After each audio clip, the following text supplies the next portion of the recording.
minute or two to get on. Trying to see if we have quorum. I think we're close to.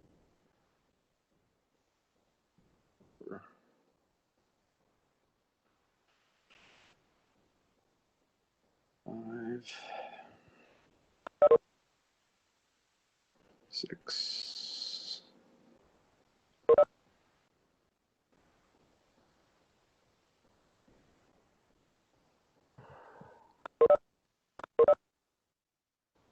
We're too short on quorum, so I'm just going to give it another couple minutes, and then we'll get started. Thank you all for coming.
Okay, we are one short of quorum, but I think we have a very long agenda. So we're going to go ahead and get started. I just want to make 2 announcements. First, I want to welcome non-board member Bronwyn Breitner to the committee as a public member. I look forward to her input on items in the community. And second, I'm going to reorganize the agenda just a little bit. I'm going to recognize Brady Miranda, who was item 3 about the New York City ferry. We had asked Mr. Miranda and his team to come back to us this month if there were any changes to the plan for the South Ferry launch, and apparently there aren't. But I'll just recognize Rady for a moment just to give the non-update. And if there are any changes that are communicated to the board before the May 5th Transportation Committee, we will put it on the agenda just for an update. So, Rady, if you want to unmute and just give a little. Certainly, thank you. So thanks for having us again. I appreciated you hosting us last month. As you mentioned, since last month, everything that we presented is still on track.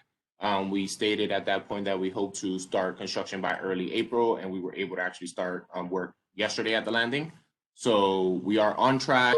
From now, it'll be 8 to 10 weeks of closure of the landing, but we are very much on track, and we'll keep you posted as we go forward. Just to make sure that we stick to that schedule. And if things change between now and May, happy to come back in May, or just keep you updated as we get closer to completion of the project. Great. Thank you for taking the time to join the meeting for that. And with that, we will move on, and best of luck with the project. We hope it all goes according to plan. Thanks so much. Thanks so much, and thanks everyone. And I appreciate you all helping us to get the word out. And if you need anything from us, we're here and happy to come back anytime. Great, thanks, Rady and team. Okay, so on to the main event. We're going to, first item on the agenda is the ADA elevator project at Metropolitan Avenue G Station, Lorma Street L Station, and Grant Street L Station.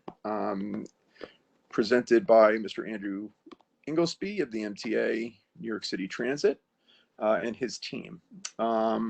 So before we open it up to Andy and his crew, I just want to go through the ground rules on this item. And it's kind of the ground rules for any controversial item, but it's important to state. So the way this item will be managed is we will first see the full presentation from MTA. We will then go on to questions that have been submitted by neighbors that are directly affected by the project. I want to thank Ms. Lisa Suma and Ms.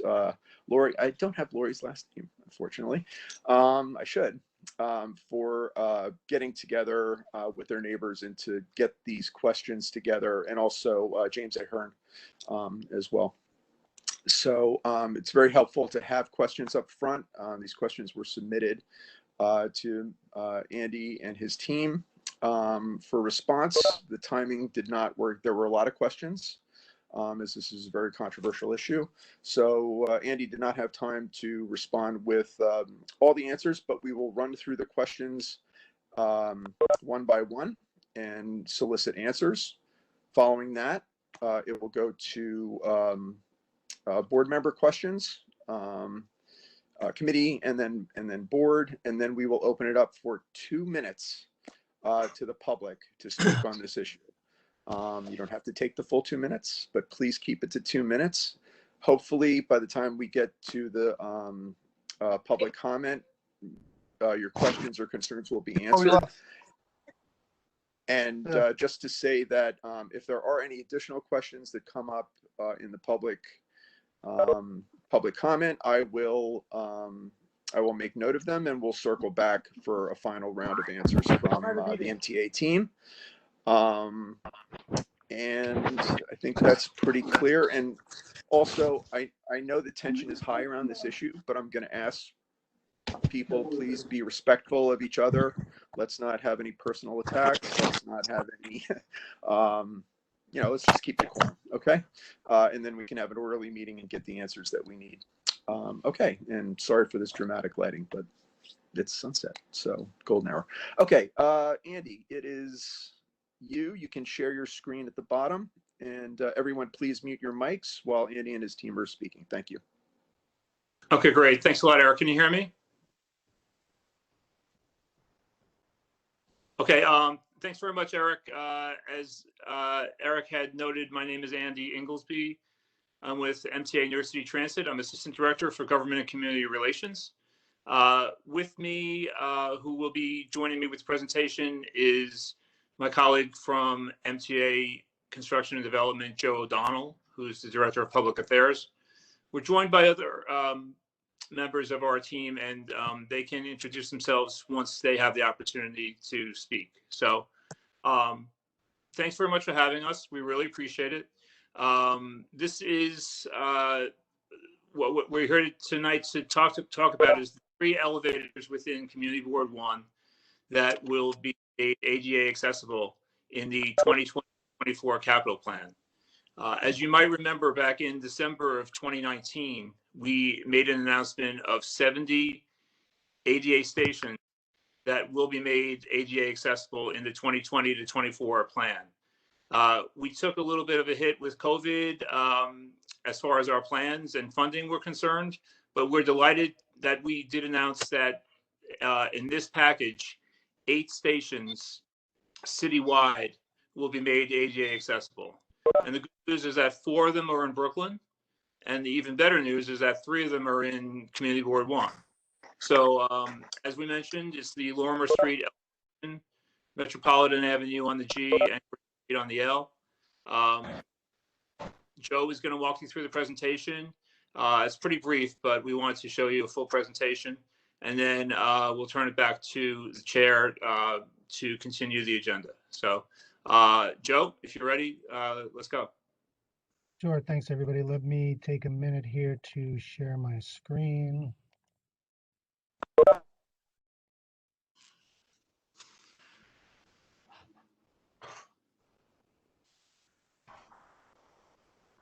Can everybody see the screen?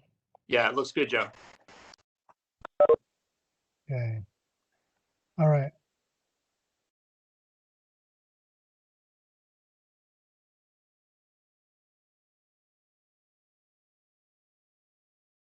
All right, so as Andy mentioned, this is a project at 8 ADA elevators.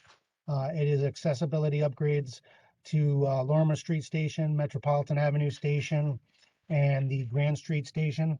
This is part of a larger project, as Andy had mentioned, which is 8 ADA stations across the entire city.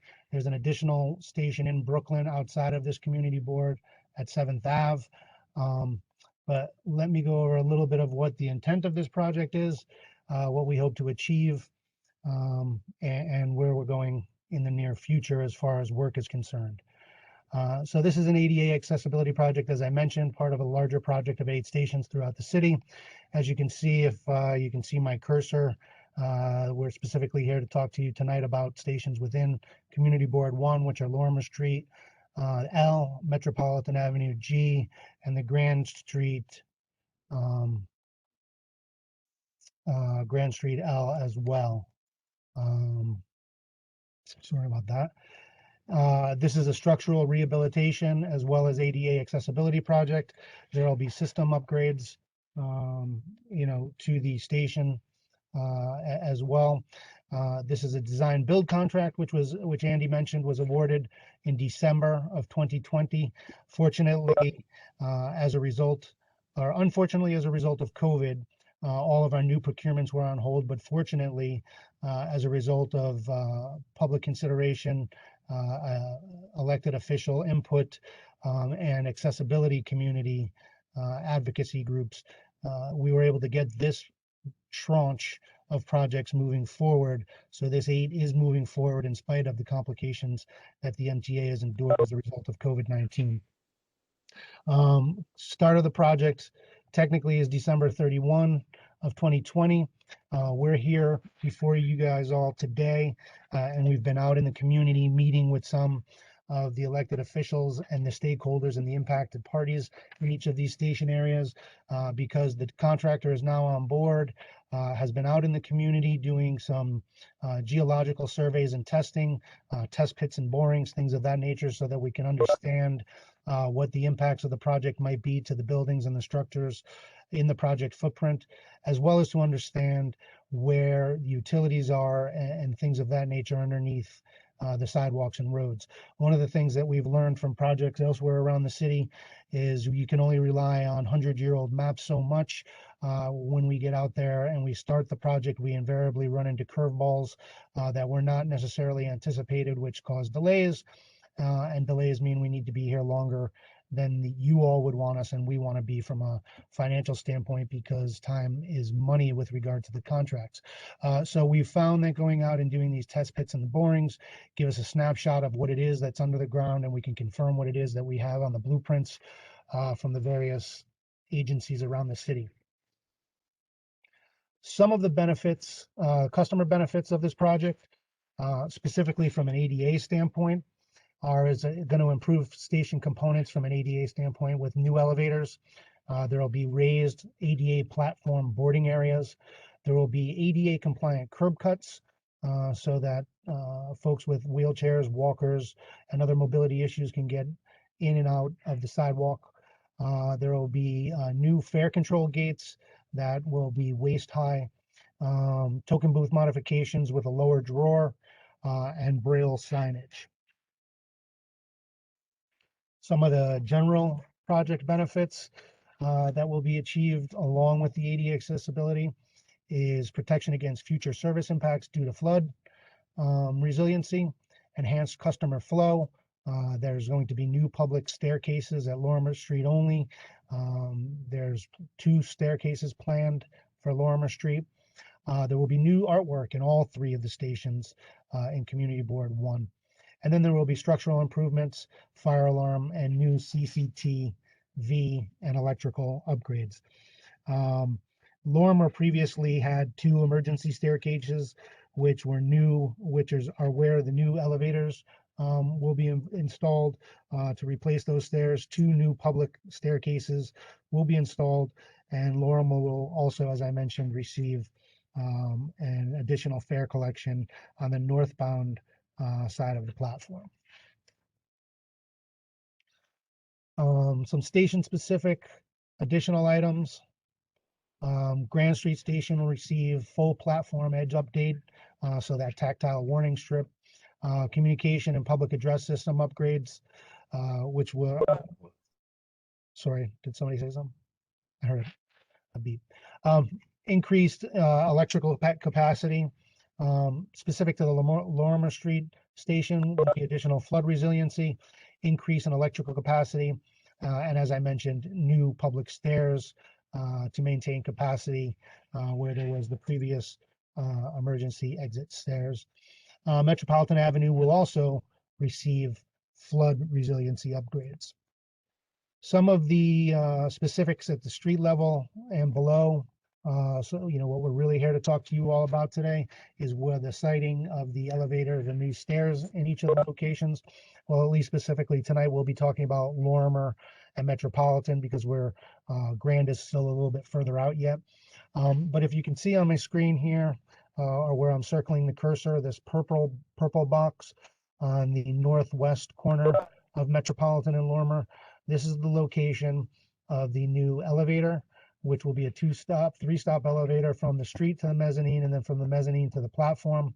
And then there will also be a new stair to the north of that elevator for egress capacity to meet the needs of future ridership.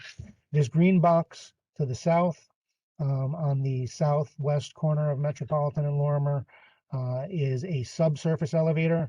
That is a second elevator that will take you down to the other platform from the mezzanine level to the platform. There will be once the construction is done here in this particular location, there will be no obvious surface elements left at the street. This is below ground after the construction is complete. And then on the northeast corner of Lorma Metropolitan is a new staircase. This new staircase is going in approximately the location of where the bus stop is. You can see in this outline here. and the bus stop will be moved a little bit further east in the future. Specific to the Metropolitan location, again, the blue box here is the street elevator. So this is where folks will get from the street down to the mezzanine level. In the Metropolitan location, we have two subsurface elevators that are going to go from the mezzanine to the respective platforms. And these are identified here in green. And then the existing stairs on both streets on Union Ave and Metropolitan are shown in gray here. The elevator locations at Grand Street are not as far along. This is a design build project. So when the design builder was identified or the contract was awarded in late December, they came on full speed ahead in January. And that's one of the reasons why we're here in front of you all tonight, and we're out speaking to the respectively impacted communities on a one-on-one basis or sometimes in groups, because as I mentioned, the contractor was out there doing subsurface investigation to confirm the locations of these elements and ensure that our proposed locations were in fact viable based on the conditions underneath the street. So we'll be able to come back to you a little bit later with the identified locations for the street and subsurface elevators here. But it certainly will not be completed or identified before the next community board meeting, which is why we were able to come to you today with Lorma and Metropolitan, because we wanted to make sure that as this work ramps up later, potentially in May or early June, that we were giving you guys a download before you started to see that activity on the street. From an overall project schedule with regard to these three elevators, Metropolitan Avenue is going to mobilize in late April. You'll start seeing some activity on the street with the contractors setting up work zones or laydown areas. Same thing for Lorma Street. As I mentioned, Grand Street is a little bit further down the road in July. Completion dates for both Metropolitan and Lorma are July of 2023, and the completion date for Grand Street is January of 2023. Drilling down a little bit deeper, no pun intended, to the Lorma Street schedule. The Northbound Elevator, which is a street to mezzanine and mezzanine to platform elevator. As I mentioned, it's a 3-stop elevator. Utility work, that mobilization and some early work you will see starting. The objective is to start that in late May, possibly the beginning of June. That would run all the way through June of 2021, after which there might be a slight downtime of a matter of a few days or a week before we get into excavation and underpinning, so that we can shore up any structure that was identified through our test pits and subsurface investigation as having some work needed in order to sustain any construction taking place within its vicinity. And then we would begin the structural work for the elevator itself in January. That would last approximately a year, with the elevator being installed in September, late in 2022, and take us through the end of the project in July of 2023. The Southbound Elevator is a 2-stop elevator. That's like I said, it's a subsurface elevator from the platform to the mezzanine level. Utility work there will begin almost simultaneously. The thought process is we would be working on the north side of the street to start, and then when we finish the utility work there, we would move to the south side. So when the north side wraps up in June, late June, we'd start on the south side. Underpinning and excavation similarly would follow after the utility work, with structural work for the elevator going from approximately February of 2022 to January of 2023. The elevator installation would go from middle of 22 July to May of 2023. And then you would get full, all of the impacted sidewalks and streets would be restored after the work is done. And we anticipate being able to restore the streets and sidewalks between October and February of 2023. In Metropolitan, similarly, utility work late May, early June, which would run until July of 21 for the street to mezzanine elevator, followed by underpinning and excavation. Structural work would start in December of 21 and take us almost out to the end of the project. And then the elevator installation from April of 22 to July of 23. The subsurface elevators, the northbound side utility work would start after the utility work for the street elevator. That would be July of 21 and last until August of 21. Underpinning and excavation, if needed, would take place between October and March, October of 21 and March of 22. And then we would get right into the structural work in March of 22. That would take us out to August of 22. Elevator installation beginning in August and then running out till the end of the project, June of 23.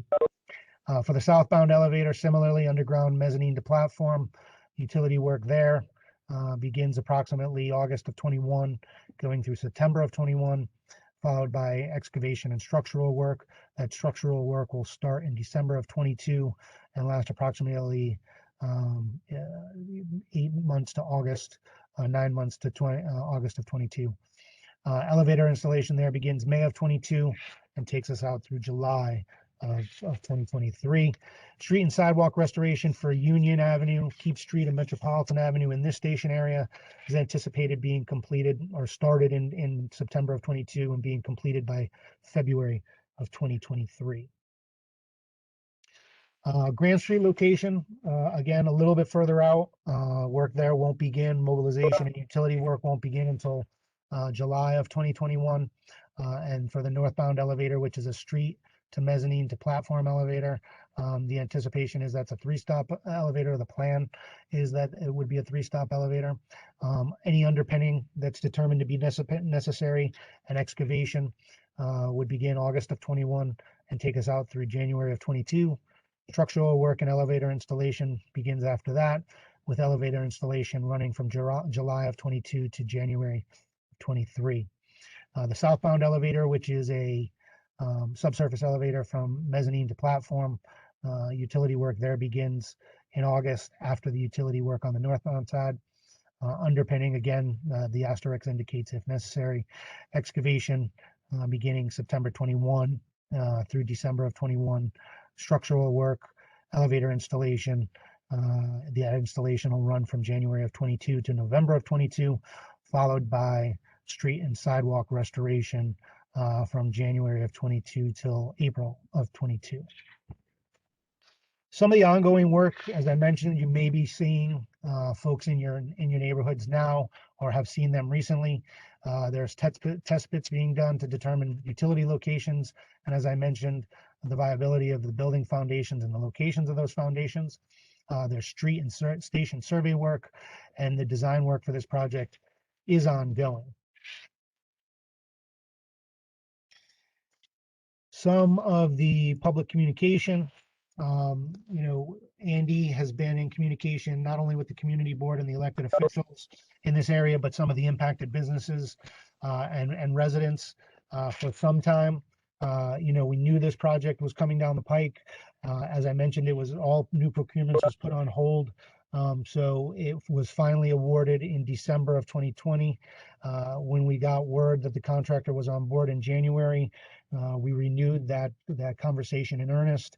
And, subsequent to the award of the contract, I myself with Andy have met. This is the third time that we are now in the last couple of months, meeting with the community and the community board.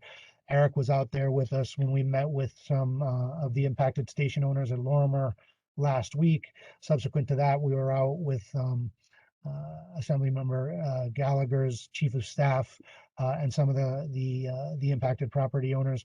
So there has been community engagement. The more information we get, the more information that we can provide you. So as this project continues to evolve and develop, we will continue to keep you guys in the loop.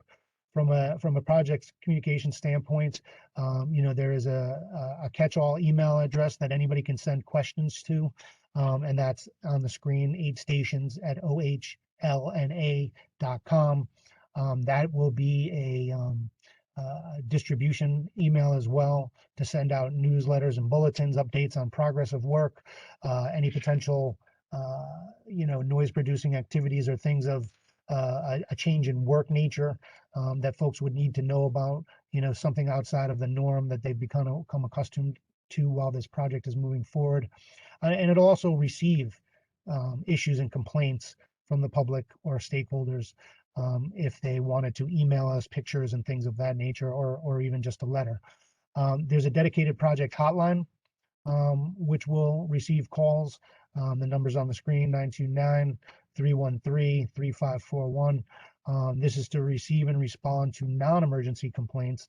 Your first point of contact should be Andy or Andrew Inglesby, who many of you are already familiar with. You also have, folks here also have my email. The community board and Eric certainly have my email. So if you feel that you need, additional contacts here at the MTA, feel free, to reach out to me.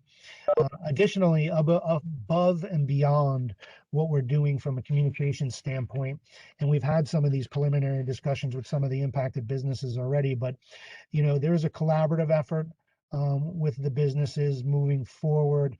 What we've learned from some of the other projects that we've executed around the city, is that we look for ways that are within our power. We don't have a ton of resources from a standpoint of advertising and marketing that we can do. The project scope is ADA enhancement, circulation improvements, and some structural improvements. But we do have considerable resources, more than one might expect, to help with promotional messaging. One of the things that we've done on Canarsie, Second Avenue Subway, East Side Access, and some of the other projects is we've worked with the businesses that are impacted. If you've got a work zone in front of your business that might obscure your front door or your view from somebody walking across the street or passing by, as we'll work with those businesses to develop, rather than the generic green fence screens that you see on a lot of construction work zones, we'll work with the business to develop, fabricate, and install distinctive fence wrap that will convey the messaging that you want us to convey with regard to your business. It could be services that you provide, hours of operation, photos of your offerings, events calendars, or things of that nature. So we will work with the contractor and the business owner to develop, fabricate, and install these fence screens, basically advertisements or banners to help create awareness that the fact that these businesses are still open and viable throughout construction, and that's at no cost to the business. We will incur that cost. Additionally, some of the things that we've learned from other projects around the city that could be helpful is we can leverage our internal marketing and advertising creative. Things like promotional signage in targeted station areas, digital messaging on lines that service the area, wayfinding signage, web support, social media. These are all things that we would try to do to offset some of the complications caused by the construction elements in front of any of the businesses in the area. And again, we would be working with the business owners or operators directly to tackle those concerns and to make sure that we're helping create awareness where we can. And then with that, I will turn it back over to Andy or Eric to facilitate the Q&A section.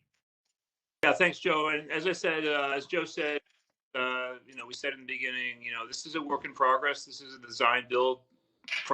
So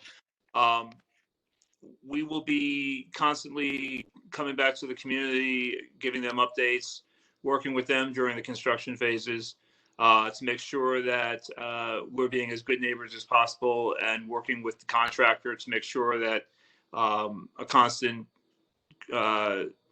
communications flow is going to happen between us and the businesses and the residents that we're affecting at all time.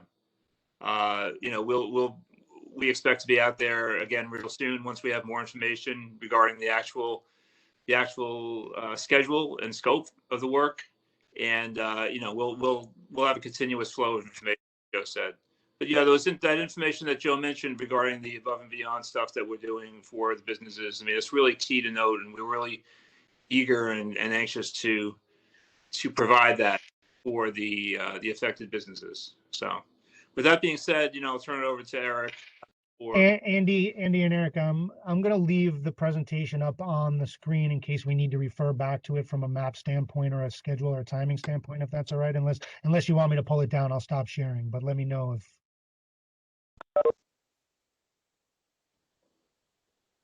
No, it's fine. I think we'll leave it up, and we may want to refer to some of the graphics. I'm actually going to change the order. So there's a lot of technical information, and it does a lot of the questions, which I put in the chat just for everyone's reference, is specific to the Lorma Metro area for the most part. So I'm going to open it up to committee questions about either Grant Street or the Union array of elevators, just to get any technical questions answered from the committee first. And I'm going to start. I'm confused. I thought, maybe I missed it in the presentation, I thought we were having one street level elevator at Lorimer and then 2 mezzanine to track elevators, but I only saw the one on the. That's correct. Yeah. So the street to mezzanine, the one street elevator is a 3-stop elevator, goes to the mezzanine and then to the platform as well. So it's 2 in 1. Right.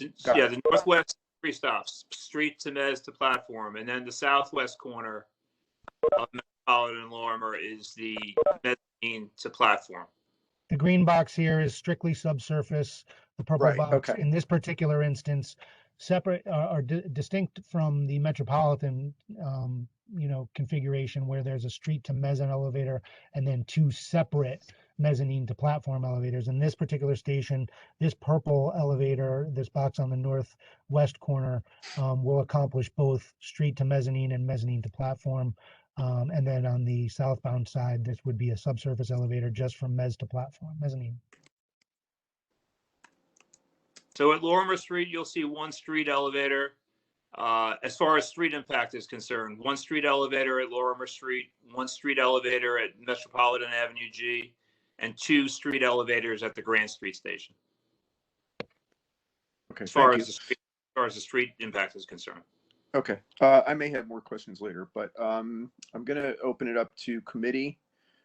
Please raise your hand because I can't, with the screen share, it's hard for me to see people, or just unmute yourself and ask to be recognized, please. This is committee members and board members visiting only, please.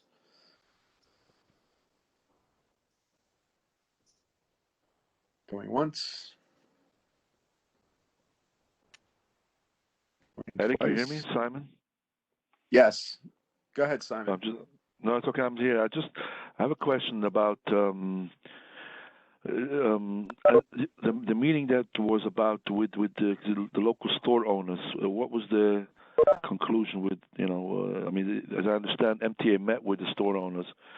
What was the final, what after the meeting, like what resolution did they come to, So we met with, sorry, go ahead, Eric. Okay, so just, Simon, thank you for that question.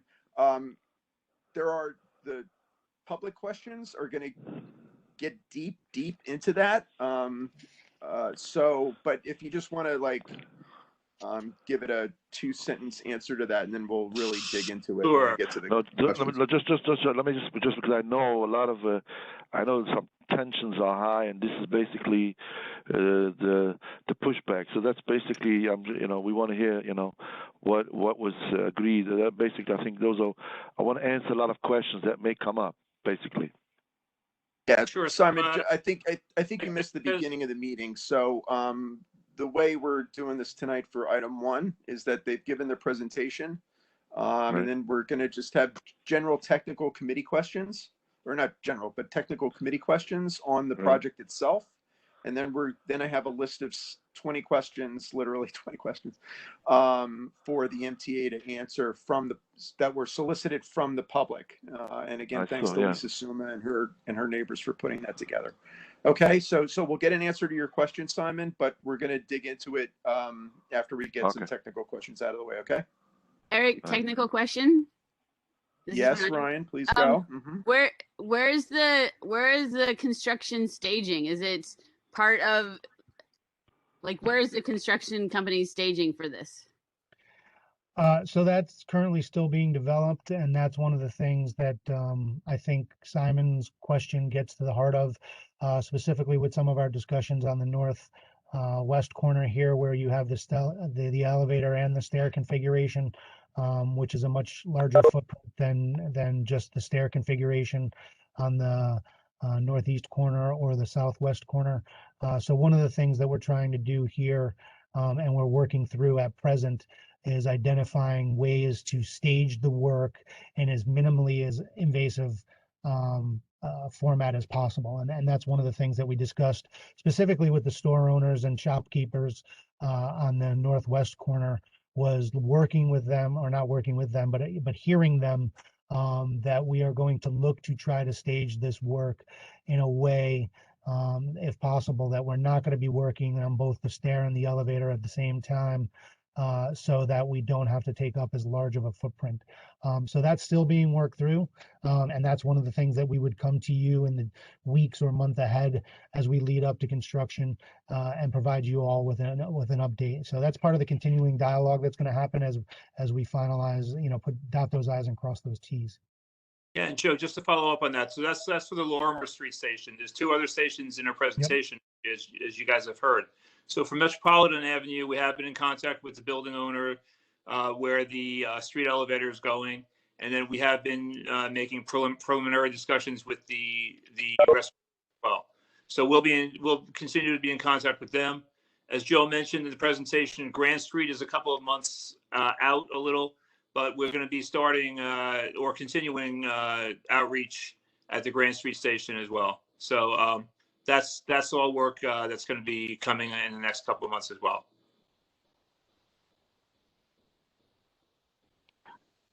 Okay, thank you. Question, Eric? Who's that? Sorry, who was that? It looked like it was Tommy Torres. Sorry. Yeah, it looks like his screen froze. I've got the magic circle. We'll wait for Tommy to come online. Any committee members? I have a question, Eric. This is Bronwyn. Hi, Bronwyn. Please welcome again. And, Thank you so much. Go ahead. Thanks very much. Yeah, and I'm a little new to this issue, but I wanted to ask about the pre-design work that was done to site the elevators on Lorma and Union, and that an investigation was done to see if any elevator could be sited that would be a single elevator to be used as street access for both subway lines. Yeah, so we had investigated that. Our engineers and designers have investigated the possibility of serving this complex with one elevator to both the L and G levels, our station areas, the separate and distinct elements of this station complex. In order to do that, there would have to be a tunnel that would be dug underneath the existing trackway and roadway that would be completely disruptive to the area and cause widespread or long-term shutdowns to the L. And it was determined to be infeasible based on the complications that it would cause to the surrounding area and to the service impacts that it would create in order to develop that. Because right now, as you're fully aware, those two stations are not in between one another. They're not ADA accessible. So Right. they would that we heard that question numerous times. One of the questions was, could the elevators just go to Macri Park, Macri Triangle, where there's a lot of open space? But as Joe said, what we need to do is we need to the ultimate best siting for elevators is where our customers will be able to have the maximally efficient ADA path. So the places that the elevator, you've seen where the elevators are going, satisfy the condition for making the maximally effective ADA path at the stations, both the G, Metropolitan, and Lorma Street on the L. And yeah, as Joe said, as everyone knows who's familiar with that complex, there's a ramp that goes to the Brooklyn bound L that's not accessible, and there's a series of staircases that the Manhattan bound L from the G side, and that's how staircases are obviously not accessible. So, Andy, why are the ramps not ADA? the existing ramp. The existing ramp is not ADA accessible because of the pitch and lack of handrails, etc. I don't have the complete details, but yeah, to make ADA accessible, it has to be on a certain slant and a certain pitch, and with all the handrails, and that's not an ADA ramp. Thank you. Tommy, are you back with us? You hear me, Eric? Yes, Yes. sir. Please go ahead with your question.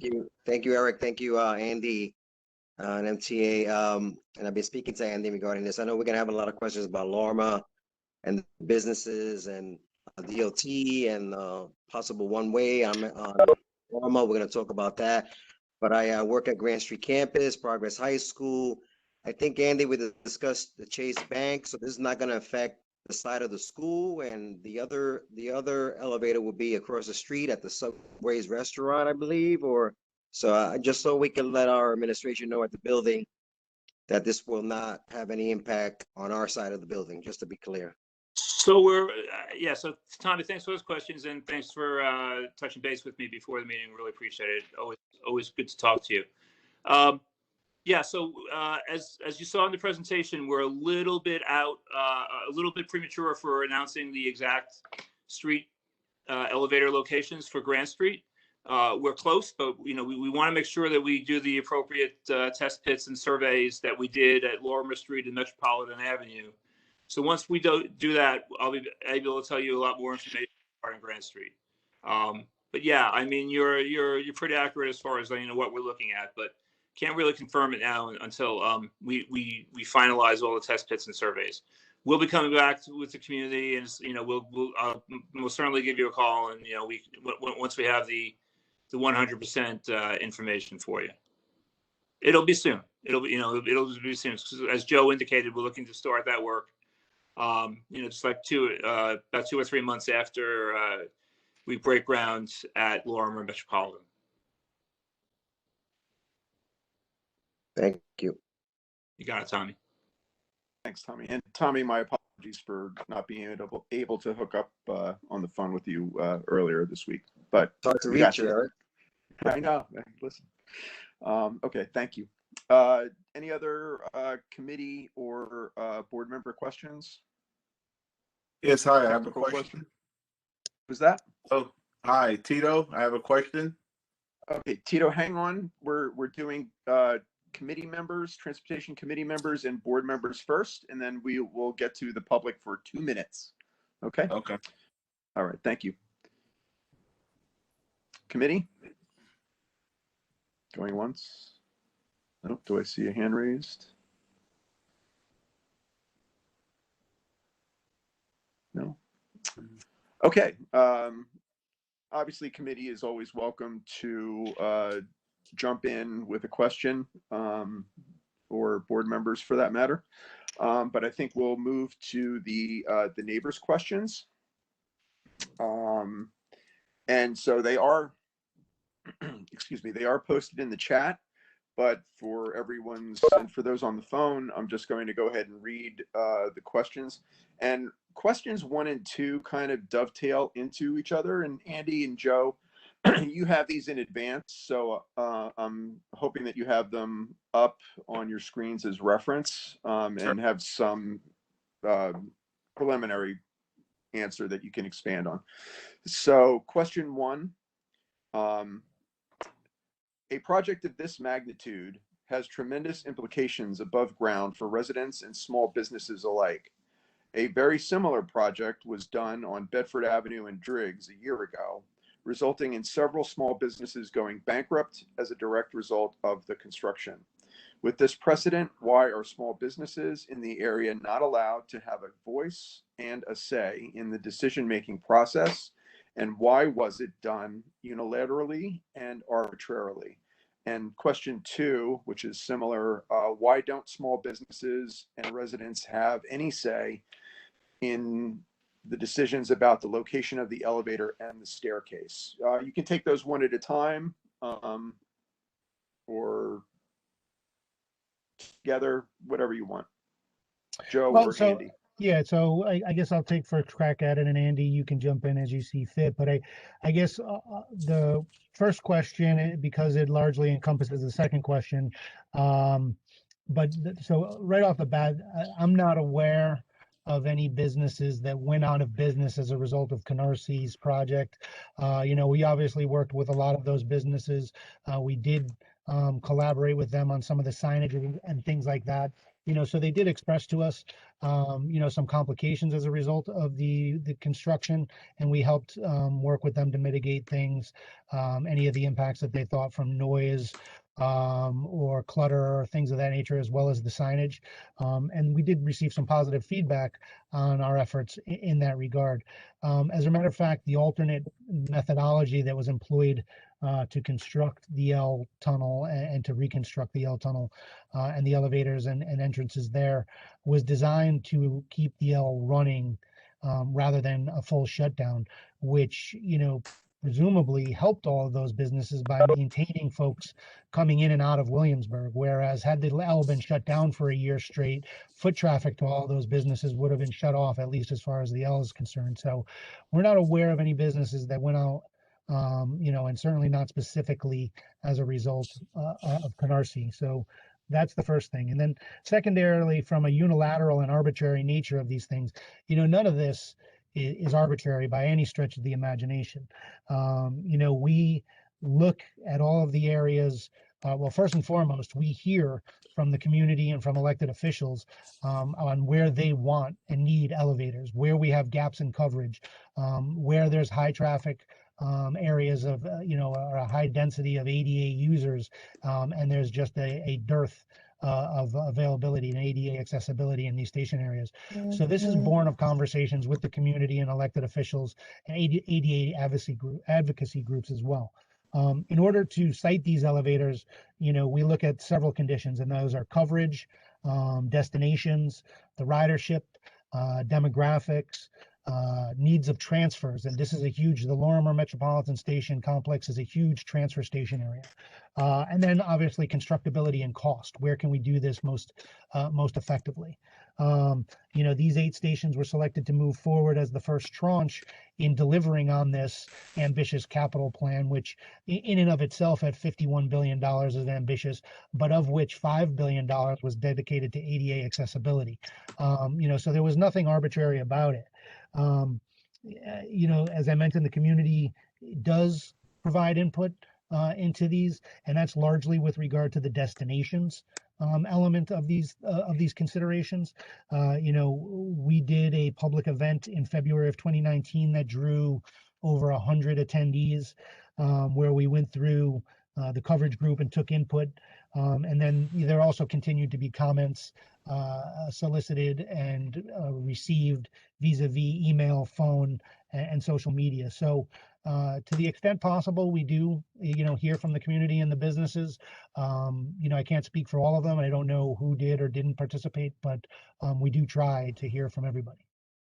Yeah, and just to piggyback on that, Joe, as Joe said, as far as the 70 stations that are a part of the 2020 to 24 capital plan, our ultimate goal when we get these 70 stations made ADA accessible, is that our customers will be no more than 2 stations away from an ADA station once these 70 stations are made ADA accessible. So they were designed to, we took a look at the entire subway map. Our ADA team with help from the community, and that was the ultimate goal, to have our customers no more than 2 stations away from an ADA station. And then as far as the the Lorma Street and Metropolitan Avenue stations specifically, as I had mentioned, the ultimate goal is, we don't want to put in a street elevator that will wind up on a corner where an ADA customer takes the elevator from the street to the mezzanine and has nowhere to go. So I mean, that's it's common sense, but I mean, it's worth repeating and saying that the ultimate goal is to make the stations the best accessible path for our customers. It's very similar to the Greenpoint Avenue G station, which you guys remember. We went to the community board. We had some initial negative feedback there, but working with those businesses and the building owners, we had some good rapport there. So we're as I said, we're going to be good neighbors. We're going to be with you guys for a while, and we're going to do what's right and make it work. Hopefully, make it work for everybody.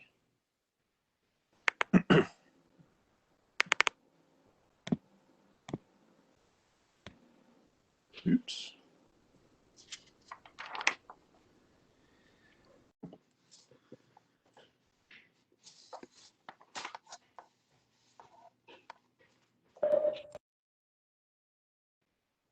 Eric, you're on mute, Eric.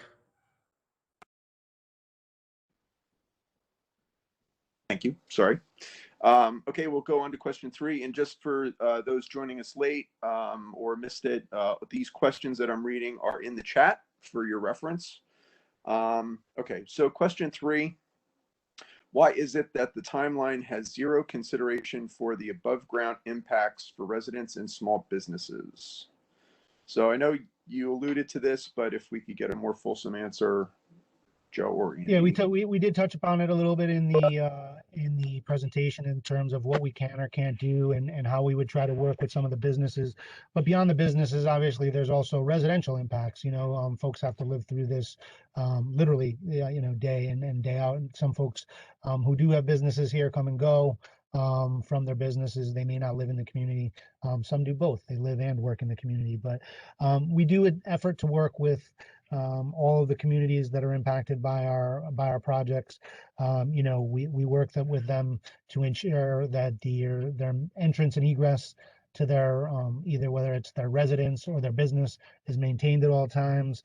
As I mentioned, some of the business efforts that we do, from signage to communications to working with we can work with our marketing department on web, social, and in-station signage and things of that.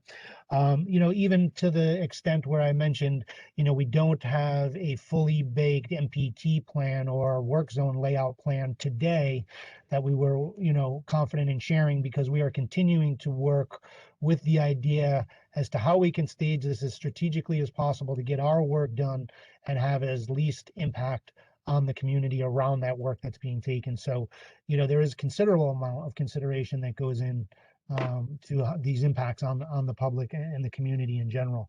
And then on top of which, we're going to have, and I don't know off the top of my head right now, but I certainly could try to find out, the number of workers in the community on a day in and day out basis working on these projects that, frequent the businesses and shops and commercial establishments within the project area. We did see an increase in foot traffic on other projects from our folks going in and patronizing the establishments in the area, whether it be at lunch or after work or what have you. So, it's small ways, but, things like that, hopefully have an impact on the back end. So, and then on top of which, once construction gets up and going, our contractors and Andy and I, who are sort of the police or the watchdogs of the contractors, will go above and beyond in terms of mitigation of construction impacts from, dust and noise and things of that nature, whether it's employing, the fence screens, the dust screens, watering down as we work so that there's not as much dust, whether it's employing sound blankets around noise producing activities to try to minimize the noise. And as I mentioned, a byproduct of those test pits and subsurface investigation that we've already been out in the community doing is to identify structures within the project zone of influence that could be adversely impacted, and we'll go in and shore up and make improvements to those structures to make sure that they are well equipped to handle any of the work that we're going to do in the neighborhood. So those are some of the ways, and then we'll continue to work with the community and the businesses to make sure that they are considered, they are heard, and we're doing what we can to minimize the impacts. I just want to drill down on something that you said there. So you said that the engineers and the surveyors had gone out to look at foundation problems where the digging might happen. Yep. When we were on the walkthrough, some of the buildings to the, I guess, the north, like 581 on Lorma, had not been inspected. So before we get to that, I'm sure somebody will ask that question, but why were those foundations not surveyed? And I guess larger, what's the criteria for choosing a building to survey, especially as it pertains to the Lorimer Street location? Sure. So, I mean, it's largely proximity to the work that's going to go on. And we heard comments while we were out there with you that, there was only one test pit taken, or, folks were wondering how come there weren't more. In fact, in that, I still have the Lorimer screen up, so let's speak about Lorimer specifically, but the Lorimer station and, so Lorimer and Metropolitan, those four corners, on those four corners alone, there were 7 test pits that were excavated, 5 to look at building foundations, and 2 to understand the complexity of the utilities underneath the street and sidewalk there.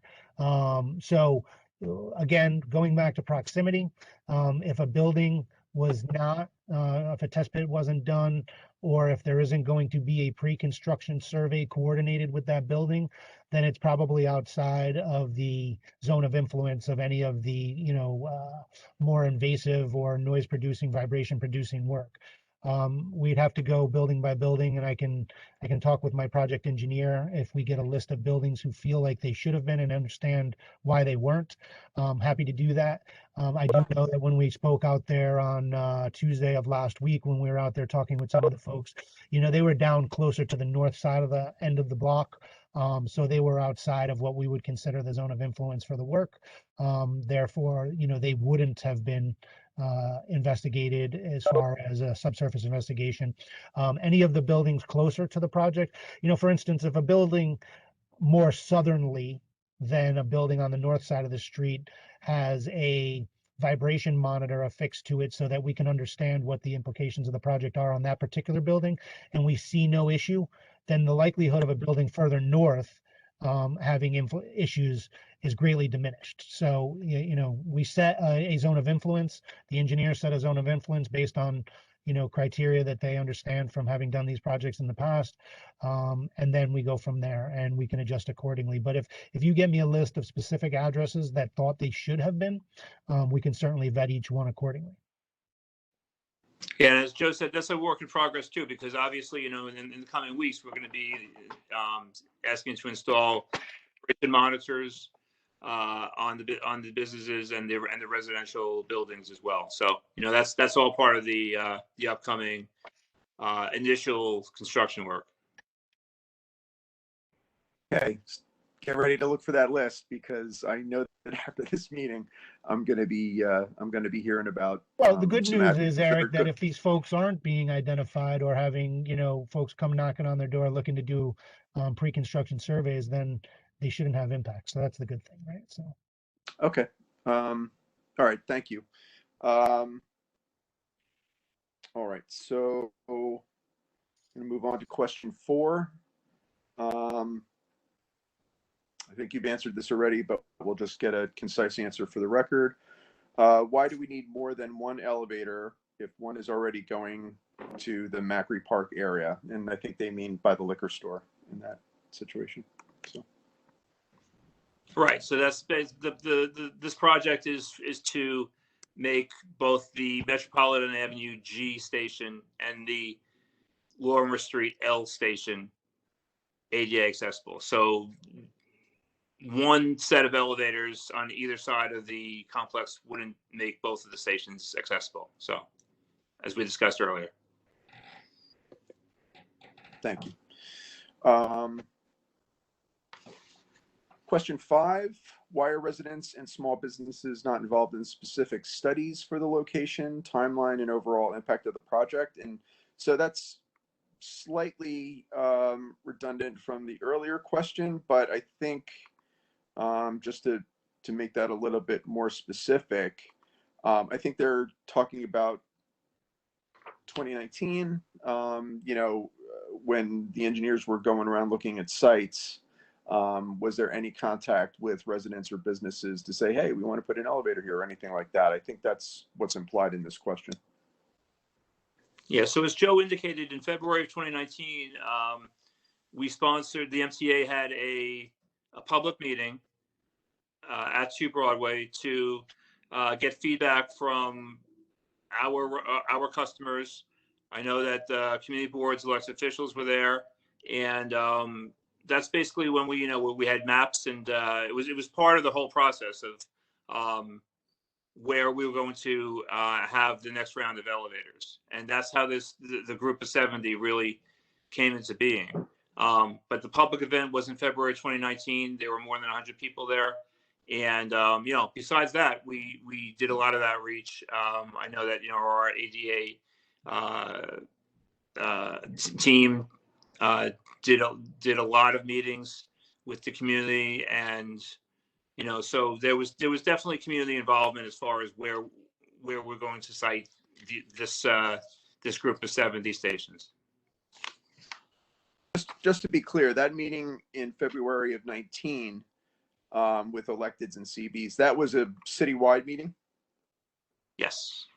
Yes, okay. Absolutely. Yep. And how did you do outreach to the public to attend those meetings? Just reaching out to, I'll let you answer. Yeah, Eric, I'll have to go back and research exactly how we did it, but I know that there was, we did outreach for the citywide, but I can get that answer to you.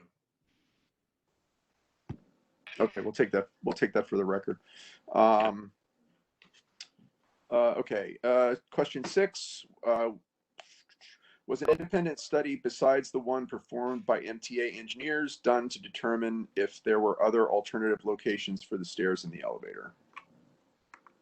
So essentially, our design and engineering teams have studied, all 4 corners at each of these locations to understand what is the best location for this from a feasibility and a constructability standpoint, with taking into consideration as well some of the above ground impacts. But our engineers and designers, conducted those studies. We wouldn't have employed a third party to come in to necessarily confirm that. I mean, if somebody wanted to undertake that, that'd be fine, and we'd be happy to listen. But, this was based on constructability, feasibility, as I mentioned. If just giving you a sense of what these preliminary soil and subsurface investigations revealed, the sidewalk width, the existing sidewalk width south of Metropolitan is narrower than the north side of Metropolitan. And the utilities are much more complex on the east side, the northeast side of Metropolitan, and the southeast side of Metropolitan. So those locations were ruled out based on, again, constructability and feasibility, because we can't get to where we need within the station footprint because of those complications. Okay. Question 7. If underground access to all 4 platforms is not being provided by one elevator, shouldn't the 2 above ground elevators be as close together as possible? And I think the answer to this question is there are. There are, right? Yeah, I mean, the Lorma Street the Lorma Street elevator will be at Lorma and Metropolitan, northwest corner of Lorma and Metropolitan, and the street elevator that will service the Metropolitan Avenue G part of the complex will be at Union Avenue and Metropolitan on the southeast, yeah. southeast corner. Yep. So they're as close as they can be, proximate to the station locations that they need to service. Got it. Okay. Question 8. Has the MTA looked at possible plan to construct one elevator at Macri Square? I think we've addressed this, but has at Macri Square and a tunnel to the various platforms? If not, why? And if so, what were the results? I think this is asked and answered, but just in a sentence or two. That would require a tunnel to be bored underneath the existing track and the roadway, severely debilitating traffic and require an extensive disruption of service. And it makes such an alternative technically infeasible. So. Okay. Yeah, I think we got an answer for that earlier. Okay. Question 9. Two stairways currently in use for the Lorma station are located where the original stairways existed. It seems like they were renovated and updated when the station was renovated several years ago. Why do 2 new stairways need to be added when 2 unused stairways, which were inexplicably shuttered about 15 years ago, already exist? Can't the existing shuttered stairways be renovated and upgraded easily and efficiently as the 2 currently in use have been? So essentially where the 2 existing emergency egress stairs are, entrance and egress stairs are where the new elevators are going to be located in order to tie into the mezzanine and the platform. And then that's why we're going to be constructing the new stair on the northeast corner of Metropolitan and Lorimer, and the new stair on the northwest corner of Metropolitan and Lorimer. So there's an existing stair there proximate to where the elevator is going to be sited, and that'll be that'll facilitate the elevator there, the existing shaft that stairway created, and then we'll reconfigure the stair to exit out a little bit further north of the elevator, and then we're similarly going to repurpose the existing emergency stair for the southeast corner, and move that to the north east corner. Sorry. So they are being used. We are going to reconfigure them, and they're going to be used. It's not that they're simply just being overlooked or mothballed. They're just going to be repurposed and the new stair created.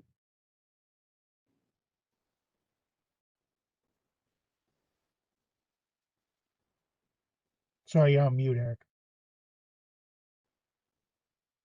So I think I'm a little confused by that answer. So repurposing the unused closed stairs, right? So Eric, regarding the 2 new staircases at Lorimer Street for this project, they were necessary because of capacity issues. So for Lorimer Street and Metropolitan Avenue, pre-COVID statistics, 62,000 customers use the station on a daily basis. That put it in within the top 15% of all stations citywide. So we wanted to take this opportunity when we were putting in the ADA elevators to add 2 stairs at the Lorimer Street side of the complex to satisfy the need for capacity issues for obviously when the system gets back up and running.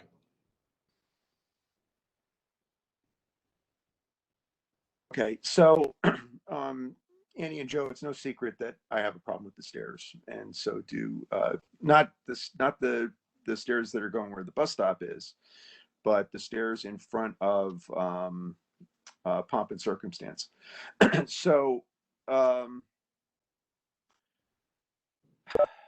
so if you're adding, okay, I don't know where to begin. So you have 62,000 users for the entire station, right? But you're not saying 62,000 users are using those stairwells at Lorma and Metro, right? Correct. That's the entire complex. That's the entire complex.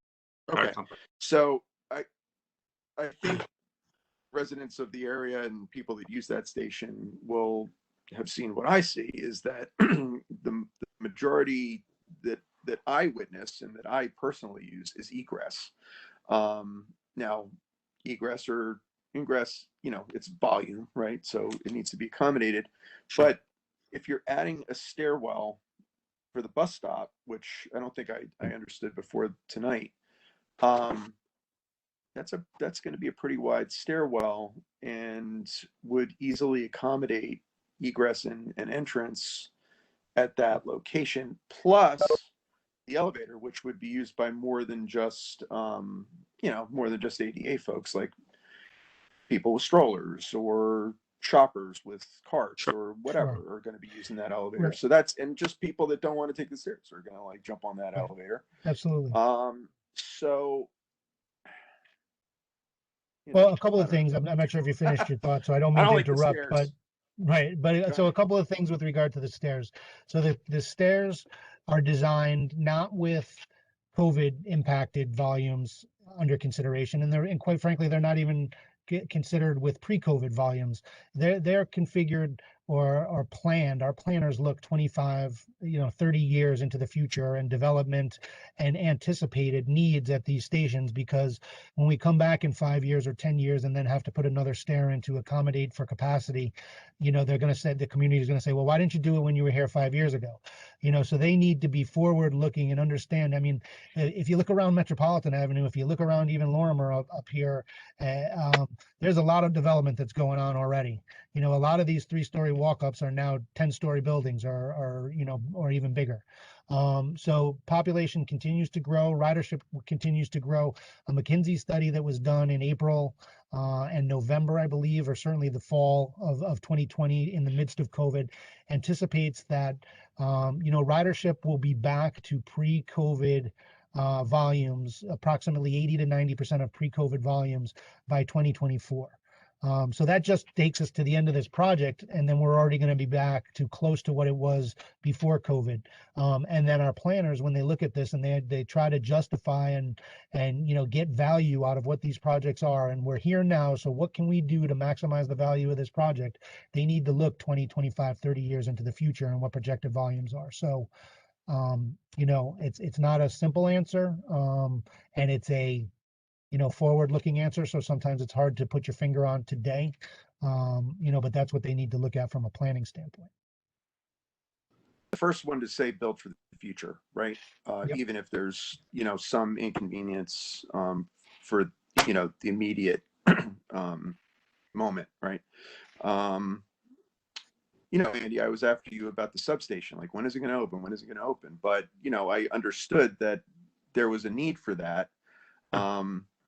And it wasn't the below ground that I was challenging you on, it was the above ground, right?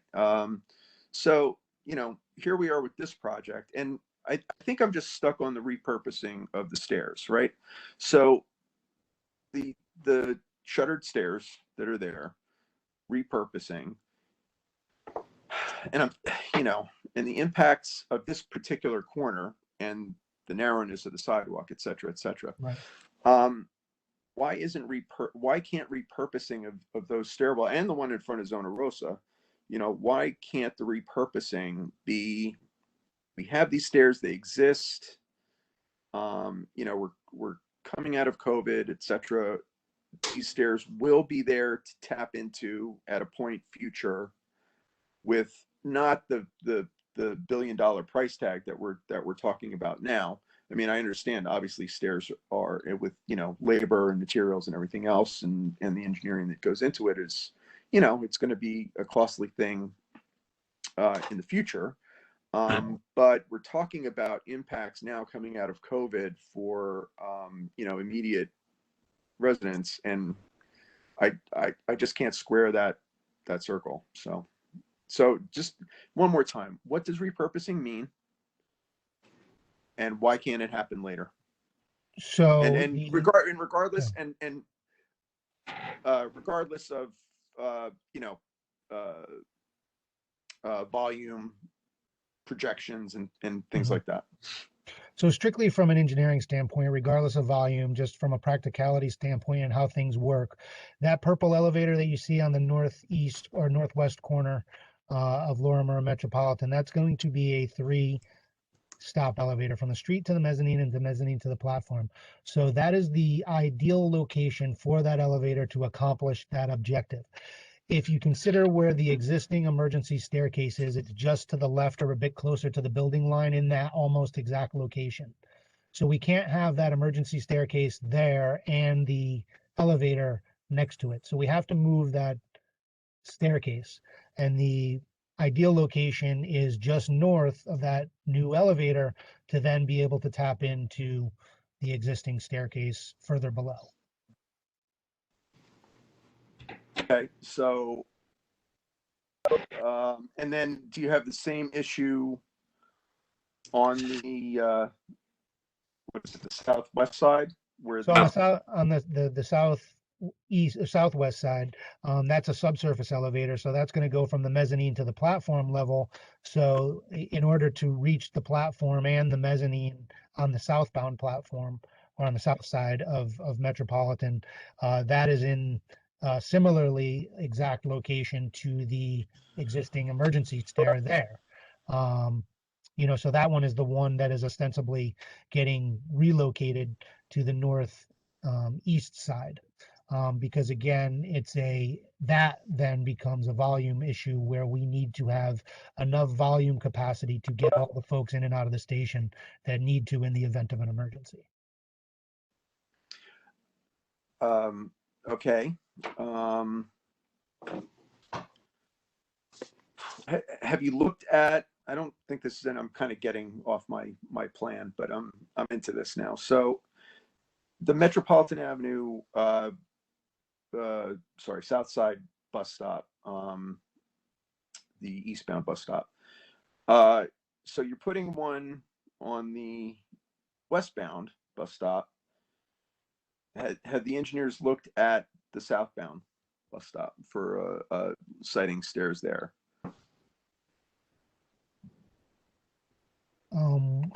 So the south. So you have the existing stairs. Okay. So Okay. I'm just saying to mirror the northeast corner on the southeast corner. Right. Right. So yeah, I do. So flipping that staircase on the north side of the 3-stop elevator to the south side of the mezzanine to platform elevator. I personally haven't inquired as to why that will or not work, but I will find out. My understanding is that southern portion of the station, we would beyond the footprint of the station where we would need to connect to.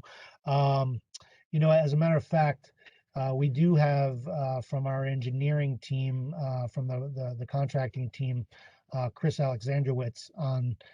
Chris, can you tell us about the possibility of that configuration that Eric just mentioned? That's the southeast side, correct? Yeah, On southeast Metropolitan. side, and then a stair south of the mezz to platform level, an egress stair. So even further south. Even further south. Yeah. I'm not following. I mean, mirror image to the north side of Metropolitan. I Yeah, mean, the issue so there is utilities. On that south side, you have a deep sewer, and it's a very old sewer from the early 1900s. So to modify that sewer, we would have to go back, dig down deep. That current sewer actually runs underneath the staircase, and I believe underneath the staircases themselves and underneath those landings of that mezzanine. That would be a major undertaking, and then as well as you would be in very close proximity to the high pressure gas main that's also on that eastern bound side. So it just creates significant logistical issues and then increased duration and way more utility relocations necessary.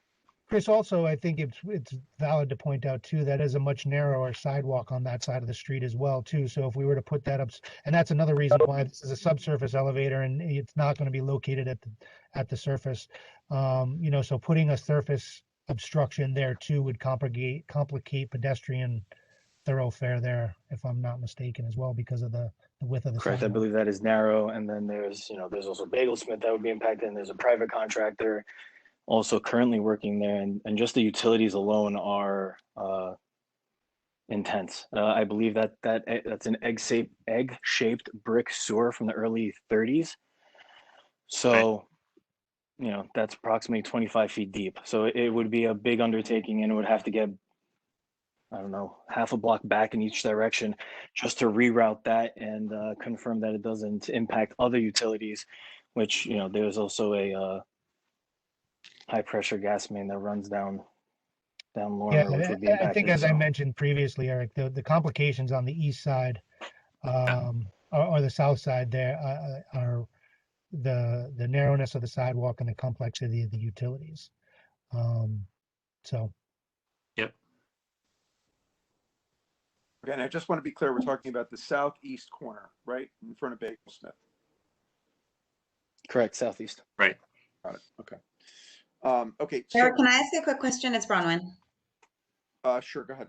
I just was wondering if it's possible, Joe, to make the plans available for the existing and proposed at street, platform, and mezzanine levels? What we're seeing here on the screen? Yeah, but the below ground levels. Well, so this is you can see the below ground, which is the green location on this screen, and on the Metropolitan. We're still working through the details on Grand. So, but we'll make this presentation available. The bottom line is we'll make this presentation available to Eric and the community board. Yeah, we'll share with the community board. Yep.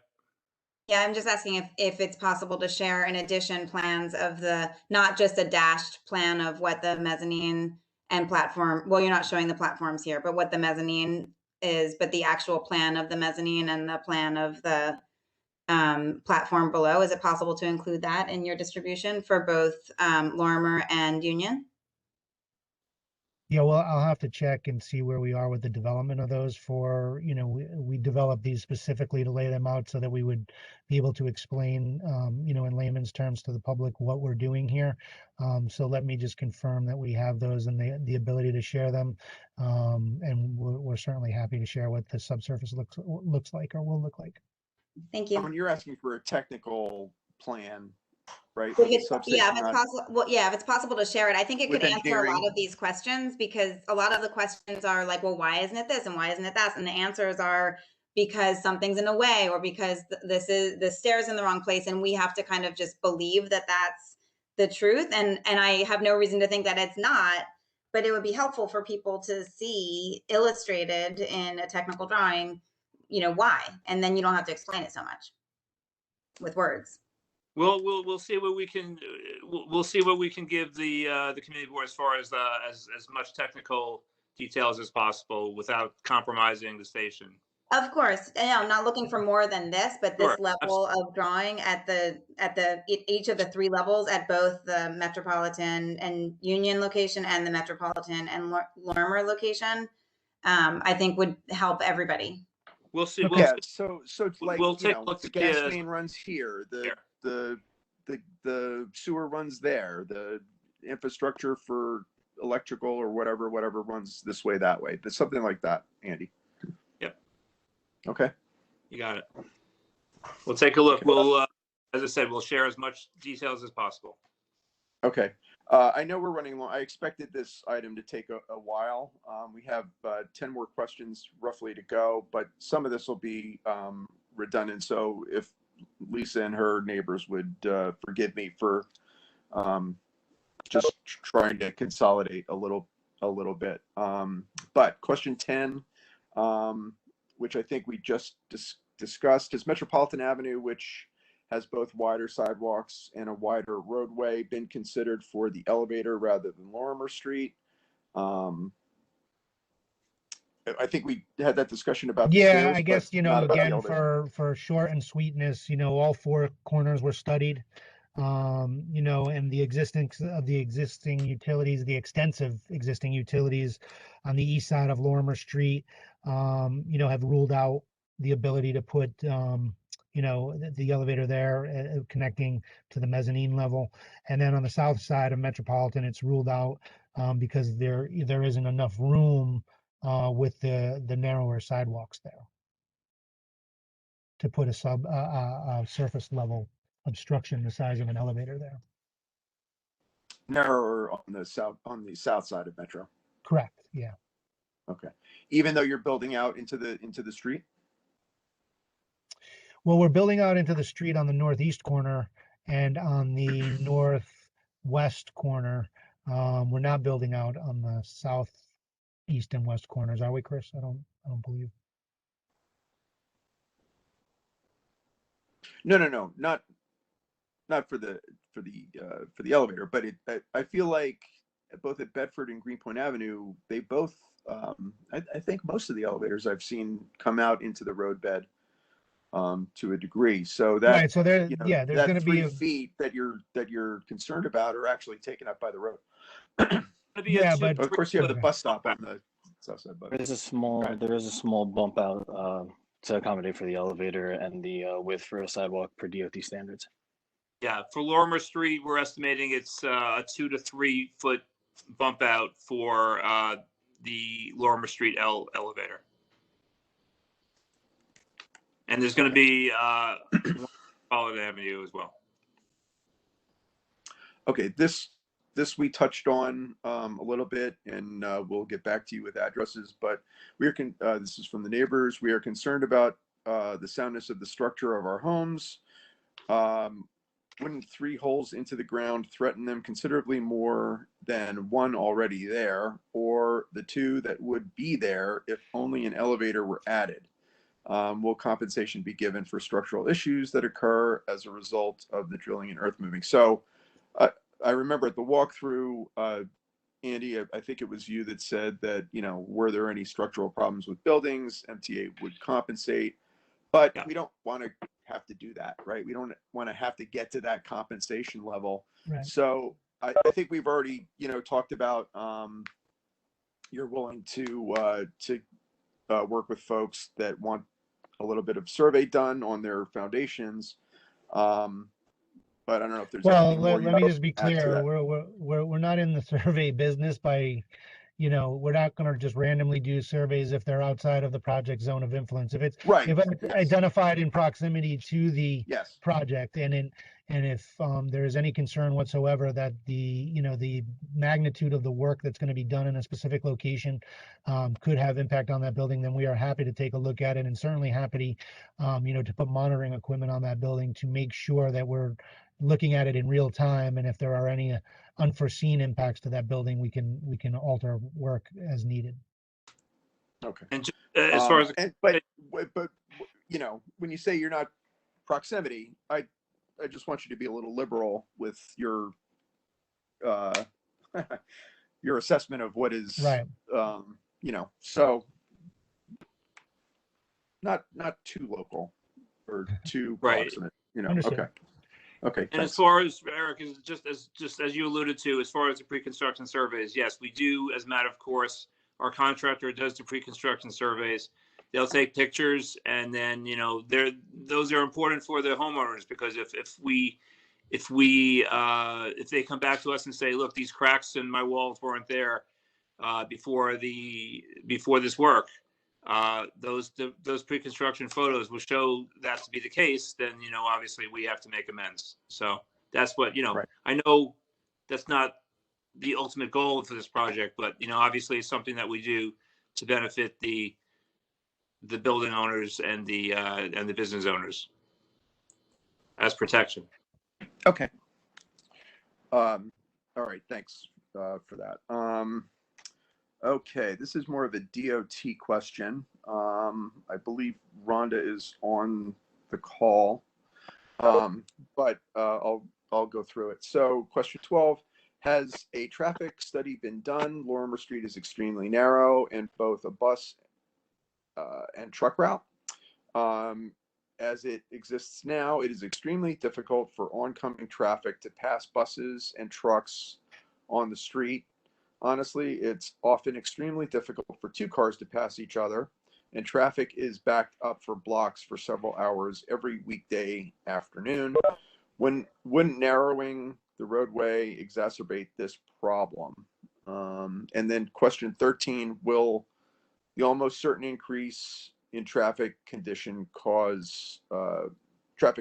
affect air quality? I don't think either MTA or DOT is necessarily equipped to answer that question, but if you want to get into 12 from an MTA point of view, and then Rhonda, if you're on the call, if you have anything to add. Well, regarding traffic on Lorma Street, we have been in discussions with DOT's Office of Construction and Maintenance of Construction. They've been working with Chris and his team from the contractor regarding the staging areas and the MPTs. I can tell you that no final decision has been made. Rhonda can speak from DOT, but as far I think we lost you there for a minute, Andy.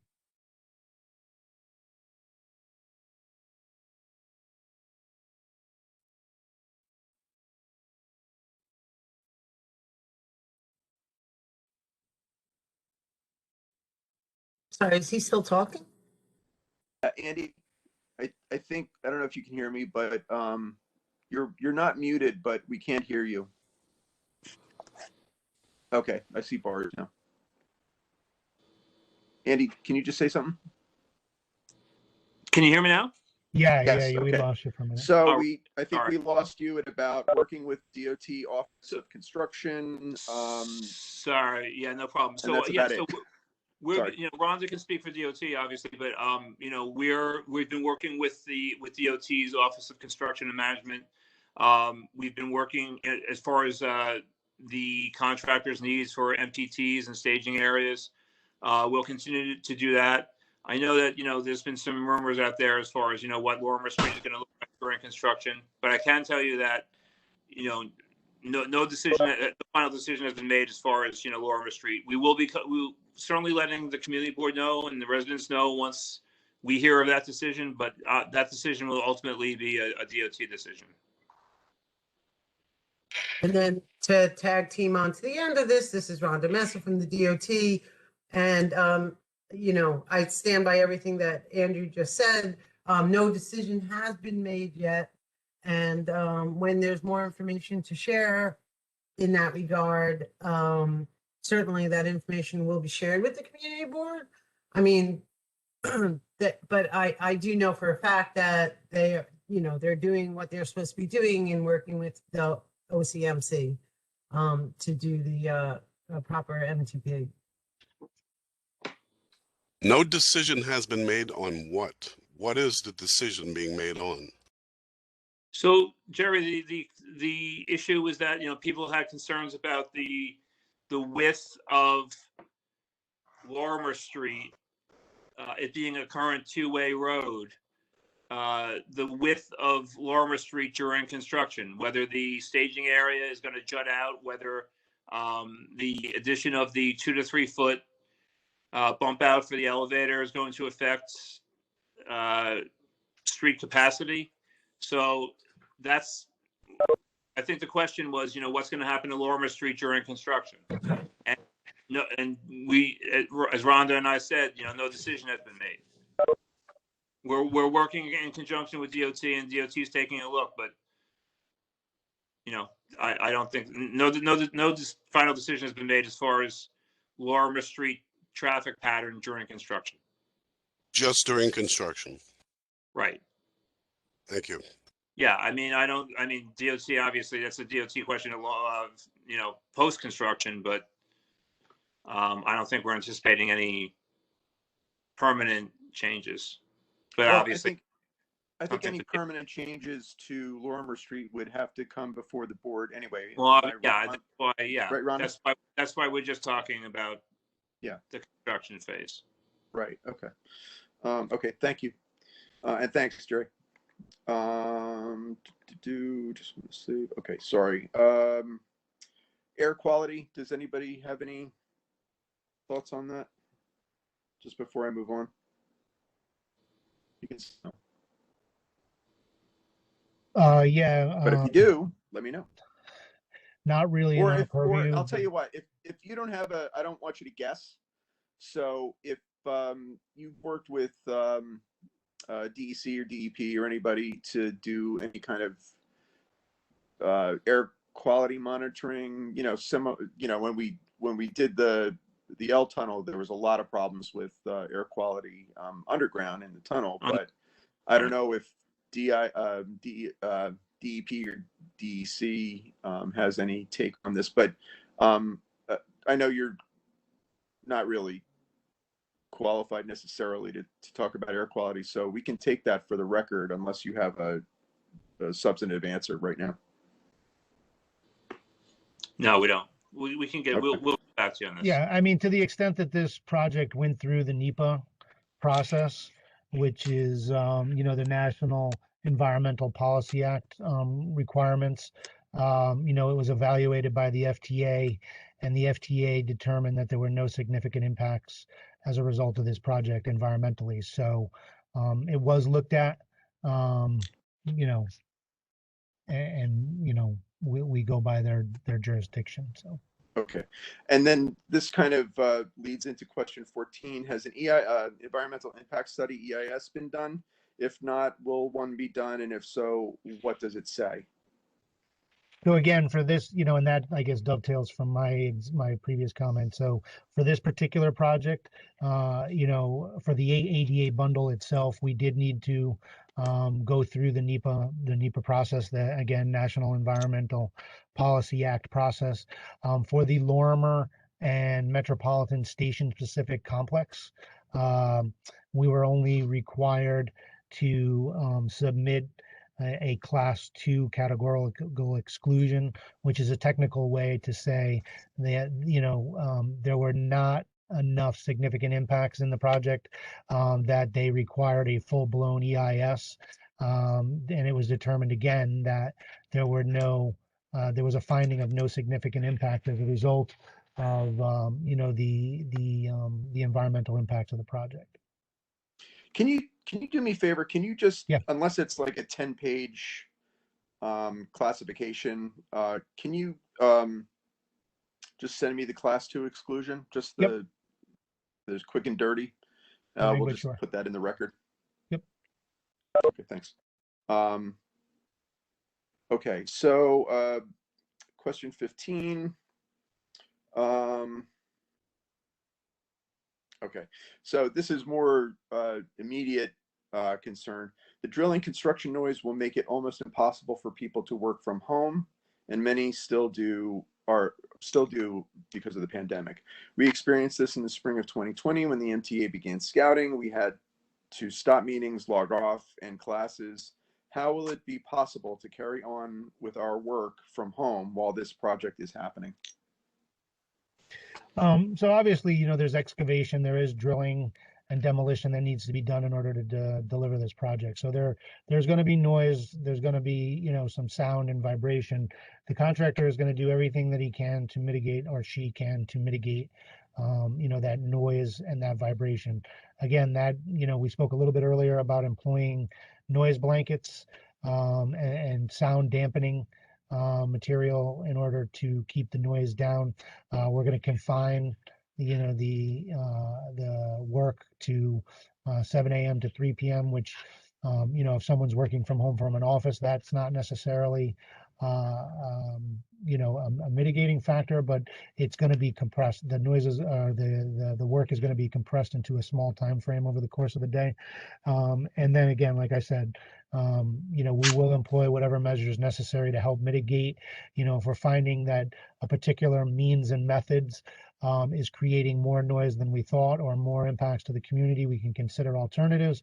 The only trade-off is if we go from one apparatus to a potentially smaller apparatus, then it drags out the work. If you go from a big jackhammer to a little jackhammer, just using something that folks may be able to understand, is it may take days instead of a day, or a week instead of days. So there are trade-offs with swapping out equipment to less noisy equipment. So we'll evaluate the work as we go, and mitigate as necessary, with feedback from you all in the community. And what were those times again, Joe? 7 a.m. to 3 p.m. right now are the standardized work hours. Okay, but I mean, you're not doing heavy demo at 7 a.m., right? No, we'd look to sequence the work so that it doesn't start at 7 a.m., right at 7 a.m. and we're not working on the weekends. So, right. Although, given the premise of the question, people are working from home above it. Right. But still, okay. And what kind of notice are you doing for like heavy noise? Like, will you be posting, please expect heavy noise these hours, this day, or anything like that? Well, so we put up the email list, or the email address earlier in the presentation, and I'm happy to, when we do wind up wrapping, putting that back up for folks so they can jot it down, or if somebody came late. But if anybody wants to receive, for lack of a better word, personalized or direct notifications, please send us an email to that list and ask to be put on a distribution list for any updates on the project. And then certainly we would work through you, Eric, and the community board too, to send out notifications, and the elected officials in this area to get notifications out to their constituents and through their channels as well, to notify as many people as possible when, again, there's going to be a change. When we're first going to start up and there's going to be anything disruptive, we're certainly going to let you know. And if there's going to be a change in means and methods, or the nature of work that folks have become accustomed to, then we will certainly give you a heads up in advance of that as well.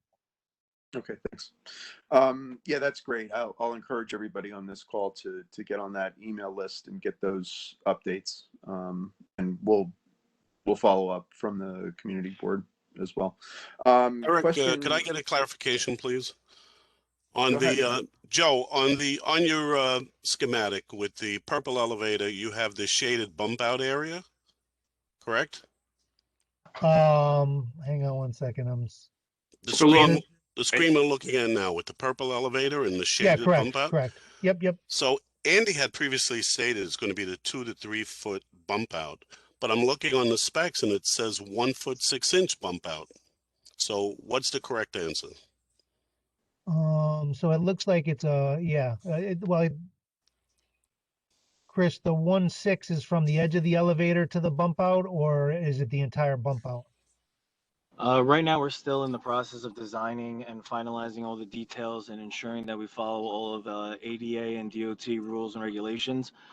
The drawings are still not per se draft, but they're still a work in progress. So as that information becomes finalized, we'll be able to hone in on that. We will be maintaining the required travel lanes for per DOT standards. So that information. Right, my question pertains: is this an accurate depiction of what's going to happen? Because I specifically see 2 arrows delineating a 1 foot 6 inch bump out. Is that correct, or it's not correct? That 1 foot 6 is the distance from the elevator to the edge of the curb. Not necessarily the bump out itself, but that is just the DOT required distance from the outside of elevator, the enclosure, to the edge of the curb. Right. Okay. So the enclosure itself will eat up a part of the bump out, is what you're saying. So what's the bump out? I can get back to you and confirm that. I don't have that specifically off the top of my head. I mean, these are specific questions you should have been prepared to answer tonight. I'm sorry. As I said, this is a design build project, so we're still in the process of designing and finalizing. So, right. But it was the discussion was 2 to 3, right? Jerry, under the current plans, it's a 2 to 3. It's a 2 to 3 foot bump out from the curb. Yes, we will confirm that with you. All right, thank you. The street will be extended 2 to 3 feet, but I will confirm. The sidewalk will be extended. Right, the sidewalk, exactly. That's what is currently planned, and so that's what I said. But as I said, if there's any changes to that, we will let you know. Okay, thank you. Got it. Where did question 16? Okay, so that's okay. We're almost done. Sorry.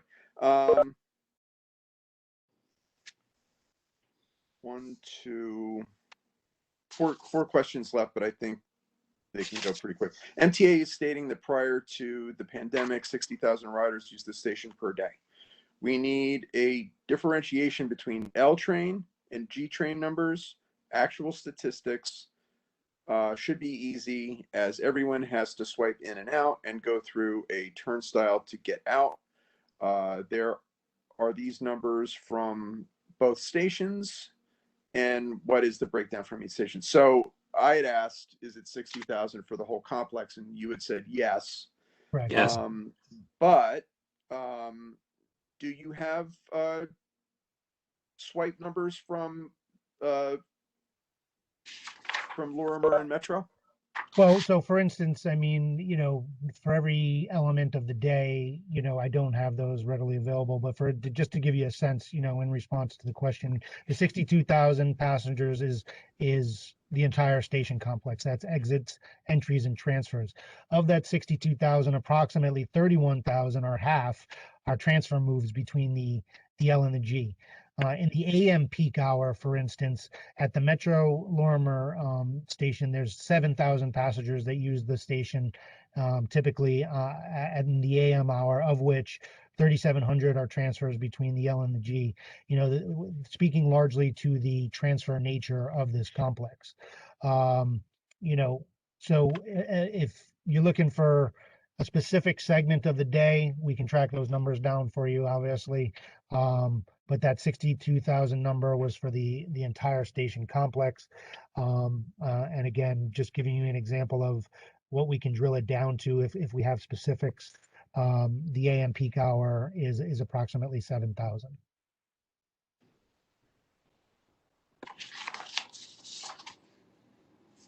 Right. 62,000, as I said, is the entries, exits, and transfers per day. Yep. In the complex. For the entire complex, yeah. Right. The entire complex includes the L train? Yes, the Lorimer Street L and the Metropolitan Avenue G. Yep. Okay. Yeah, I think the question is implied in the question is how many swipes are happening at Lorimer and Metro. But we could, if you don't have that ready, we can take it for the record. But it would be good to know like what the volume is at that specific location pre-pandemic, and then extrapolate that out for post. And then subsequent to that question, also, it seems that they only did a test pit at the southeast corner of Union and Metro near the liquor store. This makes me think that the test pit at Lorimer and Metropolitan on the northwest side was sufficient. So they only explored the south side of Metro near Union. I couldn't find any test pits on the north side, and I walked down there every day that they were there. Let's see some facts. We would like some clarification on this. So with regard to the only one test pit at the Metro and Lorimer station, I alluded earlier to the fact that there were 7, in fact, there that were testing for foundations and utilities, 5 foundations and 2 utilities. Chris, do you have a number of test pits that were done at Metro and Union? For the Metropolitan station? At the Metropolitan station, we did 4 or 5, but they're slightly larger. So we did that, and we'll also be returning next week to both stations to do, I believe, an additional 2 more per station. So approximately 9 in the Metro Lorimer station area, and Metro Union for the G, approximately 6 to 7. 4 to 5, correct, with an Well, with the additional 2 2 to more, come. with the yeah, exactly. That is correct. I'm sorry. Just say that one more time. 7 pits. For the Metropolitan Station G, there were five already, with 2 more to come, and similarly in Metro Lorimer, there were 5 already with 2 more to come, or 7 already with 2 more to come, so a total of 9. Okay, thank you.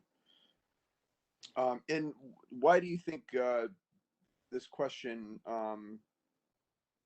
they couldn't see them?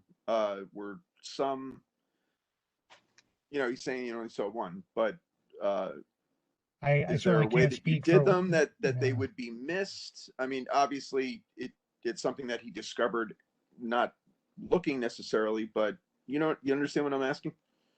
I don't know how he could miss Like, it, and especially, as Chris alluded to, the ones at Metropolitan, which is, I guess, the basis for the question. If one was only good at Lorma, then he presumes that one was good enough at Metro. If those pits were in fact larger, they would be more noticeable. So, Chris, this wasn't done under the cover of night or anything, right? I mean, these were. Everything was done during the day. At the Lorimer Street Station, the five test pits for foundations that were done were more than 10 feet deep, and they were all done by hand excavations. So we spent at least 3 to 4 days to excavate to the bottom, confirm the footings in which the basements sit on. We had multiple surveys from my designers as well as our SOE designing engineer, and then backfill by hand. So I mean, we were at Lorimer and Metropolitan for approximately, I want to say 5 to 6 weeks total. Yeah, again, to the, just illustrating the point of how delicate some of this work is, because we don't know what the existing conditions are underneath there.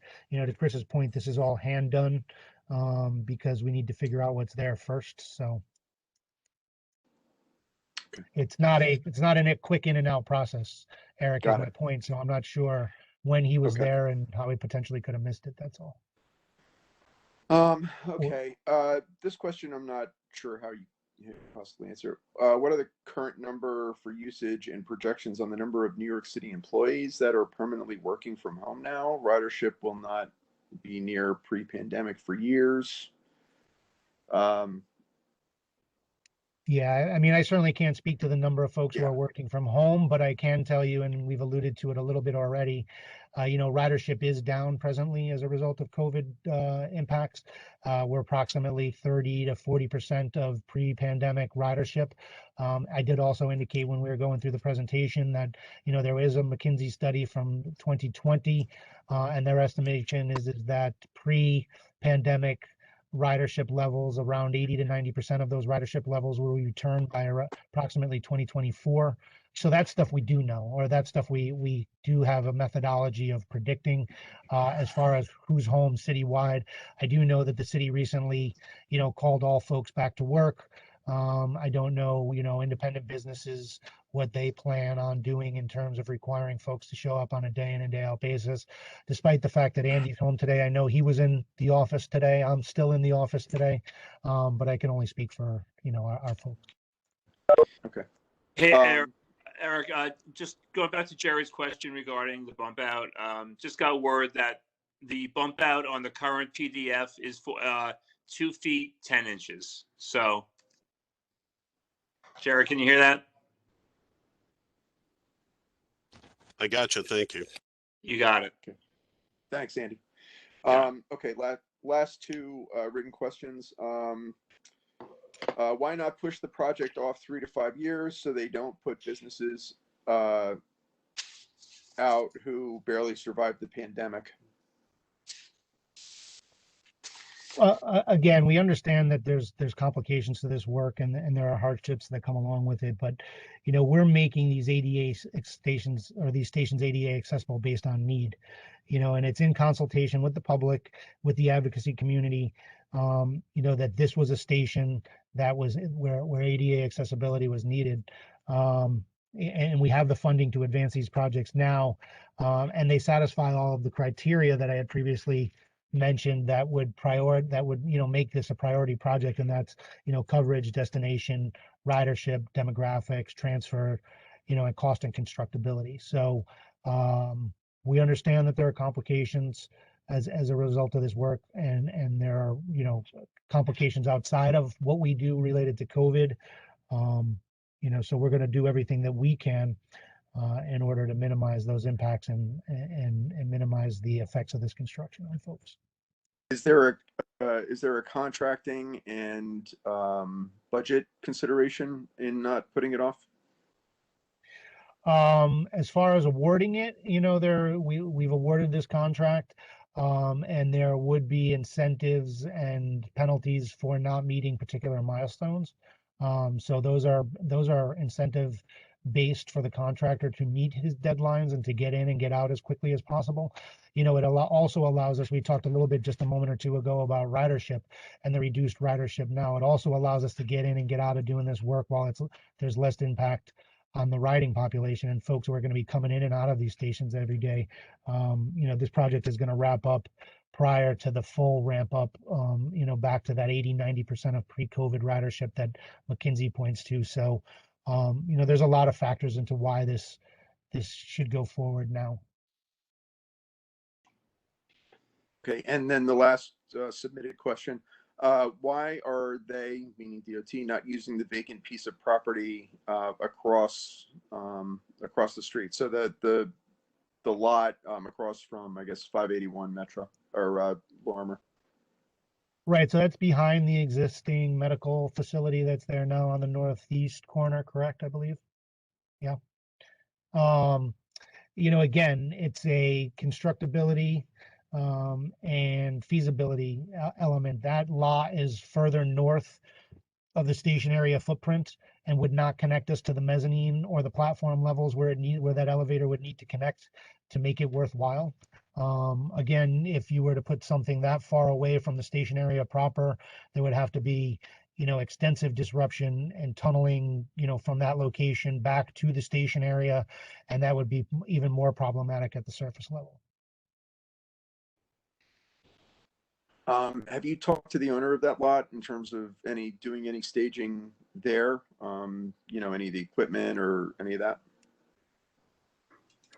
I don't know if we've got, Chris, have you investigated the opportunity or a possibility of using that location as a staging area?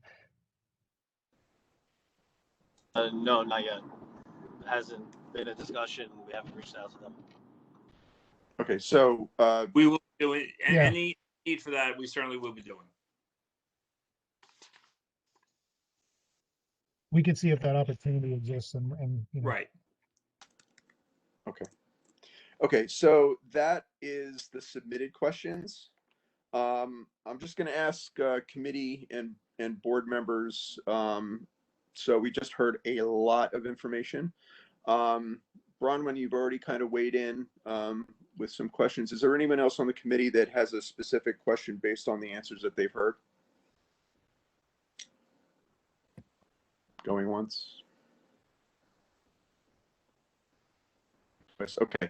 All right. So now we enter the public phase.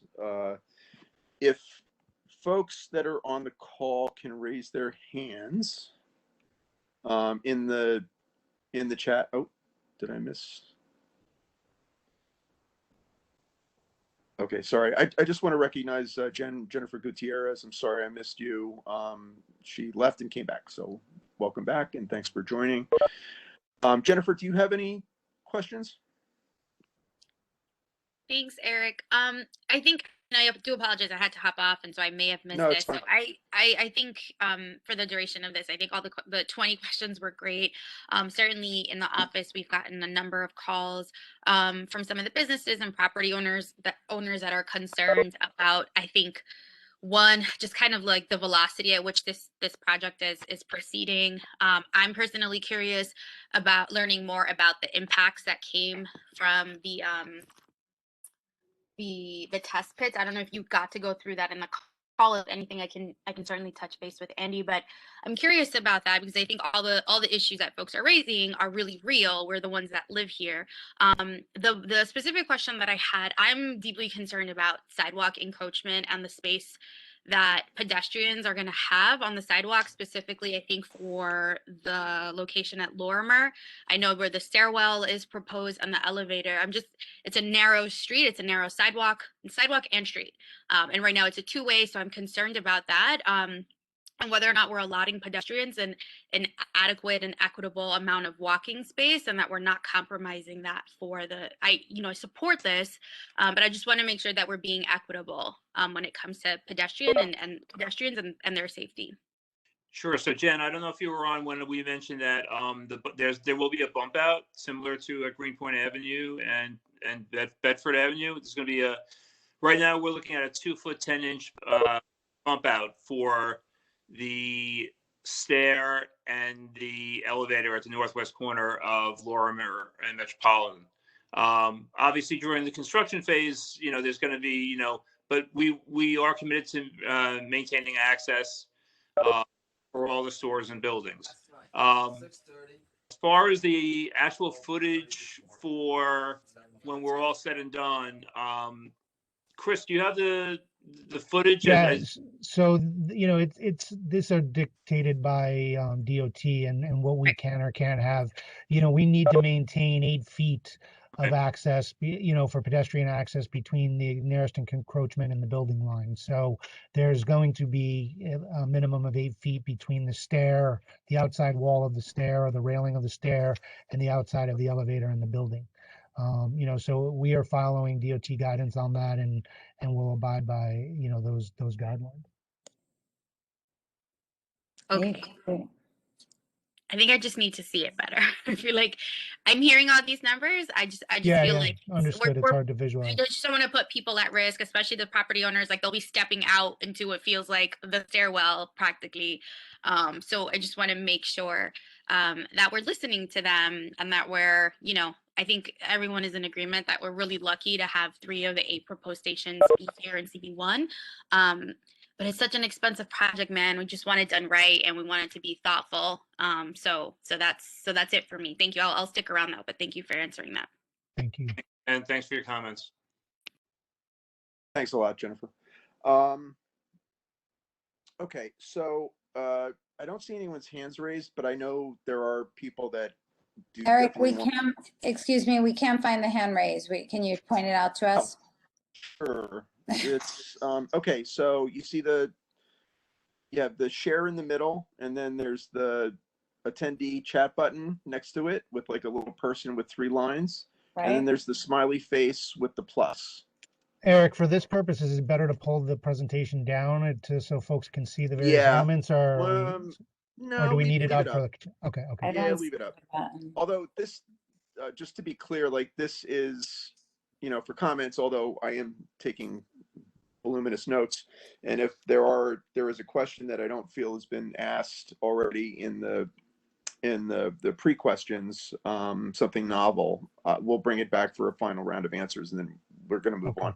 And I'm going to do, I hate to limit the public comment, but again, we've taken 20 questions from public submitted by Lisa. Thank you again. So I'm going to do a hard stop at 9 o'clock on this, just because we still have a lot to get through, and I think we've really dug down deep into this. I'm sure not everyone is going to be happy with all your answers, Andy and Joe.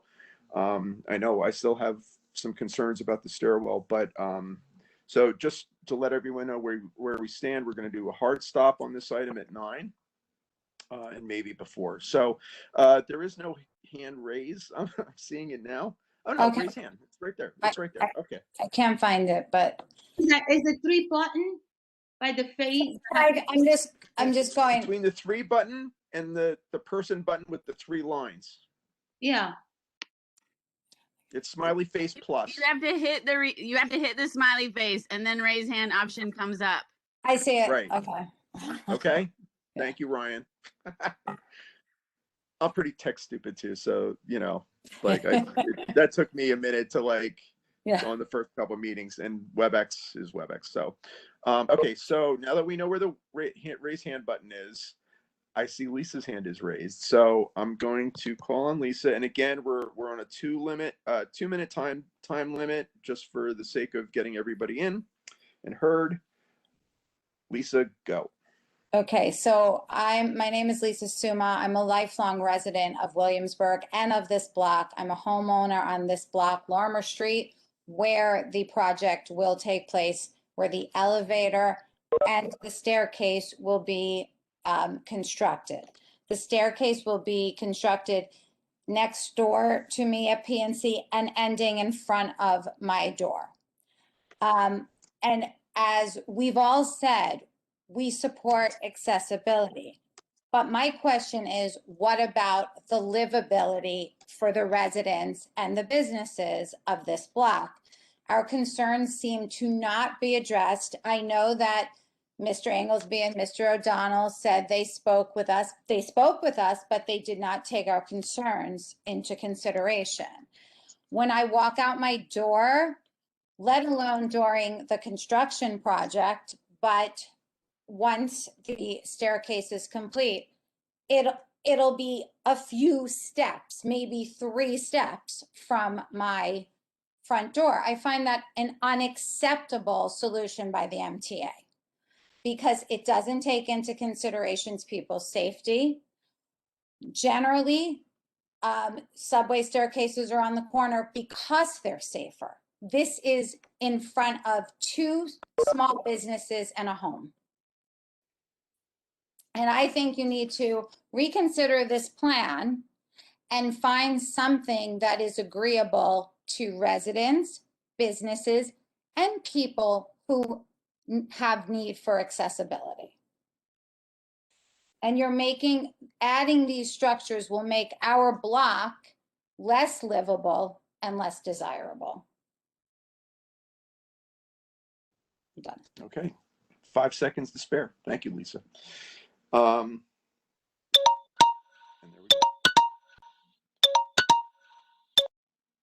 Okay. Can somebody else on the committee give me a hand with just like looking for hands raised? I'm going to do my best to point them out, but okay. I'm seeing, okay, here we go. Sorry. Jessica De La Rosa. You can unmute, and everybody please mute when others are speaking. And Jessica, you can go now, please. Hi there, everybody. Good evening. So my name is Jessica De La Rosa, and I'm the Systems Advocate at the Brooklyn Center for Independence of the Disabled. We are an independent living center advocating for the ability of people with disabilities to live, travel, and work independently in the community. We strongly support the proposal to make the Metropolitan Avenue, Lorma Street subway station accessible. For decades, people with disabilities like myself have been fighting for accessibility for our New York City subway system. This process has been very slow and challenging. Equal access for all is extremely important, and this new elevator installation is another step or role in that direction. Many of the people BCID works with are Brooklyn residents with disabilities, and this elevator would greatly benefit those in the neighborhood and who want to go there. The elevator also would help seniors as well as parents with strollers navigate the subway easier, bringing more business to the area. I have a physical disability and I use a wheelchair 24/7. I can tell you that it is a daily struggle when commuting to work, school, or other daily activities because of the lack of accessible subway stations like this one. Across the city, there are often elevator deserts, elevators out of service, or long distances needed to be traveled to get to an elevator where others do not have to, just to get from one point to the next. It is incredibly frustrating and angry. My friends, the wider disability community, and I are really counting on the new elevator at the Metropolitan Lumiere Station and are looking forward to a time where our commute will be one elevator ride easier. Thank you.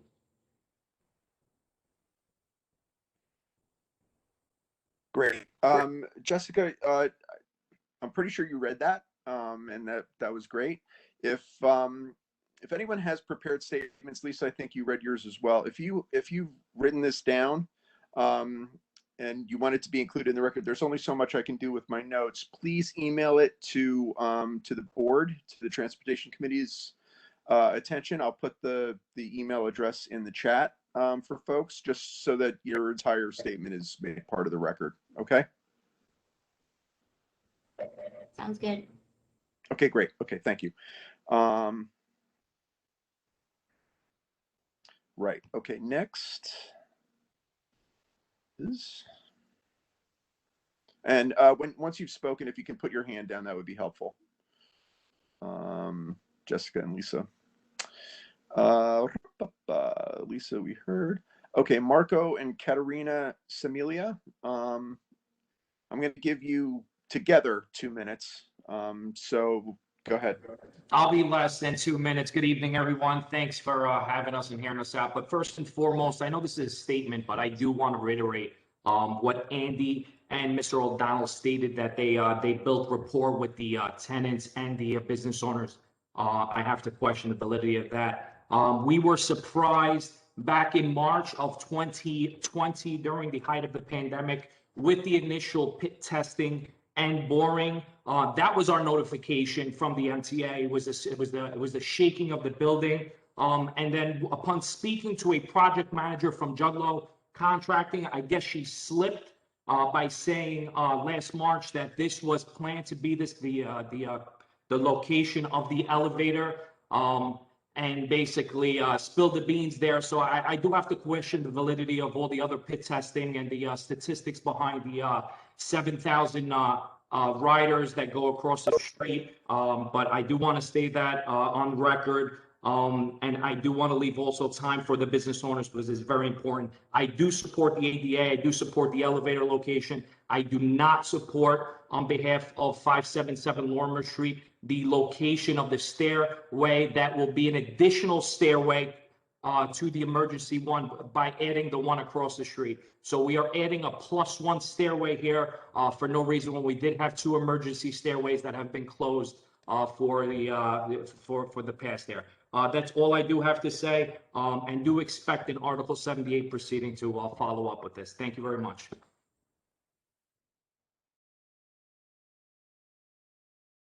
Okay, thank you. Okay, sorry, bear with me, folks. Next, okay, and again, please, if you have your hand raised, please go back in and take your hand down. So I'm pretty much keeping track of who's spoken, but just it's a little confusing. Melissa Morales, you are next. Hi, everyone. Thank you for getting together on this topic. It's extremely important that we discuss this as a community. Let me first start by saying I know how accessibility is needed in our public transportation system, and the elevator is not the issue that we have here. My mother was in a wheelchair while I was her caretaker, and I had to take her to treatment, and I know how difficult it is to navigate the public transportation system.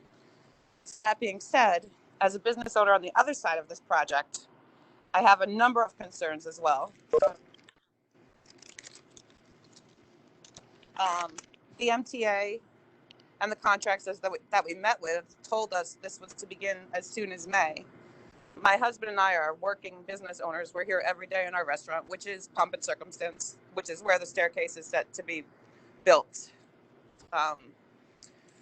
During the pandemic, we have had a reliant outdoor dining community. We have 6 seats outside that we fill every night, that people are here to eat with us. And this project and the scope of it is taking all of that away. That was our only source of income throughout the last year. I don't know if anyone that doesn't own a restaurant at this point can understand that, but it has to really be taken into account on the timing of this project as well. Zona Rosa across the street also has a huge outdoor dining situation, and starting this project right at the beginning of the weather breaking, when we were all looking forward to welcoming guests to our sidewalks again, this construction is going to take up the entire street. So I think there needs to be some consideration on the part of the MTA.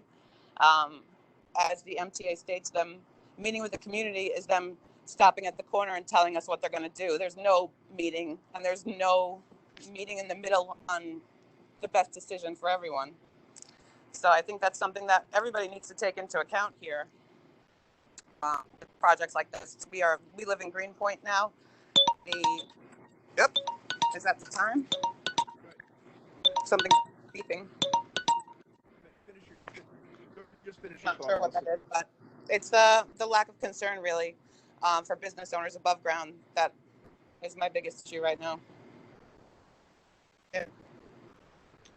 Okay, thanks a lot, Melissa. And for some reason, I keep thinking your name is Alyssa, so I should have realized that you were Melissa. And we talked last Monday, and so, and just a personal note. So I'm a caterer. My business is not happening at the moment because I do events, but I work with another local caterer on Havemeyer who is, just struggled through last year just to keep things going. And so, when I hear your story, Melissa and James, it really resonates with me because I know how hard it's been for the folks that I'm working with. I know a lot of people in the restaurant and service industry, and it really is a very painful time for all of us in that industry. And so, I don't want you to think that it's falling on deaf ears, Melissa, and James as well. So just point of personal privilege. I hope not, really. And I think that the small restaurants is what makes Brooklyn unique, and losing them is going to be a real issue. So I agree completely. Okay, so I see two more hands raised. So we will go to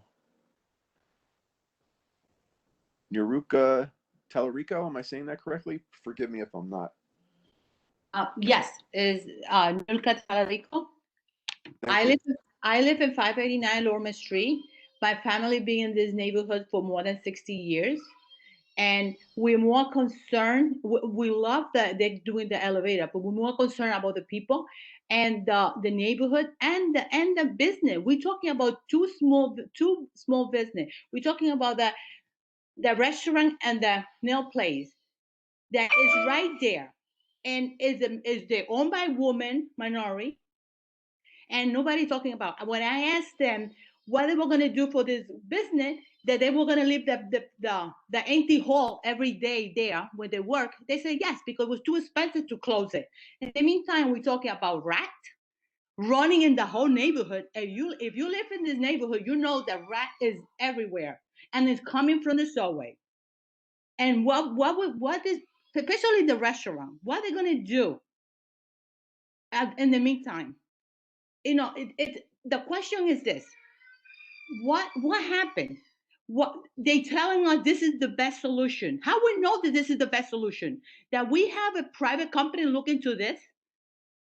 That we have somebody out beside the MTA telling us that this is the right place to put the step right in front of this woman, a single woman home, and nobody questioned this? I mean, we send email to everyone, and nobody questioned, nobody answer us. Like we're silent in this. Everybody meet together, but the community is in silence. Nobody care about us, the community, and that's terrible. That's a shame, and that's why I'm so upset about. It's not the elevator. We love to have the elevator. The point is, who questioning the MTA? If this is the best solution, is the best solution for the MTA by money, or is the best solution for the community? That's the whole issue here. And who represent us in the end of the day? Who represent this community right now? Who questioning for us? Thank you so much. I hope that somebody start questioning MTA about this. Thank you.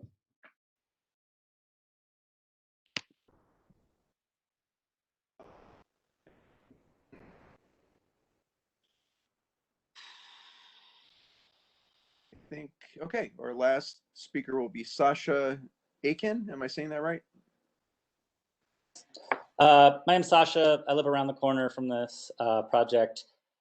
Excuse me. I just wanted to say I support the location of it. I think this makes sense. I support having more stairs into Lorimer. I think both access and accessibility are a problem here. And I understand everybody's in favor of the elevator, and that's great. I do question the timing in terms of overall time. It seems, I mean, I would like to push MTA on why it has to take over 2 years to build an elevator. I know it is complicated to get below the streets of New York, but other cities with complicated streetscapes seem to be able to do this faster. And so that seems, that doesn't seem great to me. But I'm actually in favor of the siting and would like to speak in favor of it. That's it.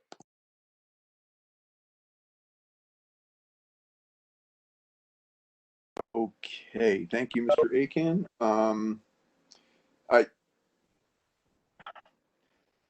So I think we've covered questions that have been stated in here in the comments. I just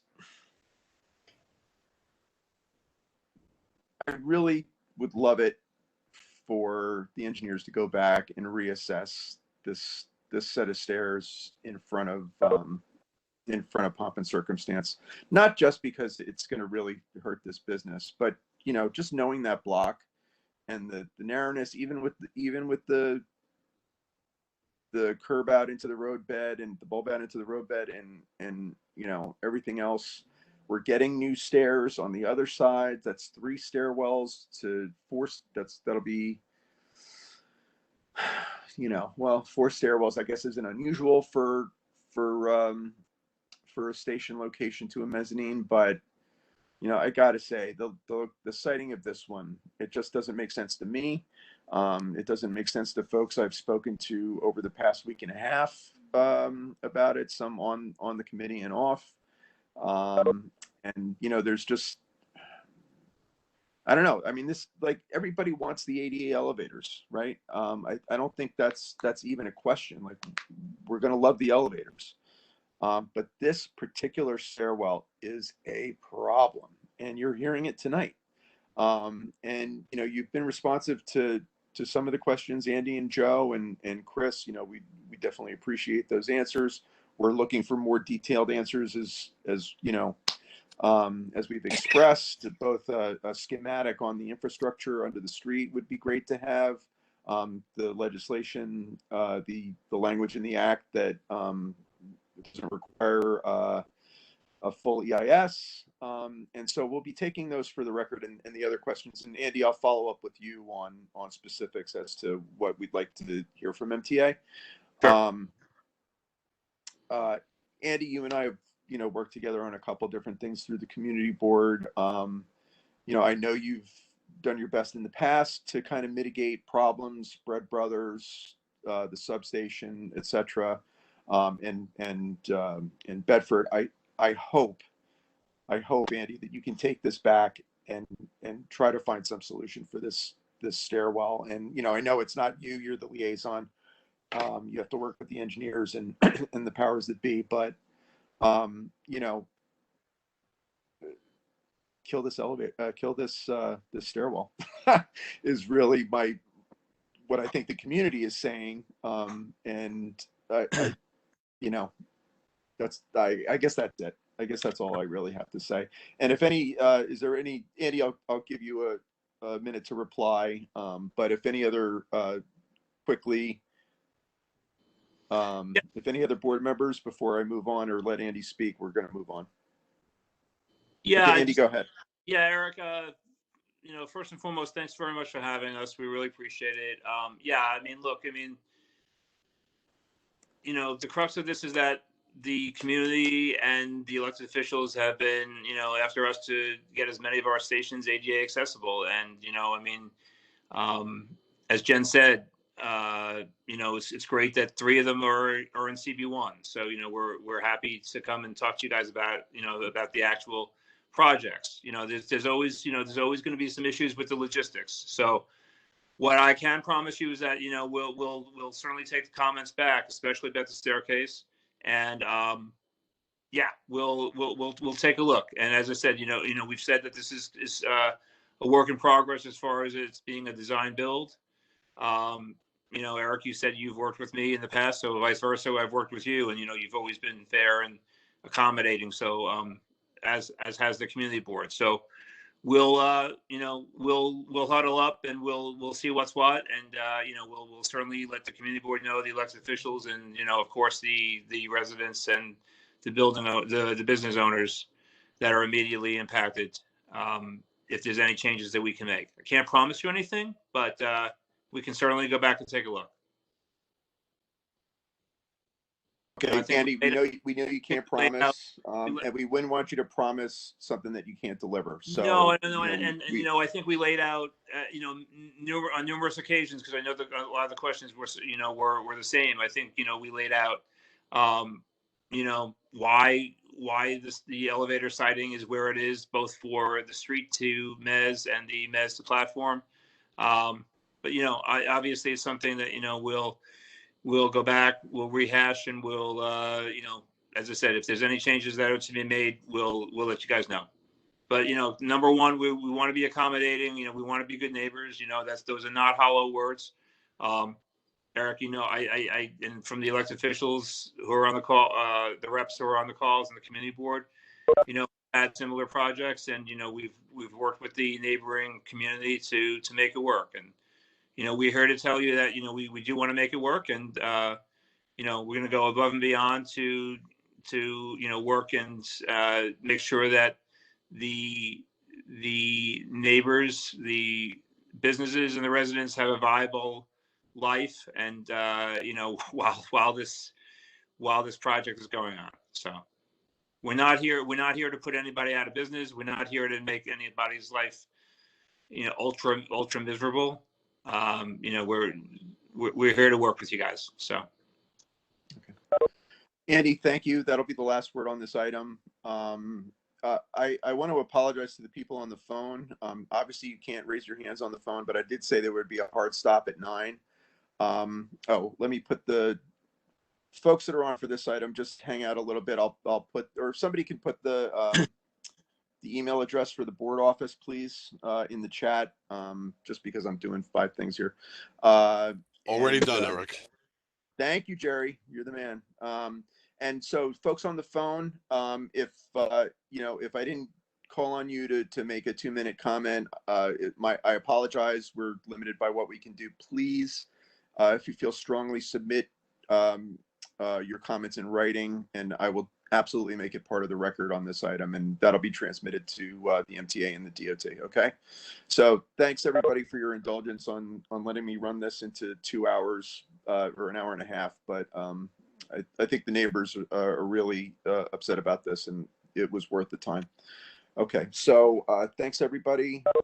Thanks MTA, Andy, Joe, Chris, and your team. Thanks, Eric. And we will.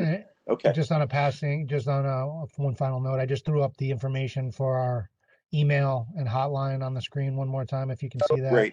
This way Perfect. here, if folks want to sign, send us an email, we'll make sure that we compile a list of all of you who want to get information on a regular basis related to this project and any developments, and we'll make sure you're on those blasts. Yeah, and I encourage people to do that, and take any issues directly to MTA or to the Transportation Committee. Okay. Thanks again, Joe. Thank you. Thanks everyone. Good night. Okay. All right. Let's talk about Collier Triangle. Item number 2, Collier Triangle project, review of the latest iteration by New York City DOT, beepity beep, to safety and quality of life improvements at the intersection of Collier Street, Banker Street, and Franklin Avenue, presented by Ms. Jessica Kronstein, returning champion, and Ms. Rhonda Messer, DOT. Okay, Jessica, you are recognized. Do you have a presentation? I do. Let me pull it up now. You can just share it right through the thing. Through the thing. See how technical I am? Just use the thing. Yeah, checks out. Great. All right. So I think we'll run this similar to the last item, because I feel like some people might have some emotions about it. So what we'll do is we'll hear the presentation. We'll go through. I'll ask board members for technical questions, and then we'll open it up for 2-minute comments on the public. And I'd love to do a hard stop on this by 9:40 if we can, committee, just because we have other stuff to hear. So with that, Jessica, please go ahead. Great, thanks. So this is the proposal. The proposal is to expand pedestrian access to both Franklin North-South and make some safety improvements to the intersection. There's more I'll go into later. So this project we've been working on, or has been in the works really, for coming on 2 years now. It came to us from Dan Kieser via CB1. And then we started meeting with stakeholders in December 2019. We came to the community board the first time around last spring. I can't believe it's almost been a year. And since then, we've been doing continuing outreach, meeting with stakeholders in the area. And it came to us really as a safety request. So, you know, some of the problems that we've identified at this intersection and the reason why it feels so unsafe are the lack of a sidewalk running north-south on Franklin so that people are forced to walk in the street. There's a tall shrub in this green space that makes it very hard for merging vehicles to see. This turn is also very soft so that merging vehicles can merge very quickly, whether or not they can see over said shrub. And there's no marked pedestrian crossing here. So along with the lack of a sidewalk, there's no real access for pedestrians to walk north-south, even though that is someplace that they are walking. And again, here you can see the tall shrub, you can see the lack of a sidewalk, you can see how people are forced to walk in this bike lane to go north-south on Franklin. And so again, coming back to the proposal, so the idea here is that we would expand the triangle. We're able to do that in concrete. We would also raise this bike lane. So that would tighten this up a little bit so that people are forced to go a little bit slower as they're coming through here. We would expand the public space here, the pedestrian space here in this area. So that serves to both harden this turn, making it so that people move a little bit slower as they are merging. But we're also able to add, it's 24 bike parking spots. And then here we're also able to expand pedestrian space and harden this turn so that people turning into this sort of largely residential area are forced to go a little bit slower. So this is all that called out in bold text. But again, additional bike parking, expanded public space, raised bike lane, hardened turn to slow turning vehicles, updated signal timing to ease left turn conflicts, both for cyclists and for drivers, reconstructed and expanded sidewalk, again, really solving that sort of north-south pedestrian access problem, and adding a new crossing here. And so again, just to reiterate what that means for pedestrian circulation, currently, if you want to stay on the east side of Franklin, as you're heading north-south, you're supposed to sort of make this crazy zigzag, which no one ever does. And so you are forced to walk in the street. What we're really doing is making it so that you can walk north-south, make that connection yourself. We're not impacting vehicular operations. So people who regularly drive north on Banker and merge onto Franklin are still able to do so. They just have to do it a little bit slower. So again, digging a little bit into those access needs. So FDNY can still make these turns, and a WB40 can still make this turn. We also modeled it for a 53-foot truck, but are showing the WB40. Again, we would be adding 24 bike parking spaces as well. And so what are the materials we would use? This is sort of what this would feel like ultimately. This is University Place between 13th and 14th in Manhattan. But this is really just showing what materials and how the space would feel. So we would use our standard DOT bike sleds, planters, epoxy gravel, flexible delineators, and all of our standard DOT markings. So the double white line, things like that. So moving on to sort of where we've been and where we're heading. We're right now, it's April 6th. We're here at Community Board 1 at the Transportation Committee. We would be looking for a vote on the bike parking additions at the full board next week. And then with all sort of requisite approvals, we would implement in late summer. And that's it. Should I keep the presentation up or? Yeah, leave it up just as people want to go back to specifics. So I'm sad that it's not Dan's plan. I think people knew that I was pretty happy with Dan's plan, but the map is not the territory, as Sun Tzu would say. And so here we are. I think I'm particularly happy about the pedestrian straightaway.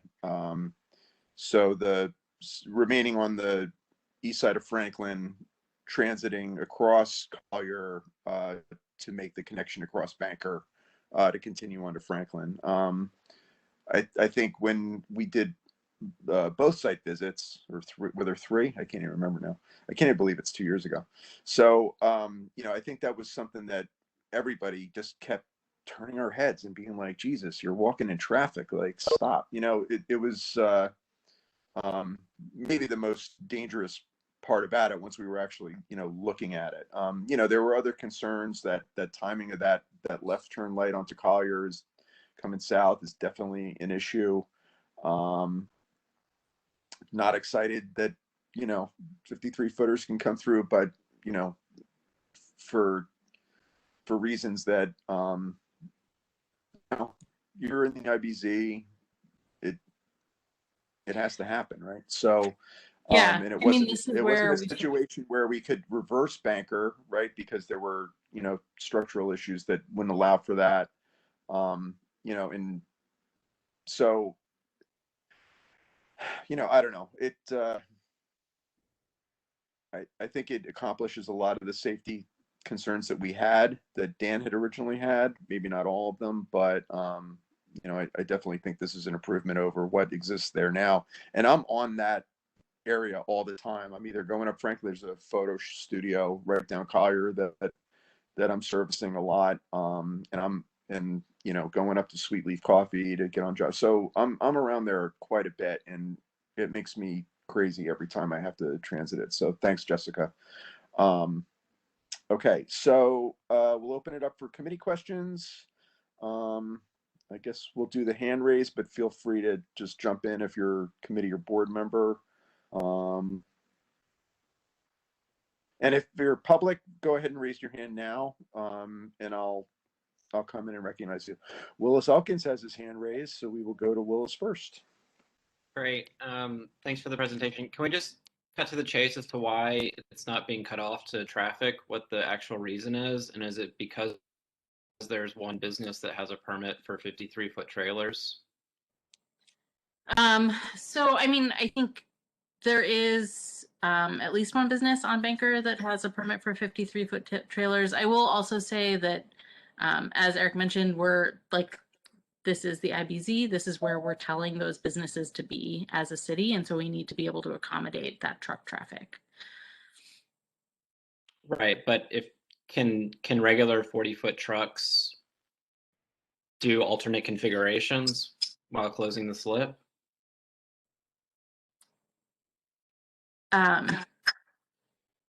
Explain that a little bit. Well, further. we've been going back for years, and I know that there's been a lot of conversations outside of committee meetings about alternate configurations to allow the IBZ to function. My understanding is that it's simply because there's the possibility of a 53-foot truck coming through here that basically tank those other options. Sure. So, so when we looked at the proposal, the traffic configuration just didn't work to maintain Banker the direction it was going, and we couldn't add a two-way to that sort of nubbin of Collier. So to accommodate the slip closure, we wanted to reverse Banker. And the problem was actually at the intersection of Messerole and Franklin. So the reroute for trucks to make the right onto Franklin, that turn was just too sharp I think even for a 40-foot truck, it would force them either onto the sidewalk or into oncoming traffic as they made the turn. It's a very sharp turn. Okay, thank you. Yep. Thanks, Phyllis. And yeah, I'm sad it's not a plaza too. I mean, we all wanted to close the slip, but unfortunately, this is what we got. But it's better than it is, right? So, and Willis, please take your hand down.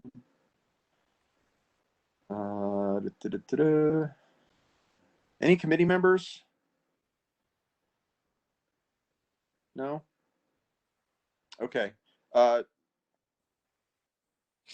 right. So I see, was that somebody saying something? And if anybody's on the phone and they're a committee member, I only see the 347 number. I'm not sure who that is. But if you're a committee member, let me know. Dan, I see you. Kevin, I see you. Okay. So, all right, we'll go to the public. And I'm not going to hold Dan Keyser to 2 minutes because he's the reason we're sitting here today. So, Dan, go ahead. Hi, can you guys hear me? Hey. Yep. Yeah, man. Hi. Wow, what an adventure. What a long, strange trip it's been. Yeah, man. Thanks for, first of all, thanks for accommodating this at CB1 so many times. And also I want to thank Jessica for all her hard work on this and DOT and the team that she's been working with. I am disappointed that the slip is not being closed. I think it's inevitable that the space there is going to be misused by vehicular traffic pretty much the entire time. However, hopefully they'll be slower. Hopefully the planters will slow them down. My big question is, well, first of all, I wanted to mention that there's no solution for getting bikes going to Cali or westbound, right? Not in this plan, at least. Yeah, okay. So that means we're hopping the curb, Willis. My big question is there any milestones where I can specifically look out for that would encourage DOT to close this slip? So there's a permit for a 53-foot truck. If that permit expires, because inevitably all this, at least for this first block, is slowly turning into office space, M1 zoned office space. Is there any milestones to look out for? That's the big question for me. I don't know if I'm supposed to ask questions or if it's just public comment. No, I mean, that's a really good question. I don't know if I have like some hard and fast numbers for you. I think it really has to do with the zoning of the area and the types of uses that we're allowing and sort of requiring to be in this area. Okay. All right. Well, hopefully it's revisited at some point while I'm alive. Yeah, and I should say I was also pulling for the slip closure. Yeah. Cool. Yeah, I don't have anything else to add. I just want to mention that if anybody else is listening that is not like really into community boards, I brought this to the community board without telling anybody and just as kind of an experiment to see if one dude in the community could make change in the neighborhood. And it looks like I did something with the help of, bringing it to DOT, and DOT actually actioned on it, and CB1 was totally behind it. So that's really big. I think I applaud everybody that's been involved with this thing. And yeah, we're going to hear from another guy later, by the way, Kevin, who is also trying to make something happen. And that's all I got. Thanks. Good for you, Dan. Really. Eric, I had my hand raised before. Probably you didn't see. Oh, that. you did. Oh, Sante Michelli. All right, I'll get you 1 second, Sante. Okay. So just Dan's question about the bike lane, the turn, and having to jump the curb. Yep. Is there anything that we can do ongoing to make that better? Is there anything that,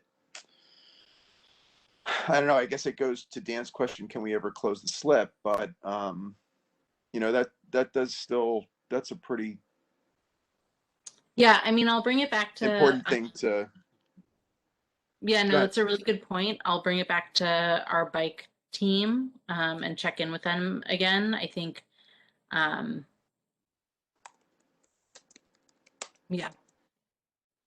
Okay. But I I mean, would that's say, all you can do right now, right? So, yeah. So you need a I'll vote from sorry, us. just Oh, go ahead. sorry, just to finish that out. I don't want to delay moving forward with specifically the concrete, just because it takes a long time to get that on the schedule. The markings we can work around a little bit, but yeah. Okay. And just to be clear, you're looking for a vote on this tonight, right? Yep. Yeah. Okay. Thought so. Okay. Just double checking. Okay. So just double checking for hands, and I see only two. So Although, I will just sorry, defer. just because I think Rhonda will kill me if I don't clarify. I think since we're not making operational changes, we don't need a vote on the sidewalk expansion or these curb extensions. What we need a vote on is the bike corral portion, the added bike parking. Okay. Sorry. Well, that's fine. And just to Thank point you out for that, clarifying, Jessica. I'm getting a little teary-eyed here. and just to be clear, you know, from the beginning, I don't know if oh my God, I'm forgetting his name. Is it Sean, who runs the bike shop there? I'm forgetting his name now. Oh, I'm also forgetting his name. That's terrible. You mean Sean yeah. Macias? No, the Silk Road the Cycles. Oh, I'm sorry. The Silk Road. Brendan. I'm sure Dan knows. Brendan. Am I still unmuted? Yeah, Brendan at Silk Road. Yeah. Thank you. Forget. Okay. So, so yeah, just to remind folks that, you know, Silk Road Cycles is right in front of where these bike corrals are going. So it makes perfect sense from my perspective. And I hope the rest of the committee's perspective that it does go there because he will be a good maintenance partner, I think, because he has a vested interest in having it work well. Thanks. He's also a great community member. I just want to add that in. He's not here, but he is a great guy, and his business is helpful for the community. And he also, you know, got a letter of support from all the people in this intersection. He did a lot of work for it too.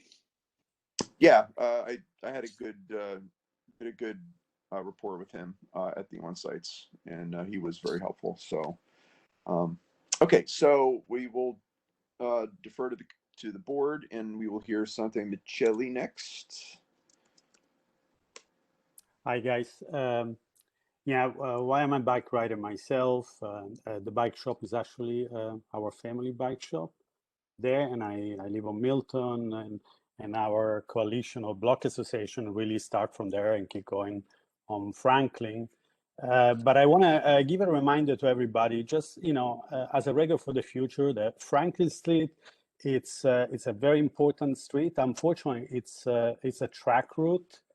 And, you know, we've been seeing a lot with the development. Definitely, there's definitely far more traffic of tracks, which is definitely not doesn't put a bicycle on safety. So I believe it's important to understand. It's very important to give the possibility to this track sometimes to go on west. Now we have development in comparison 2 years ago, and each of these buildings has thousands of people. So it's very important to give opportunity to track to divert from Franklin if you don't have to necessarily travel on Franklin, because we're already impacted by far more pollution, far more traffic. So just a reminder not to be against the closing. You know, that would be ideal, but definitely doing that type of closing would have had impact. So I'm glad actually we didn't do that. I wish there was more outreach with all the block association, which lately, you know, they've been more verbal and have more concern about changing their community. So I wish there was more outreach, how people felt about this. Yeah, that's the only comment. But just a reminder, mostly this is a track route. Let's do not forget about how important it is to allow traffic to decompress, to go somewhere else too. Thank you. something. Sorry, just getting your comments before I forget them. Okay, great. Okay, and I think Kevin Lachera is the last speaker on this item. Look at us, it's 9:23. We're going to make the 9:40. I just jinxed it. Okay, Kevin, go ahead. Try to we keep it turn short and into sweet. pumpkins. Short and sweet, Kevin. So I wanted to, can you hear me? All right, great. Yeah, I think I wanted to first and foremost thank Dan. You know, I think that so much of the work that that I've been doing has been informed by the work that I saw him doing on this at one of my very early community board transportation committee meetings. And it was just unparalleled and like nothing I'd ever seen. So just really incredible. And thank you, Dan. I think that like so many people in this community, even if this is not what we wanted, realized, you know, it has lit fires in many other places. You know, and so that's it's just really incredible, and we all owe you a debt. You know, I think that I am disheartened, obviously, that you know it is one business, one individual business that is stopping this because of the 53-foot truck, this one dispensation. You know, pretty frustrating, and I would agree with Dan that you know I think that in looking at this space in the long term, I would want a continued conversation. I know Jessica, you know, I appreciate all the work that you've done, and I know that you will be here for the community in that regard. That you know, if the permit on this one individual truck for this one individual business on Banker does expire, or whatever happens with the Acme development, or whatever else is going on down there, long term, you know, we want that slip closed. You know, and I really envision this as a step in the right direction, but not the full. You know, not the house. You know, and so I think that that's a priority long term. I know, at least for me, you know, in looking at this space and how we're utilizing open space across the board in the neighborhood. You know, and I guess the one other thing that I would want to express just would be if there are any other protective measures that can be taken, because obviously what would have been the most protective would have been closing the slip entirely. You know, I am cautious about the plastic bollards because we've seen so many of them snapped. You know, if that raised bike lane could be extended down Banker, we're raising it a little tiny bit on this slip. But was it explored being raised down Banker or anywhere else to further protect cyclists and also to further condition drivers that they are approaching an area that may have more people? Sante is right, that Franklin is a space with more people. And so, you know, I think something like that, especially if we do have trucks still continuing to come down this way, how do we calm them? I didn't say that. What did you say, Sante? I said that Franklin is a track route, and we need to take that in consideration. How can we decompress traffic? And so we need to sometimes. Right, and I'm agreeing with you that one way of decompressing truck traffic would be conditioning those trucks as they are coming up Banker by raising the bike lane that exists on Banker and continuing it as part of that Banker, as part of that slip. You know, I was agreeing with you. So that's what I was saying. But regardless, you know, protective measures like that, I think would be very welcome, Jessica, and you know, and Rhonda. Apologies, Sunday I was agreeing with you. But yeah. Yeah, I mean, I Thanks, think Kevin. so. Sorry, not ahead, to here would be planters. So we would be using planters along the edges. The exact quantity depends on how many Brendan can take on maintenance wise. And I guess about a raised, extending that raised bike lane outside of that stretch, was that explored at all? About the race thing specifically to further down Banker, you know, raised bike lane,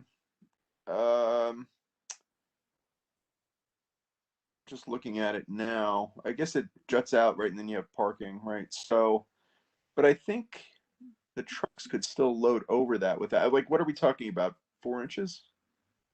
It's not It's like Belgian block. it's like 3 inches. So I would have to talk to our bike folks. I think we don't typically do raised bike lanes. In an IBC? No, I was going to say that aren't curbside. So it would require a redesign of the entire bike lane for all of bike, wherever it's raised. Okay, fair enough. But I guess just my concern is that if it's just in that space, I don't know that it will register with anyone. I mean, like that's not, it's an improvement from what exists, but I guess what I'm saying is I'm not sure that it will register with anyone. When you're on West, even that raised space, the little curb line still registers that it's a separated space. And so, whether that is even leading up onto Franklin, or coming down Collier, whatever it is, that if this is part of a larger network, I think it would welcome here. And that could be a phase 2 part of this conversation. But it's something I think that would be welcome, especially because we are not closing this slip in its entirety. Okay. Thank you. Thanks, Kevin. And Jess, you could follow up on this. I'll reach out to you after the meeting. Okay, I just want to make sure. I think we still have a quorum. Looks like we do. Okay, so we need a motion on this bike corral. Anybody? I, Ryan, make a motion for a lovely, beautiful bike corral. I, William, second it. Okay, we'll do acclamation. All in favor? Aye. Aye. Opposed? Abstain? I abstain. Mary O'Domerick, I abstain. Mary abstains. You need 9 for a quorum, Eric. I'm sorry? You need 9 members for a quorum. I thought I only need 8. You had a new member appointed. You have 9. Oh. I think you only have 3 or 4. 1, 2, 3, 4, 5. Eric, am I supposed to be voting? Who is that? Bronwyn. I'm not, Yes. right? Yeah, you can vote. Oh, okay. Then I vote yes. Okay. If that helps. But it's not a question of whether you can vote. It's a question of how many committee members we have. And I think Jerry may be right. 1. Can we call Willis back real quick? 3. Yeah, where'd he go? Here, let me.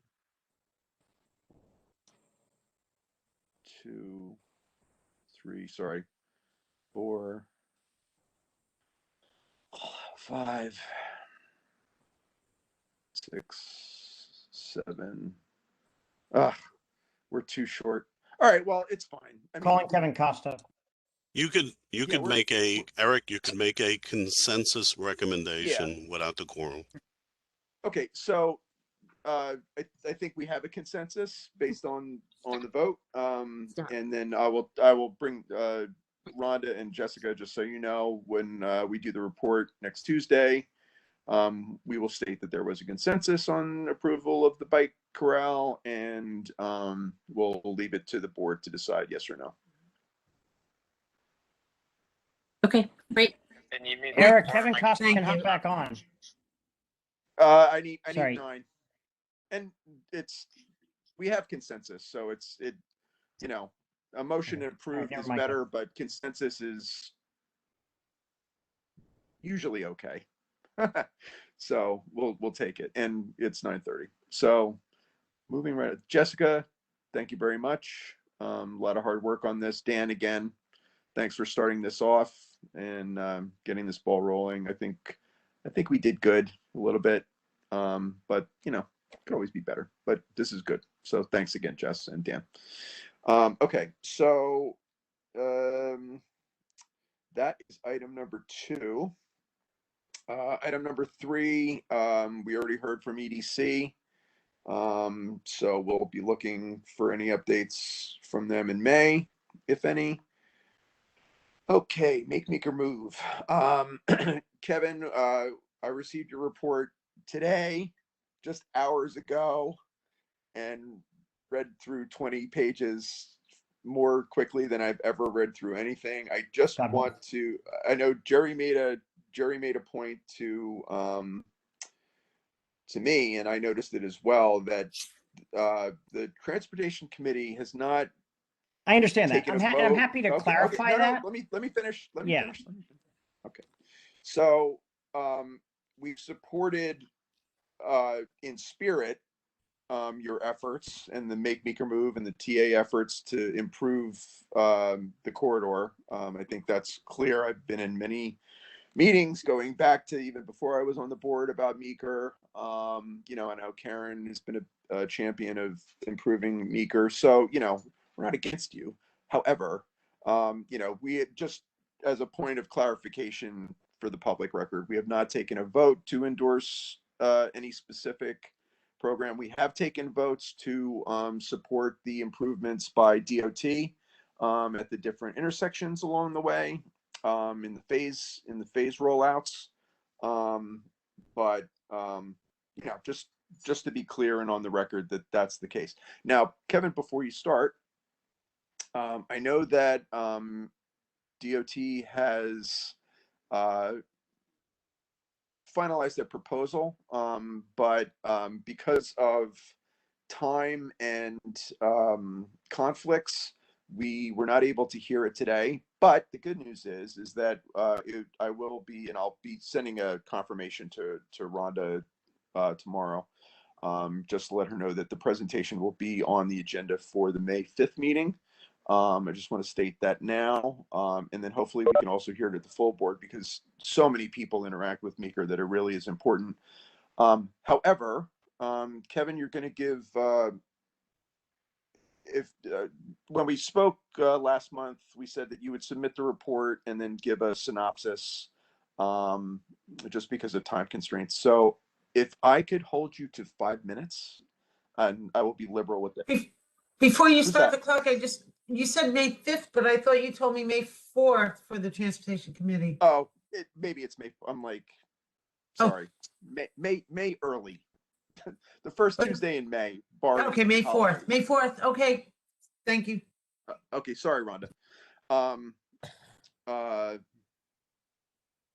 going to say? Oh, so since we are anticipating that, and it is still going to be a proposal before it comes to the board, hearing from Kevin and the Make Meeker Move Coalition will be useful with the few weeks that we have before May 4th, to kind of take his report under consideration. And obviously the report is part of the record. It is a 20-page report. I encourage all members and public, once it's published, to read it. And with that, Kevin, I will give you 8 minutes. And thank you. I will be liberal with that, if necessary, but go ahead. It's saying I'm not able to share my screen. Do I need to be given special permission by the CB in order to do that? Can you hear me? Muted, Eric. No, you should just be able to share. It's there's no panelists on the committee meetings right now. Give me one moment. Jerry, are you seeing anything on your end? No, just hit the share button on the bottom center of your screen. Yeah, it's grayed out. It's grayed out. But if I could share it with Ryan, and maybe if Ryan could go through it and just the PowerPoint, and I could just talk, is that helpful? Is that a workaround? You're muted, Filler. Ryan, do you have it? Ryan, I'm going to share it with you now. I have share, yeah. So give me 1 second.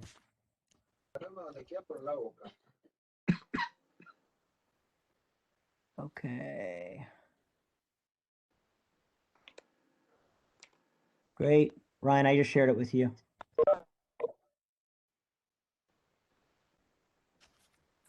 And Eric, yeah, I'm sorry about that confusion. I was not intending to I guess Jerry or whoever was, or the committee. I was not intending to say that anybody had signed on to anything, just that in the past there had been support, which I was under the understanding that there has been, because there has been, a lot of those proposals on bulb outs and traffic safety measures that DOT took were because of the activism and the coalition's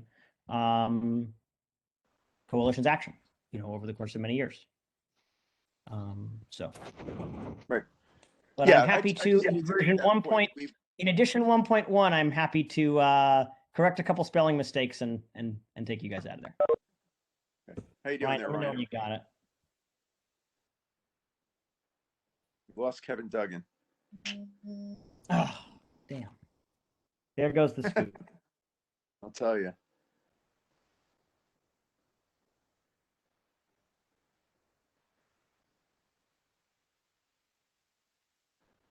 Sorry, everybody. If Alana Ehrenberg is on, she also has it. She can share screen if Ryan's having technical difficulties. Constancia has got it. Yeah, but I can't share my screen. You can't share your screen. Okay.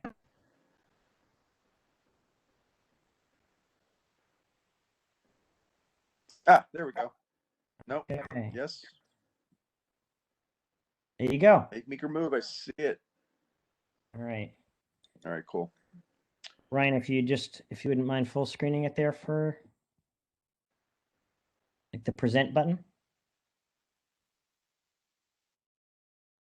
There it is.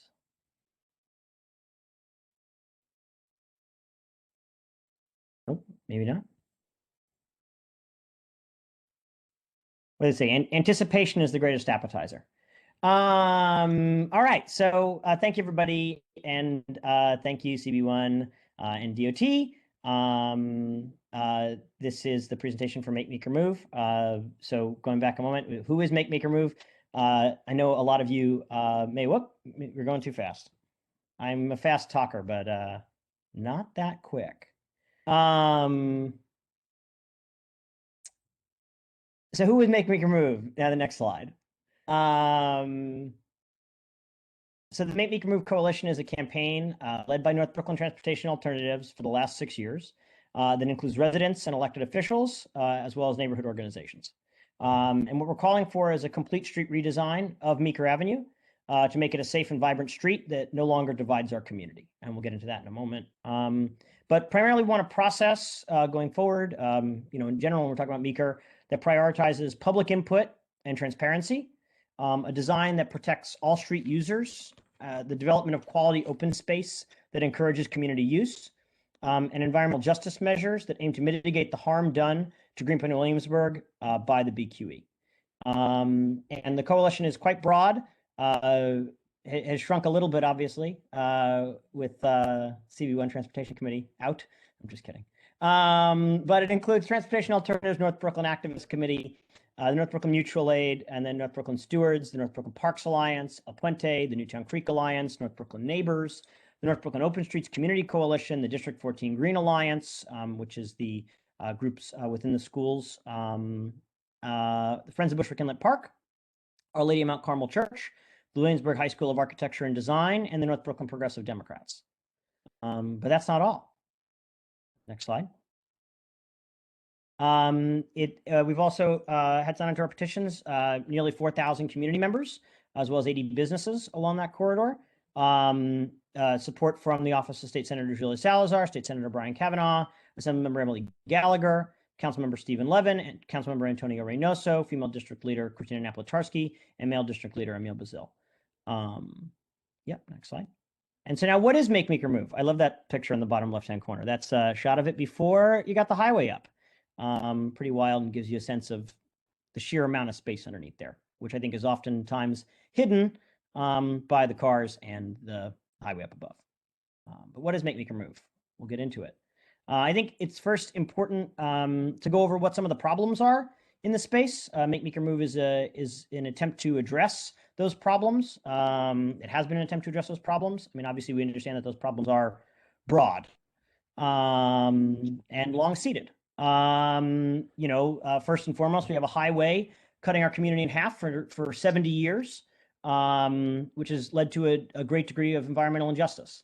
We have constant car traffic polluting North Brooklyn with toxic fumes, which leads to record high asthma rates, all along the corridor, particularly in the south side of Williamsburg. You have vehicles speeding through the neighborhood, using the road below like they do the highway above, cutting through local streets, which has been, historically an issue. I guess, with the next topic we're talking about is open streets, but Driggs is a great example of cars and trucks using that as a cross through to McGinnis Boulevard instead of using Meeker. And quite a few traffic deaths and injuries over the course of time. It's a hostile environment for pedestrians. There's limited signal timing. Cars are very clearly the priority in the space, despite the fact that it cuts through the heart of both of our neighborhoods. And that has real consequences. We'll go to the next slide. In the past 5 years alone, there have been 1,301 total crashes along the Meeker corridor, 5 fatalities, 2 cyclists, 2 pedestrians, and a motorist. And there have been over 1,800 injuries, which is just a wild number to contemplate. But it's very clear that if this is the way this road is supposed to be working, there's a major problem. And the people here that live in our community that are trying to cross the street to get to McGolrick Park or to Cooper Park houses or over to Union Pool or, whatever it may be, to get to school, to get to church, to bring their kids, down to the water, whatever it may be, they have to cross this area, and it's just not safe. So next slide. There's a litany of problems. There's been a decade of rallying for safety improvements with little to show for it. There hasn't been improvements. There have been. We spoke about that. But Meeker is still not working for this community by any stretch of the imagination. There is no public space investment, almost no public space investment in any real way. These massive parking fields underneath that are just used as car storage. It lacks any type of sufficient stormwater infrastructure. What was down there, you have frequent flooding, many problems along the drains. And this area drains out the Bushwick Inlet. And so those consequences are felt downstream. There's no bike path or any type of bike facilities, no bike parking to speak of in the space. It's poorly lit and largely abandoned by the agencies that are responsible for its maintenance. And that's not entirely DOT's fault. It is a tangle of jurisdictions as to who's supposed to be cleaning it, who's supposed to be caring for it, who's supposed to be watching out for it.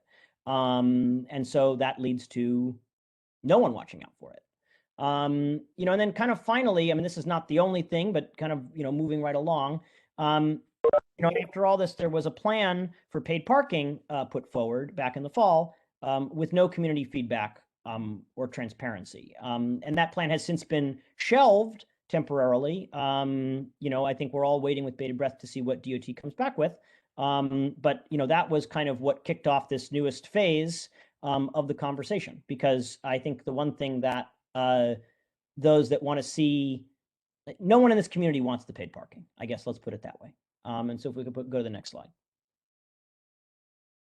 And so kind of bringing us more recently into the last year and a half or so, is that back in January of 2020, residents were promised a 2-way protected bike lane as part of the DOT's Green Wave plan. Obviously, many city, state projects were jettisoned with the outset of the pandemic.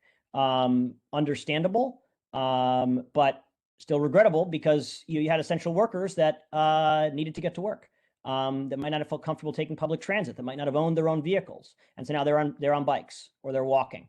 And so that bike lane is desperately needed yesterday. And I guess to add a kind of a bit of a complication to that is that this was put on the back burner and then seems to have fell off the stove entirely, because then in November 2020, DOT moved forward with a paid parking plan with no community feedback or input. It's something that no one in this community has ever asked for. Nobody wants. Whether they are living behind the wheel of their car or whether they think that we should get rid of cars altogether. I think what we can agree with is we don't want paid parking underneath the BQE. And that was heard. We received overwhelming pushback, and the plan was put on hold. Right around that same time, in response to that, and to demonstrate, how strong this community feels, on the 12th of November, the Make Meeker Move Coalition held their first public visioning session, which we had invited everybody to. About 100 people showed up. DOT unfortunately was not at that meeting, but that's all right. But we had about 100 members of the community that were able to give their feedback and talk about what it is that they want. And we'll get to that in a moment. But it was hugely productive. Many of those folks that we were talking about earlier that are on the coalition were on that call back in November, saying that this community deserves a real process around this and real long-term improvements. And then in March 11th of this year, the coalition held a second public visioning session, this one specifically on street safety. Again, unfortunately, DOT was not in attendance at that visioning session, but luckily we put together a report, which runs about 20 pages with so much of that feedback. It was recorded. It's the type of process that the community is going to do. We're going to continue to do. We want our agencies to do it. We want our government to do it. But if they're not going to do it, then we'll do it. And so that leads us to the vision, which is next. That's a timeline. Thank you, Constancia, for that timeline. It's just a prettier way of saying what I just said. Next. We know that we need a reimagined streetscape.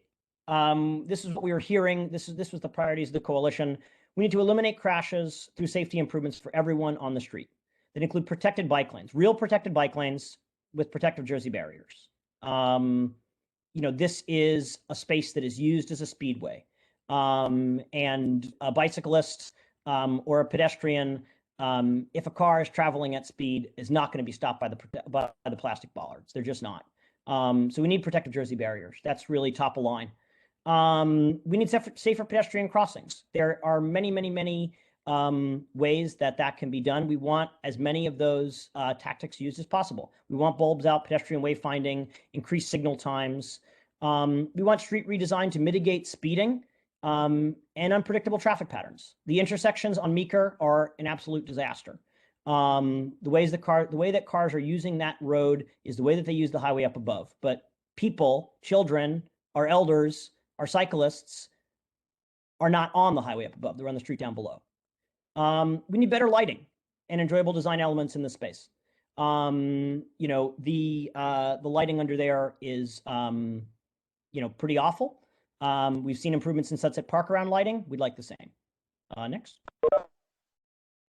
We need to prioritize the community's lived experience, which is, this is an environmental justice issue. There are decades and decades and decades of harm that the BQE has caused. That includes green infrastructure, a real investment in green infrastructure along this route, stormwater management, improved air quality. El Puente has launched an entire campaign called Nuestro Aire, talking about exactly this. The asthma rates along this corridor and in the south side are some of the worst in the entire city. And especially with COVID, so many people that have been affected, it ravages the lungs. This is a long-term problem, like cancers from the oil spill. We want respect and care for unhoused neighbors that are in the space. Any space that we are developing is for everyone in this community. And those folks that are taking shelter underneath the BQE are part of this community. We want climate resiliency planning for this neighborhood. We are on a floodplain, and the consequences are here and now, and they're going to get worse. Plantings to green the space and clean the air, and an inclusive space for all members of the community. That's top line, not just parked cars. I think if you were to say at this stage of the game, we were going to cut a swath the size of the BQE through anywhere else in the neighborhood and put parking in its place, you'd have an uprising on their hands. And the fact that Robert Moses was able to do this 70 years ago is something we want fixed, and DOT has the ability to do it. If we can get the next slide. Quality open space, real investment. The space that we're talking about is 25 acres of open space underneath the highway. That is 10 acres less than McCarran Park. That is 2.5 times the size of McGolrick. That is the space that we're talking about. and it would be as a linear space throughout the entire community. An open space corridor connecting and creating a network of parks and plazas is something that can knit this community back together after all the damage that it's caused. You know, we're talking about racial and economic justice for a neighborhood divided by a deadly highway. We're talking about spatial equity for the 60% of North Brooklyn residents who don't own cars. We're talking about program spaces to support small businesses and community organizations, public seating, public art, athletic spaces, and public marketplace possibilities. And the future. What we've heard from the community is a resounding call for a radical change on Meeker Avenue, a complete street redesign that speaks to the needs and addresses the historical damage done to Greenpoint and Williamsburg. We know that it's real. Our community wants and deserves a street that's safe and enjoyable to walk, to bike, to play on, a place where families feel safe. And again, we know how it can be done. We know the steps that can be taken. And we're expecting transparency and engagement with this neighborhood and the coalition from the DOT on any future plan. To be perfectly honest, it's been pretty disappointing that there's been a plan that's being developed by DOT since the fall, and there has been no communication with this coalition as it's being developed. I understand it's going to be presented, but as that plan is being developed, no listening sessions, no conversation, no questionnaire, nothing. And that's really not the way that this community wants to do this going forward. And we're not going to accept it. We're going to continue to do our own sorts of things if the DOT and our elected officials are not going to step in and engage with the community. And that's why we put together the community report. Sorry, it just jumped around here. The community report, it goes into much more detail on many of these sorts of things and has notes and quotations and statements of commitment from both of our visioning sessions. Goes into greater detail on all of this. Is that it, Brian? I think that's the whole. Okay, I think it is. Yeah, and so that's it. I'm happy to take any questions. I know there's a number of folks here that have stayed on this call from 6:30 to now in order to express their support for this plan. And I know that it's getting late, but we got to hear from so many of the folks on other issues, and it would be great to hear from a few of them, even if it was 30 seconds or a minute, because this is important to people, and it's been an ongoing thing, not just for the last 5 or 10 years, but for the last 70 years, and there's real consequences for folks. This is possible for the DOT to do. We're expecting them to do it, and we want them to be engaged with the community while they are doing it. We need to do so much better than we're doing with the Meeker corridor, and I know that we can, and we've got to do it together. So thank you. Thanks, Kevin. And Kevin, if you can email that PowerPoint to the board office, that would be for the record, in addition to your report, which we have already. Thanks. Do I see hands raised? I don't. Anybody want to comment? There's a Dan Keyser. There we go.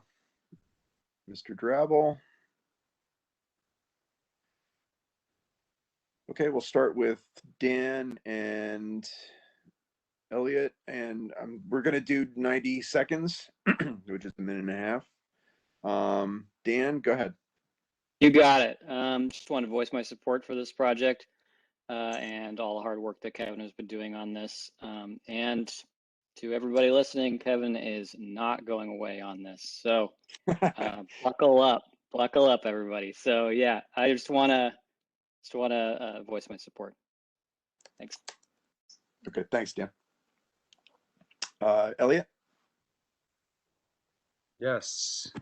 Can you hear me? Yes, sir. Go ahead. Yeah, I'd also like to voice my full support for this project, especially regarding mobility and safety. I just moved from the south side to, I guess, the north side. And sometimes if I'm coming up Union Ave, I have to go on Meeker for not even 1 block to turn onto Skillman. And even in that 1 block, I don't think it's unreasonable to not want to fear for my life as I'm just biking very shortly. on that. And also, I think totally agree that all that space under the highway could be used so much better than just as free parking. So just like to voice my support to see any of it used as public space, and even the areas. I mean, I'm not sure what the areas that are fenced off, like along Metro, like near, I guess, where it goes from the trench to the elevated part. There's this whole area that is just like fenced off, and there's some not like industrial equipment, but it's hard to describe what it is. But even just picnic tables or anything would be better than just free parking for whoever wants it. Thank you. I don't know. 631, can you mute? Thank you. Okay. Any other comments? Oh, bunch. Okay, here they go. All right, so we will do in this order, just because it's how I'm seeing it. I guess it's alphabetical. Jack Donahue, Constantia, and then Merrill. Okay, go ahead, Jack. Cool. Yeah, I just want to express my full support for this whole project. One thing, I think just the list of organizations throughout the community, whether it's local activist groups, elected representatives, not to mention just kind of local neighborhood organizations that have all signed on, it's really like inspiring to see everybody coming together. But it's also like depressing because if everybody wants it and nothing's been done for so long, there's clearly a problem here. And yeah, just from a safety perspective, it just completely bisects the neighborhood. In terms of walking, it's just a crapshoot every time. I'm not even brave enough to attempt to bike it. So like, Godspeed to whoever does. It's just a nightmare. And I'll also say it's not a safe drive either. Like when you're in a car, it's a highway, and the pavement's torn up. There's terrible lighting. So it's really just not a good experience for anybody. So I used to say that nothing could be worse than what it is right now. A paid parking lot would be, but there's a lot of room and there's a lot of potential down there.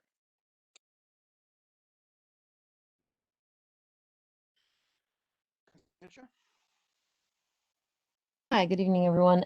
Yeah, just wanted to chime in with a comment that we may have not included in this. The report is really comprehensive, but I really do believe that making Meeker move and making it more accessible can help strengthen the social and economic fabric of our community. There are quite a lot of businesses in the immediate vicinity where we're, I suppose, yet to do a full survey, but quite a lot of them are missing out on opportunities, and we can, as a coalition, help foster this greater access and especially during COVID, help these businesses survive. So the economic argument here is pretty sizable. As we know, pedestrian traffic increases, income and profits of businesses. So something to also look at as we talk about the fabric of the community. Thank you, Constantia. And Merrill?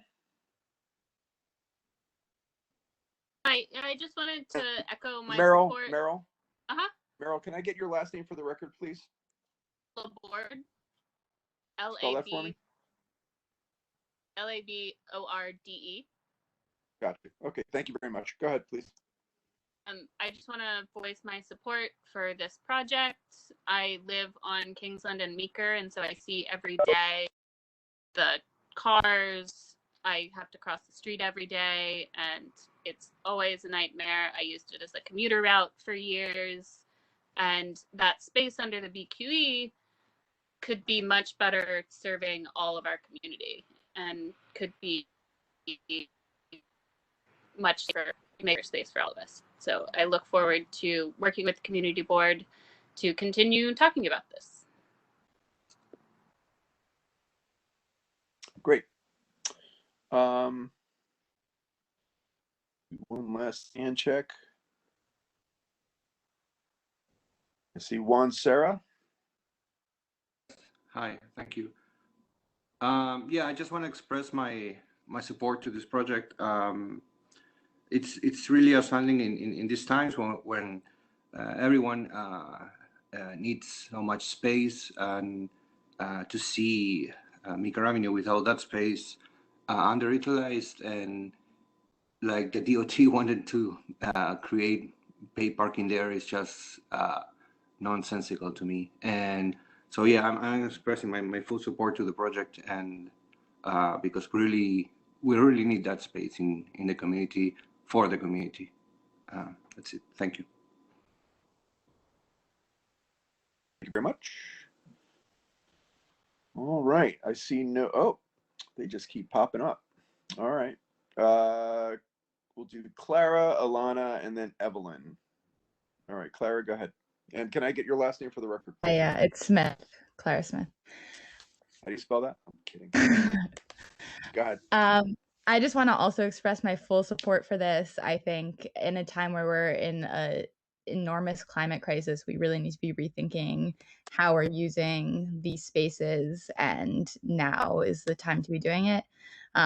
Just seconding everything everyone has said, and hope to see this continue to be discussed. Great.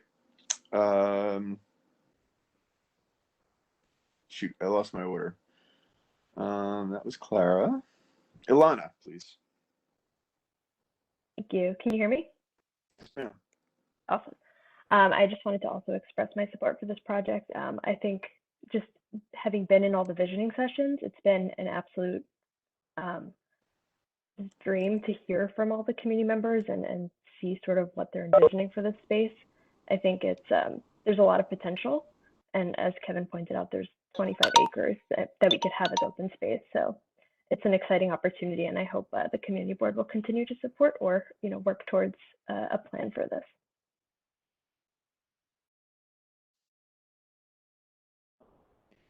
Evelyn?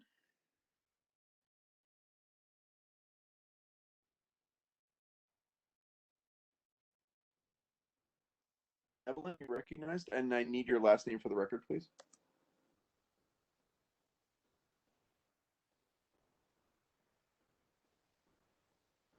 Going once. Going twice. Evelyn, you there? Okay, we'll circle back to Evelyn, see if she's having tech issues. Ryan, you have your hand raised. Yes. I wanted to express my support for this project just because it's been something that it feels like a project that the Transportation Committee has been working on the whole decade that I've been on it, through discussions and really the public participation. I feel like it set a standard for what the neighborhood wants to see the DOT do, and really brought forth some great ideas and energy. And I'm just stoked for the next few months as we really push it.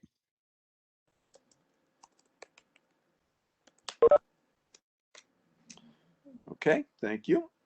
We're going to try Evelyn again. Nope, she ducked out. Eric, can I have a quick question, which maybe not, I don't know, but hang on, let me just get William before I lose him. William, are you there? I don't want to lose you. Yes, I'm here. Okay, man, go ahead. Can you hear me? Yes, sir. Yes, I'd just like to voice my support for this report. Great work, Kevin, and your team. And I was just thinking back when we had early voting, and as a member of a number of Progressive Democrats, we would walk our senior citizens to vote. And it was not easy walking 80 and 90-year-olds underneath that path. And unfortunately, we have a whole bunch of 20-year-olds that give us the support. So it is very scary. And some folks were, at that age, they want to vote in person. They don't believe in mailing it. But they were scared to vote because of walking that path in Meeker. And we were able to walk 49 folks to make sure they got to vote. So that's just want to say. It is important to make that environment safe, not for just children, but our elderly as well. Thank you, Kevin. Thank you for your team. Thanks, William. Kevin, before I recognize you.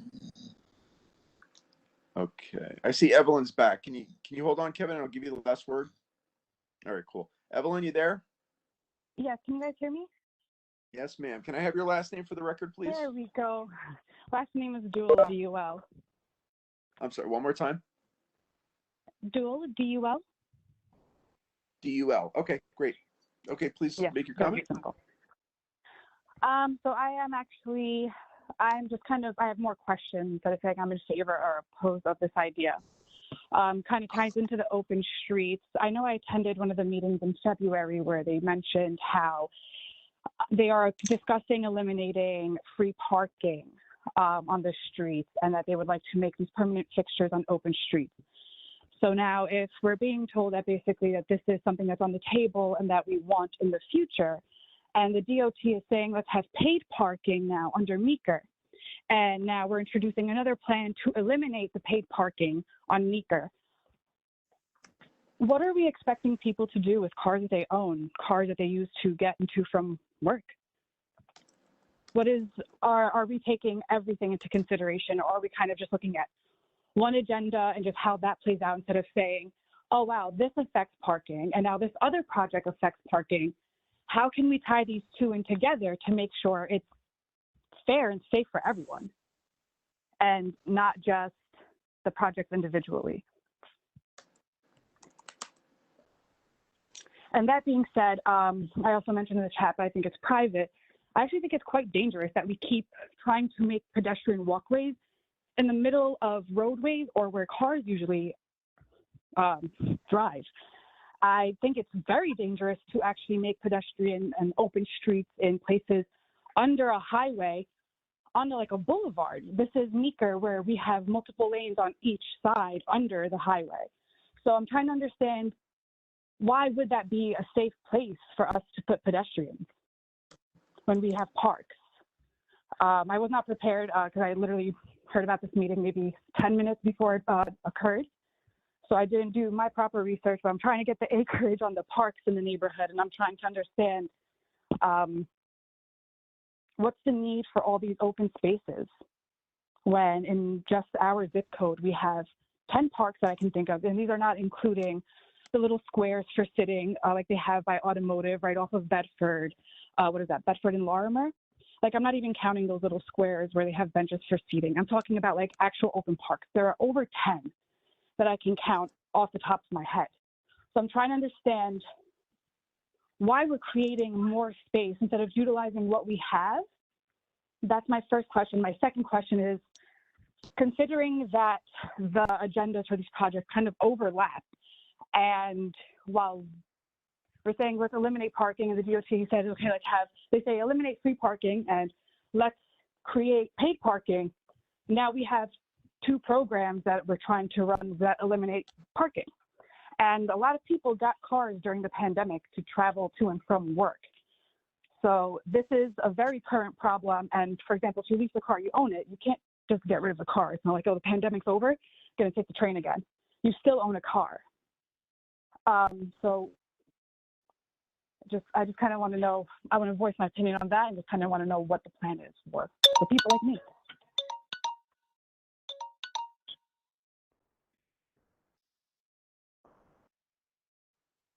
Okay, I think you're muted. Oh, can you hear me? Okay, great. Okay, so cancel that. All right, so Kevin, I'm gonna give you the last word. If you can keep it to 2 minutes, that would be great. You're welcome to respond to those questions. Although, Evelyn, I will encourage you to attend next month's Transportation Committee meeting, where we will have, this will be the first item on the agenda, and we can have a more fulsome conversation about it. A lot of the issues you raised have been discussed many times, which is not to say we don't want to answer your questions, but you know, North Brooklyn typically underserved by park space compared to other community boards in the city. Parking is an issue, but statistics are showing that car ownership is actually decreasing in the city, et cetera, et cetera. There's a lot to unpack. I'm not going to do it right now. I just want to give you kind of a quick and dirty, but I'll encourage you to come back in May and sit in on that meeting and ask questions there. So, Mr. Lashera, if you would. Sure, thank you.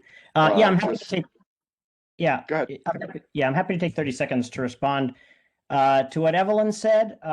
Evelyn, I would encourage you to read the report, which is pretty exhaustive. But I think if we're going to have a conversation about should there be more parks or less parks, I'm happy every day of the week to come down on the side of there should be more parks in our community.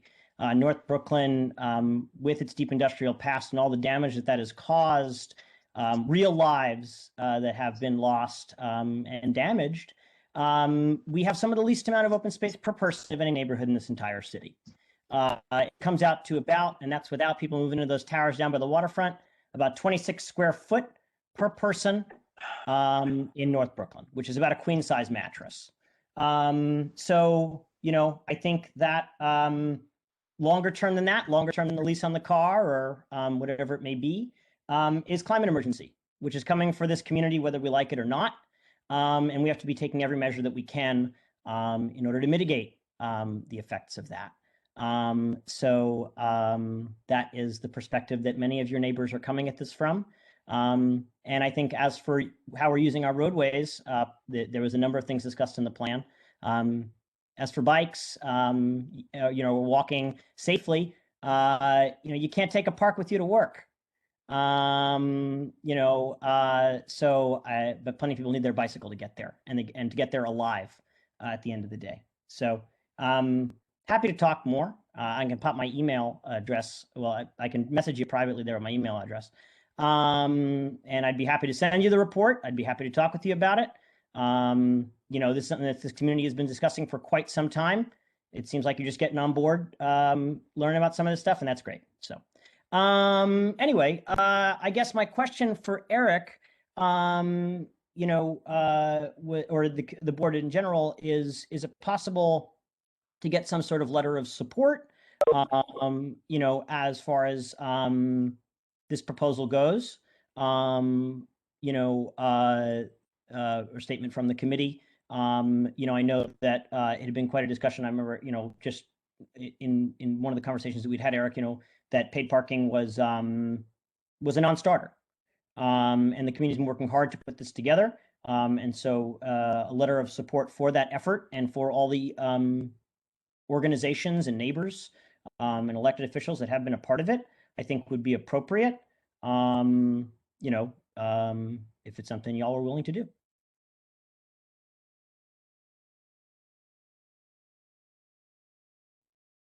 I think you're muted, Eric.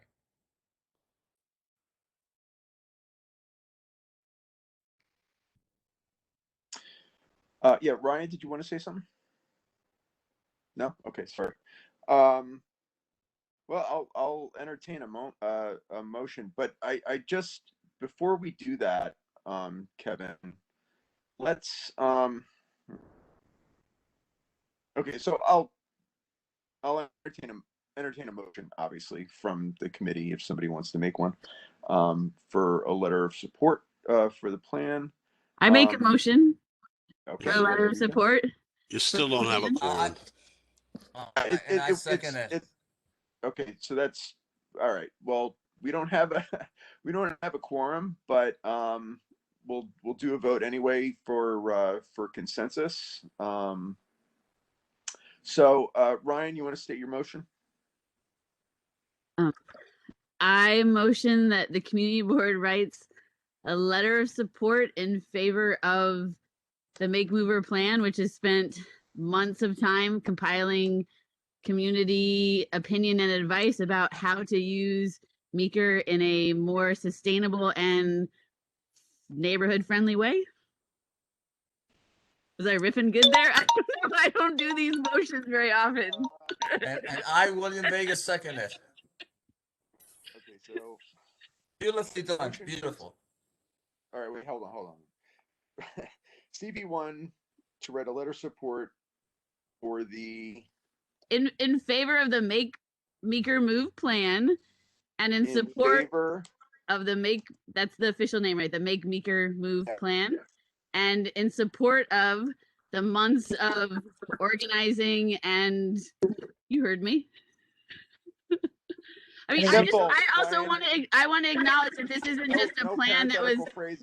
Well, I just want to acknowledge you're probably better at this than me, but I just want to acknowledge that it's not just a plan that was thrown out here, that it was like months of you know, that there was a process to it.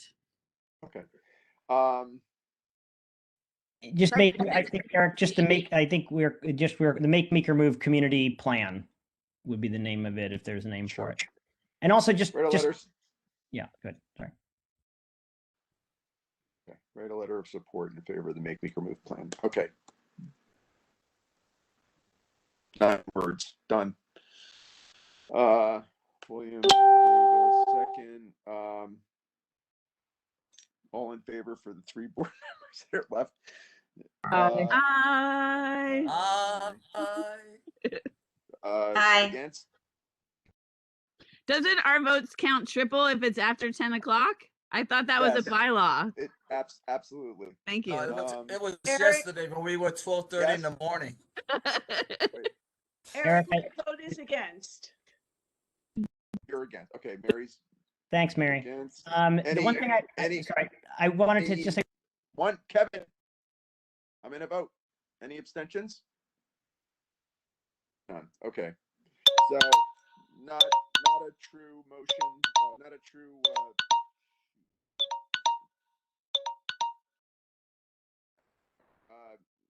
Not just a motion of acclamation, and we'll take it to the board on Tuesday. And Kevin, I got to move on. It's 10:20. Thank you. Okay. Oh, hi, Kyle.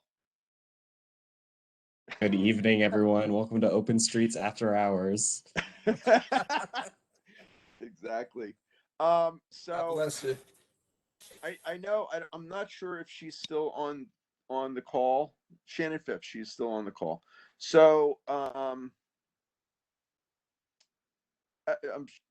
and Sante, hand up, hand down. So Kyle, I'm just gonna, so we talk about this every month. There's some stuff coming, probably for next month, that is going to be more furtive, but if there's any updates that you want to give in terms of, like, I know there's been some work with outreach. I know you have some things kind of planned for the next, I think, anyway. I've heard rumors that you have things in the works. Anything that you want to, okay, Aaron, anything that you want to update the board on, and then I'll take comments from the public, and then we'll make it a short and sweet Open Streets discussion tonight, because you stayed for so long, Kyle. I know, it's 4 hours strong. You're a trooper. All right. So, and yeah, and I'm happy to be here also for the 5th month in a row. So we're definitely committed to hearing as many voices as we possibly can for Open Streets. So the 2 quick updates that I want to talk to you about. The first is we just refreshed all of the barriers and signs along Berry Street, Driggs, Russell, Sharon Street in North Brooklyn.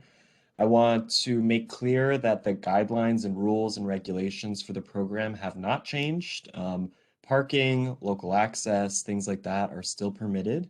And that is communicated actually clearly by the signs. It says road closed to through traffic, but that means that local traffic is still permitted, and parking and things like that. There are QR codes for anyone that has access to a mobile device. They can just use their phones to scan that and go straight to the DOT Open Streets webpage to get more information about the program and just hours of operation and location details generally. If you have any questions about those signs or barriers, please feel free to email openstreets@dot.nyc.gov. The second item that I want to just talk to everybody about, and maybe you Kyle, all... I'm sorry, can you just throw that in the chat when you're done? Yeah, no problem. We'll do.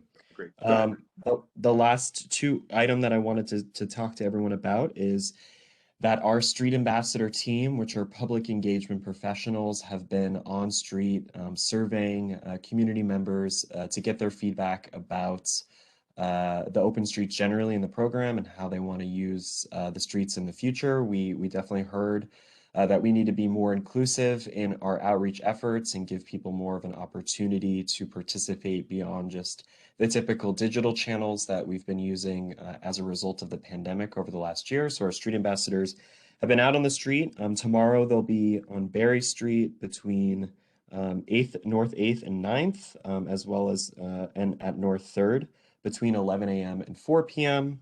They're also going to be on Berry on Friday as well. I'll put all the location details in the chat just so everybody can mark their calendars. And then next week on Monday, Wednesday, and Friday, they'll also be on Driggs to get feedback along that corridor. So please feel free to visit the Street Ambassador team. Interpreters will also be available for anyone that speaks Spanish or Polish that wants to take the survey as well. And we are really happy to sort of hear everyone's feedback and continue the conversation related to open streets. So that is all the short and sweet updates I have tonight. Thanks, Kyle. And now we will hear public comments. Shannon, I knew you were going to raise your hand, so I'm going to call on you right now. And then we'll hear, I thought I saw Angie in the chat. Angie, did you want to speak? If so, just raise your hand and I'll get to you after Shannon, okay? Okay. Shannon, please go ahead. Hello. So glad to be able to have the opportunity to speak with the committee, and I'm hoping that you will advocate for the people that live on and off Berry Street. As we experienced Berry Street, it used to be a very quiet one-way street with a very beautiful bike lane. Since the pandemic, it has been infested with quality of life issues, and it's become very unsafe for residents that live here. I'm glad the barriers were mentioned. They're horrible. They're heavy and they're not installed the way the DOT diagrams are listed on the website. The volunteers that the DOT has chosen to work with have been very hostile to the residents that live here on their social media and have been using divisive language and polarizing strategies to create this uncivil atmosphere here where people who are coming to participate in the open streets feel entitled to talk down to us, to harass us, and to be very rude to us. I was called a piece of shit the other day. And I live here, and this is where my roots are, and I'm not leaving. And I really feel that the DOT not speaking out against uncivil behavior and putting their volunteers and Noel Hildajo, the biggest offender, in check is outrageous. These barriers, we're afraid they're gonna damage cars. They're gonna be used as weapons. People they're floating around. They're not secured. They don't have postings. The signs that used to post the operating hours have been removed. And this contributes to a lot of this uncivil behavior. And it would, if you posted the hours, I think it would be very good for the public to see that this is an open and closing time. Also, as people that live here, we disagree with the 8 to 8. It's not needed. I live here. I see from Monday through Friday during business hours, no one's here. No one's using the open street. It's just not used. It's not used till Friday night or on warm days on the weekends. It was, we understand that the program was originally started because of the pandemic and the lockdowns, but as things are opening up, we just don't see the demand for it to be here. We've had so many quality of life issues. Now we have noise pollution as a problem, increased traffic, partying, yelling, screaming, people amplifying music. On our sidewalks, behind our gates, and on our stoops, we have an increased number of people vomiting, urinating, loitering, trespassing, leaving trash behind. We have an increased number of people smoking cigarettes in front of our entryways and our windows, exposing us to known cancer-causing and asthma-triggering chemicals. You guys are talking about the BQE. You're bringing people to our doorstep, putting formaldehyde and cyanide in our lungs. And if you confront these people, they call us bitches. And it's really, as a woman, this is unacceptable to be made to feel this unsafe in my own neighborhood, in front of my own house. We have cars cruising around looking for parking, Traffic has been diverted to side streets, creating more idling and honking. We have people tailgating in front of our house, drinking before they hit the street, Berry Street, the big destination. The environment of our neighborhood has been totally trashed, which is unacceptable. I mean, I have a lot more to say, but I'm being cut off, and you know, that's how this has been going. So that's a good start, I guess. Thank you, Eric. And I have your letter. It'll be part of the record. I'm not cutting anybody off. We've been talking about this since September. And we're going to But we continue to haven't talk been about it. included. I'm late to the game because the DOT and the volunteers haven't really, I've had more people from the census knock on my door. All right, well, 5 times a you're here day. now. Yeah. Shannon, you're here now and we hear you. Okay. So, you know, we've been talking about this for a long time, and we're still trying to find a resolution that, you know, that is livable for everyone going forward. And, you know, so thank you for your comments. Thank you for your letter. It is part of the record. And so is your testimony tonight. Angie, did you want to say something? Angie Biotti? Hi, can you hear me? Yep, go ahead. Can you hear me? Yes, I can. Oh, okay. Well, I can pretty much. Okay. All right. I can pretty much echo everything Shannon just said, and I mean, even just this past weekend, coming home from, because I have to get out of here on weekends now because it is so miserable. It is unlivable. I'm on North 7th, near Barry, and I come home to 6 drunk girls on my stoop. I'm just trying to get home, and I get mimicked and heckled because I tell them it's private property. You know, this and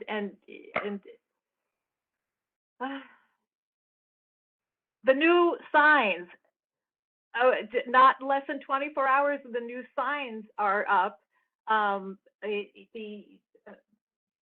My neighbor trying to get home is getting called a fucker for you know, opening the gate saying cars are not allowed. Why are the signs changed to road closed? There's no guideline for these electric bikes and scooters that go in all directions and well over 5 miles an hour, well over, and the times have disappeared. So also, like Shannon said, a lot of these problems would be alleviated if the times were back up. Why have the times been removed? That's really, I'm exhausted. I'm really drained, and that's all I have to say tonight. Thank you. Thank you, Angie. Eric. Hi, Eric. It's Mary. Go ahead, Mary. Hi. I just want to echo everything that the other 2 speakers before me said. Everything they said is 100% true. And I haven't seen or heard something that I asked for last time. What is the emergency vehicle plan for getting to people on these streets from North 6, 7, 8, and 9? What is the route? Because now that we have stronger barriers, I hardly think that anybody is going to get out of a fire truck or an ambulance to move those barriers. I want to know exactly what the route is to get to somebody who is having a heart attack or there's a fire.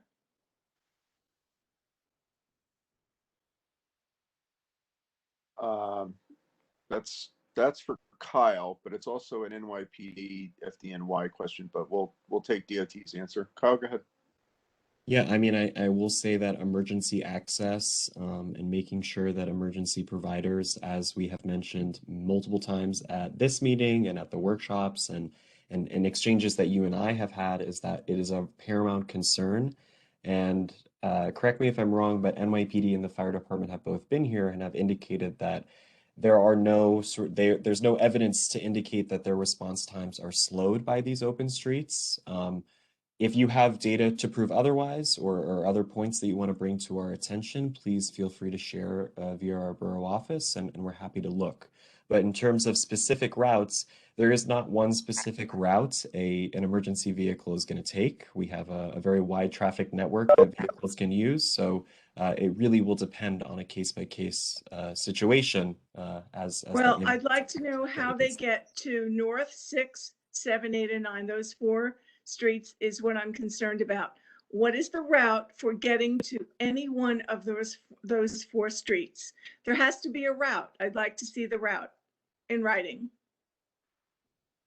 Unfortunately, I just don't think that that's something that we would offer because they would just use the streets normally to get there. What streets? Exactly my question. What streets? They could use North 6th, 7th, 8th, or 9th, Barry, Wythe, Bedford, Kent, Roebling, Metropolitan, Manhattan. I mean, virtually every street in New York City. I'm sorry, but I don't accept that answer because the last time you told me that the fire department and the police department had a specific route. I would That's like not to know true. I what did not say that last time. Yeah, you did mention that. You said that they have a route. So I would like to know exactly what that route is. Mary, unfortunately, I'm going to say it again. That's just not something that we'll be able to provide because, like I said, there's a million different variables to consider for our emergency providers to get to these areas that you're describing. And I want to reiterate that in the multiple times that we've been speaking with the police department and the fire department, they have not indicated that their emergency response times are slowed down because of open streets. Do you have any kind of data to back that up? Can you get us some data on that? Our data would have to come from the fire department and NYPD. So if you'd like to reach out to them to see if they have any data to support that, I think we could discuss it at the next community board meeting. I'd like to see the data on that. Yes. Well, we've had some response from Captain Fahey.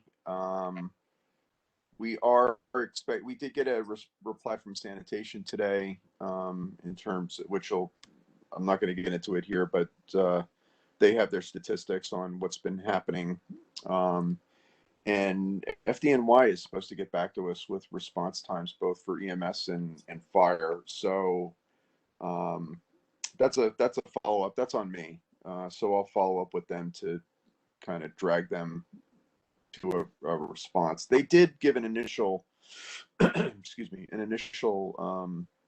estimate that they weren't really seeing reduced response times. I think FDNY had one incident where there was a 30-second delay or something. I'd have to go back to the record to look at it, but Mary, I'll follow up on that. Okay, thank you.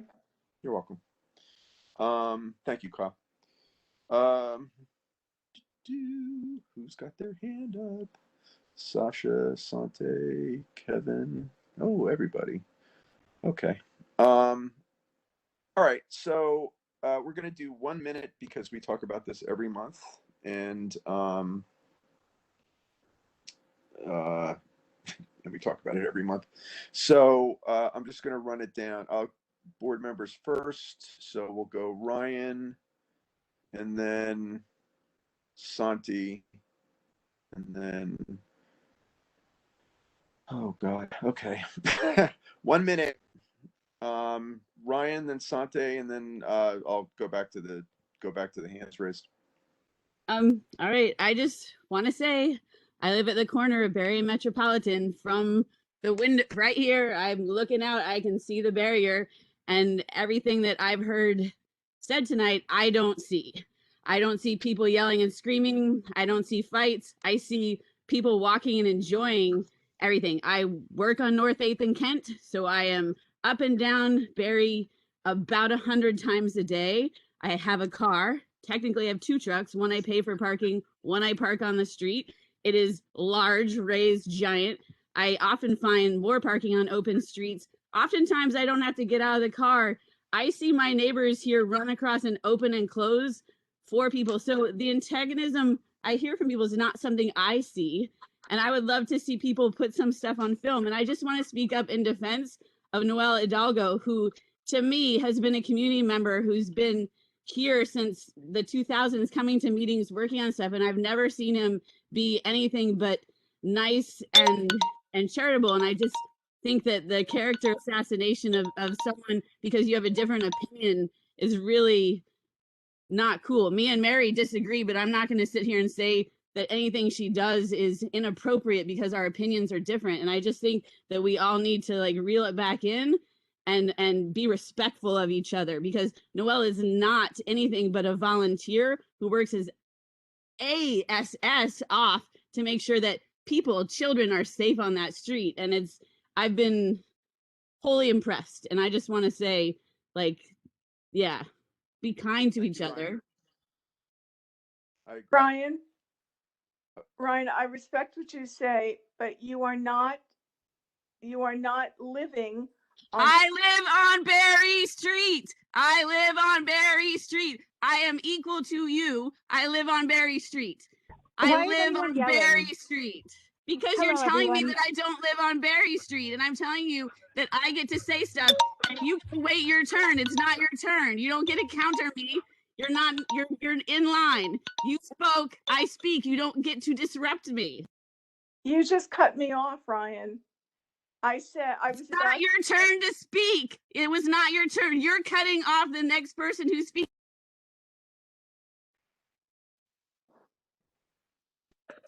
I live on Berry. Okay. No yelling. Mary, you're not recognized. Santi, and then Mary.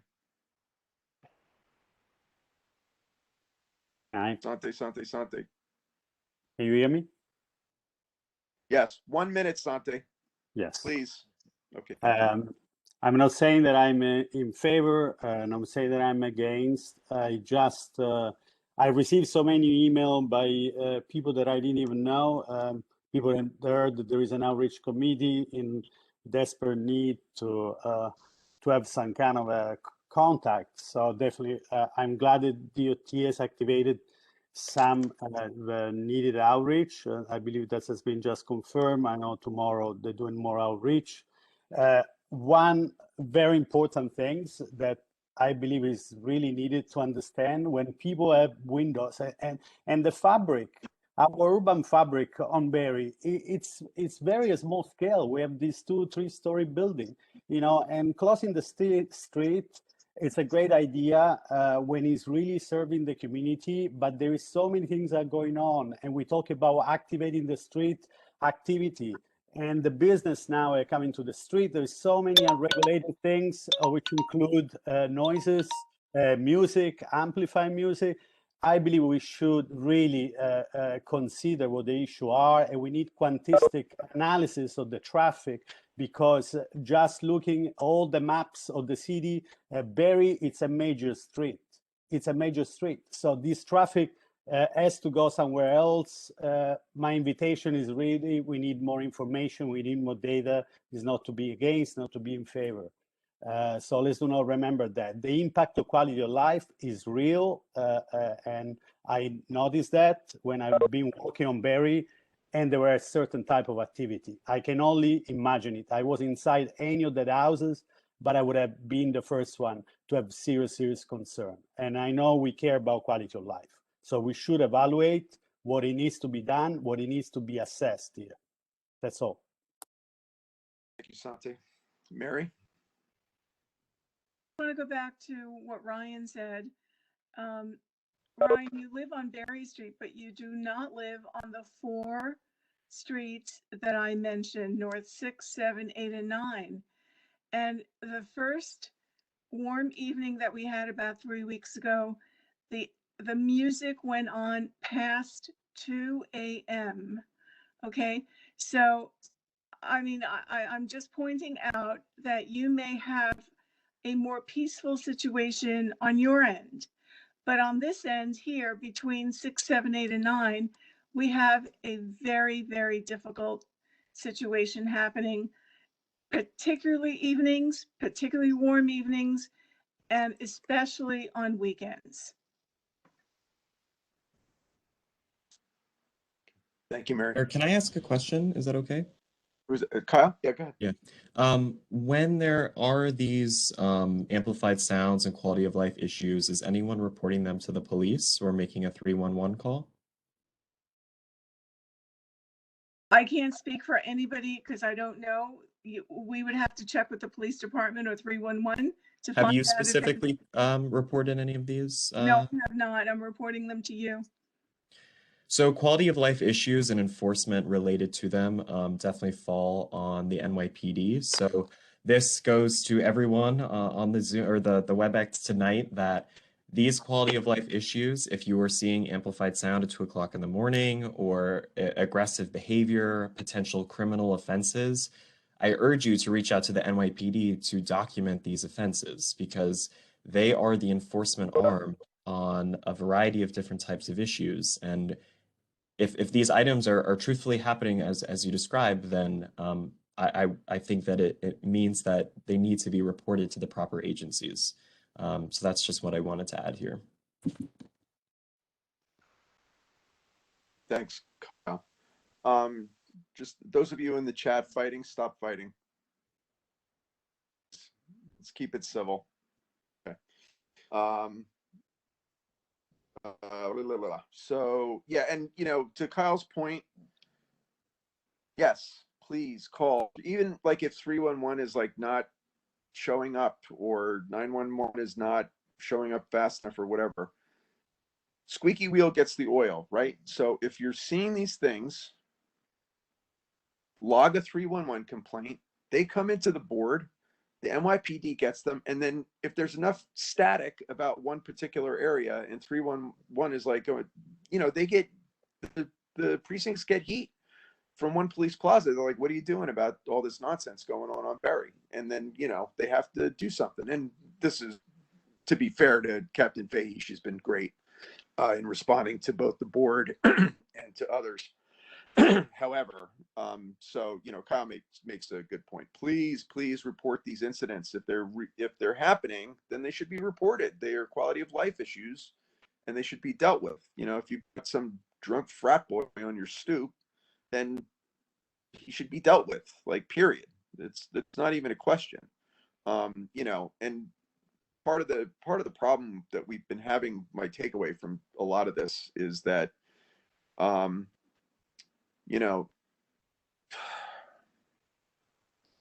we've had to like make this up as we go along. And so my intention with keeping this on the agenda is to kind of like filter out what's not working for what is. And it keeps coming back to enforcement and making it easier for enforcement to do their job. And back to Kyle's point, you have to report it for enforcement to do it, right? So that's all I'm going to say.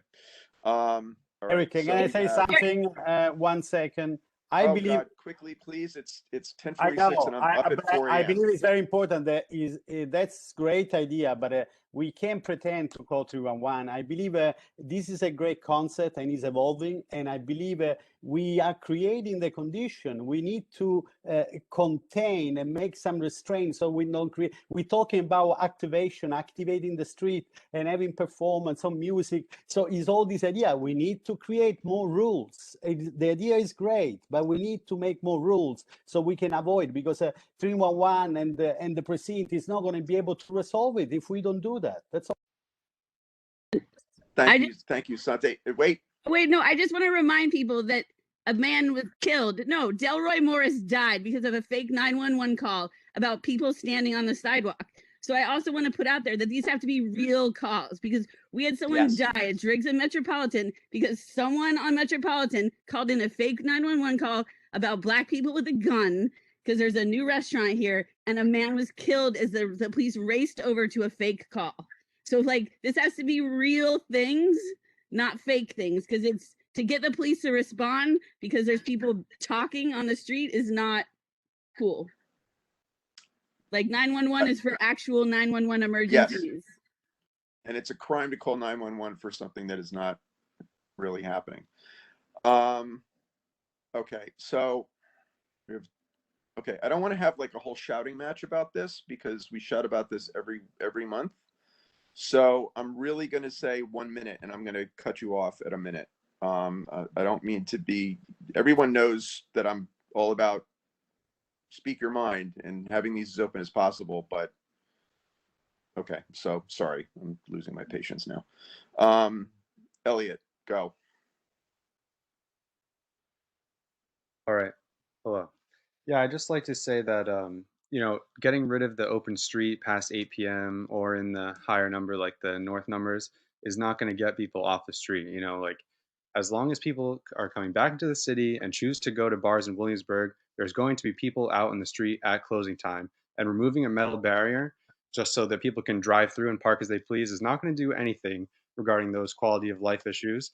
And on the previous point, in no way is somebody smoking a cigarette outside your window related, in any way as severe as 60 years of toxic car fumes in an entire neighborhood as people's houses were destroyed to put a highway in. So that's all. Thank you. Thank you, Elliot. Evelyn? Hey, can you guys hear me? So you have 1 minute. Please go. Okay, perfect.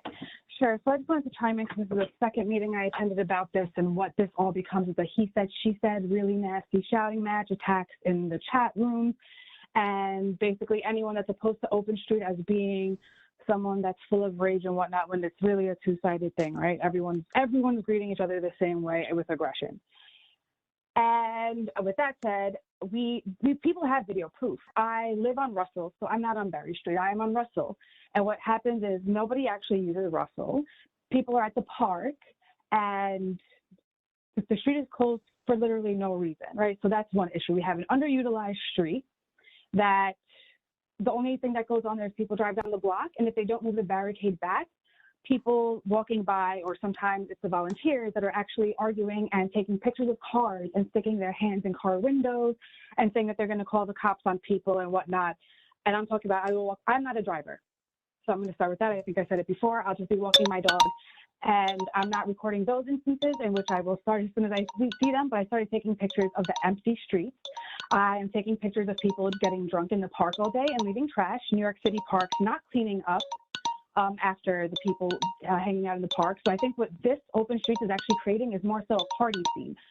It's not an open invitation, but pretty much. It's not the only cause of the invitation, but if we're literally leaving streets open for people to come hang out, they will come hang out.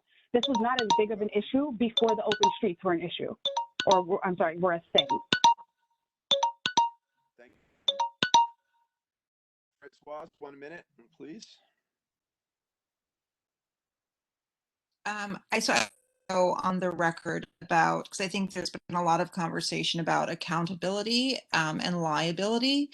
And I just want to make sure that everyone who is putting in an application for the open streets is aware that they will be partially, if not all, liable, the liability will then fall upon the applicant. And I just think that hasn't been made very clear in the past. Eric, I know you're on those emails, but I think it's just really important to have these conversations transparently before anything possibly happens. Are you talking about open culture streets, Francoise? So I just want to clarify exactly what Hold on, Kyle. Hold on, Kyle. Francoise, I just want to be clear. Are you talking about open culture streets or just open streets? I'm talking about open streets. Just the back and forth with Kyle. Basically, so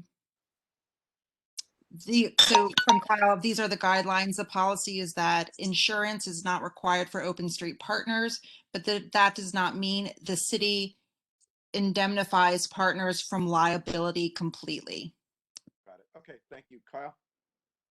Yeah, I think that's totally true.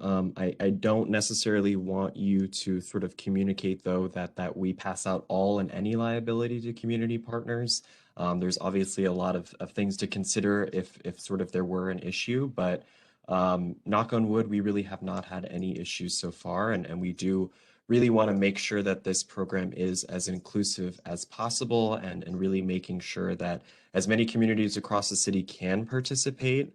And issues related to an insurance liability are really very complex, and I don't think can be whittled down to just a quick one sort of 2 or 3 sentence statement that you just made. But if anyone has any specific questions that they'd like to talk to us about, partners or otherwise related to open streets liability, we'd be happy to have them. So okay. I just want to I just want to say in response to that is, Kyle, that wasn't my blurb. I just read your email back to community members. So that's not my wording.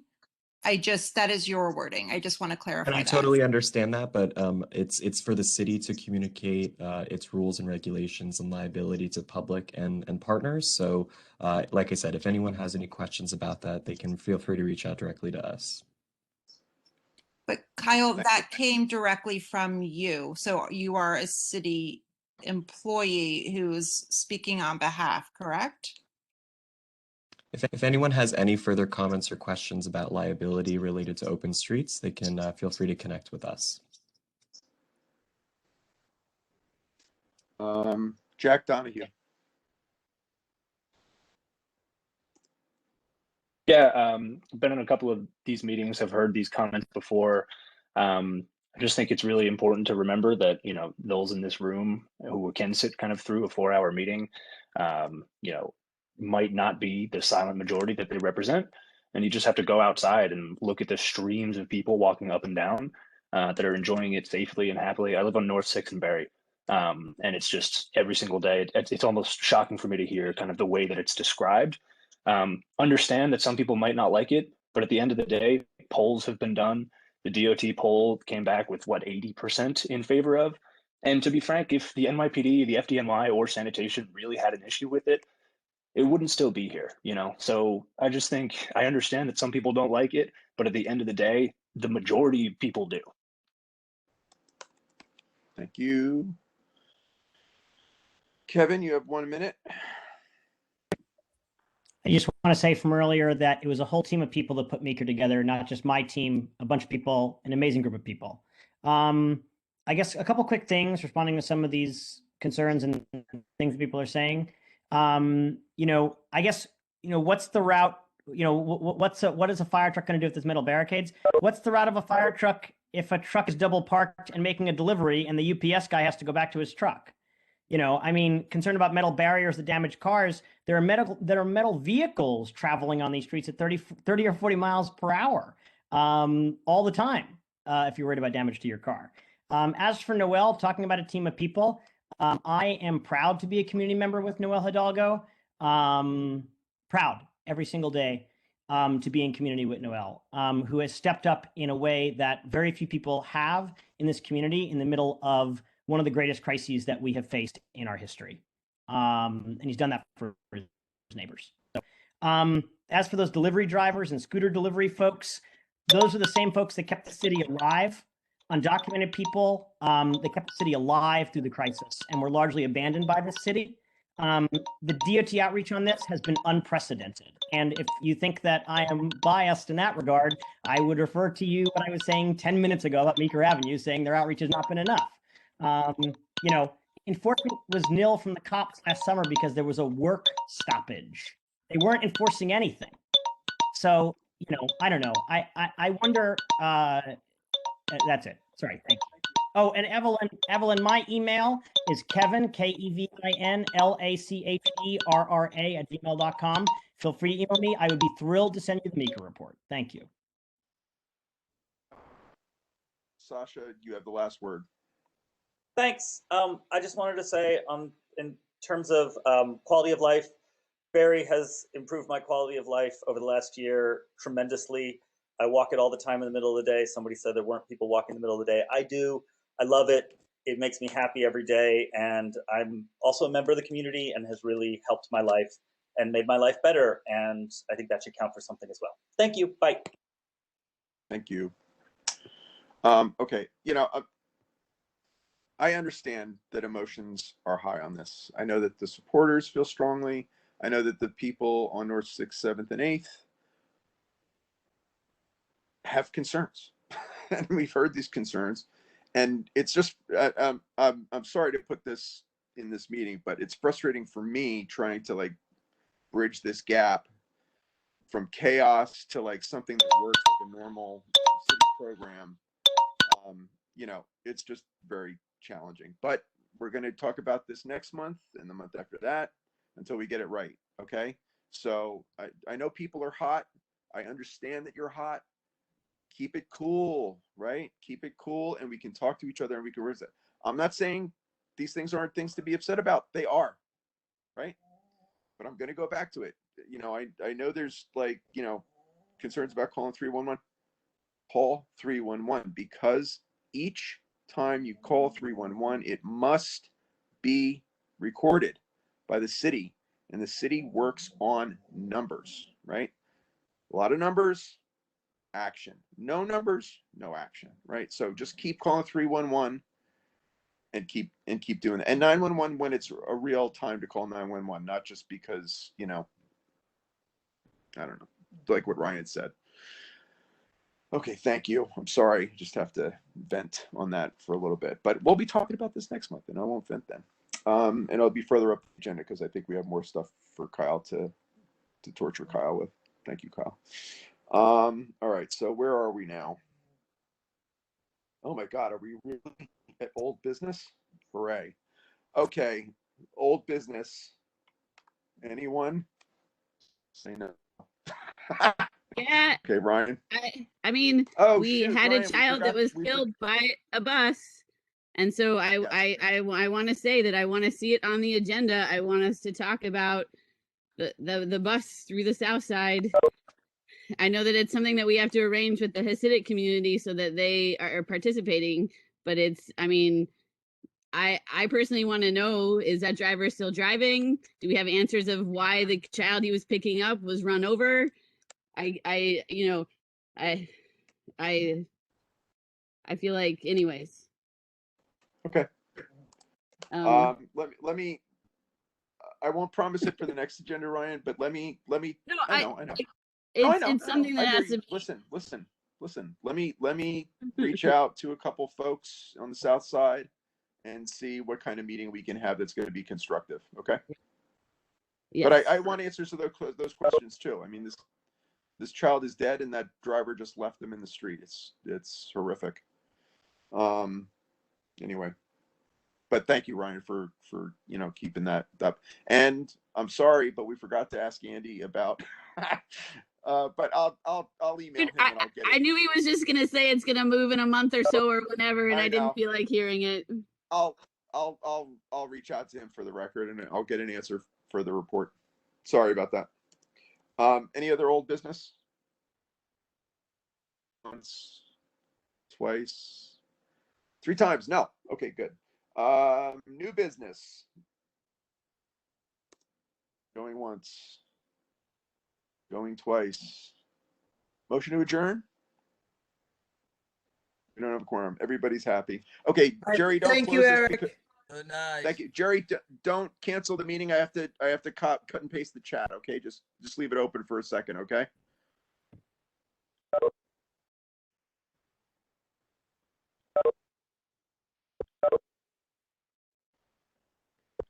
Oh, I can't. How do I? Oh no. Doesn't it save? Isn't there a button that Jerry can press and save the chat? I thought that the training that they said that. Jerry, is that possible? Because I'm on my iPad tonight and I can't. For some reason, it won't let me select and copy. The only thing I could save is the recording. Here, wait. I can do it. Give me a second. Okay, great. And then just Let email me- it to me. Yeah, The whole yeah. email. Let me see. I think I got it. Yeah, anybody on a PC should be able to do it. Eric, can I just ask you a question? Yeah, What's the process about getting speed cameras on West Street? Okay, so as far as I understand, the hang up with speed cameras used to be this legislator out in Rochester who used to hold up money for camera legislation, but he's gone now. So I'm not sure how the city is dealing with camera protocols. Jerry, if you know, but I think the best thing to do for that would be to reach out to Kavanaugh. Are you Kavanaugh or Salazar? Kavanaugh for now. You're that's what I thought. Yeah, so reach out to Kavanaugh and Gallagher and see where that's at, and then I'll do some legwork on mine, because that's something I want to. I want not just West Street, but I want more cameras, not just at schools, but all over the place. And It's who knows creepy, what the but we budget. need them. I'm sorry. It's creepy. I don't like having cameras everywhere, but we need I them. mean, I'm I'm not crazy about it either, but you done, Ryan? Yes, I have emailed it to Eric. Thank you. And just to finish this point, Francois, I'm not crazy about cameras either, but if they're stopping speeders or they're punishing speeders, if they're, if people are reacting, then it's a good thing. And they're only looking for parking violators because they're trying to save money on, staff power. So I don't know, but it's a balance. We haven't figured Francois it out yet. and Eric, I was under the understanding that DOT was delaying a lot of those approvals with the pandemic. I don't know if that's been lifted, but I know It's that possible. it had been discussed a couple of months ago. And I remember they said that everything was on hold, like on a moratorium or whatever. So, well, that makes a lot of sense because we're not getting traffic studies done. Everything's on hold, and there's no money, right? The state is broke and the city is broke. So it's going to be a fight. Okay, thank you, everyone. Jerry, thank you so much for hanging out and sitting through this. Thank you, Eric. And I'm sorry if I made anyone mad, but we're just trying to get along here. Okay, bye. Thanks, Eric. And thanks, Ryan. Okay, Bye. bye.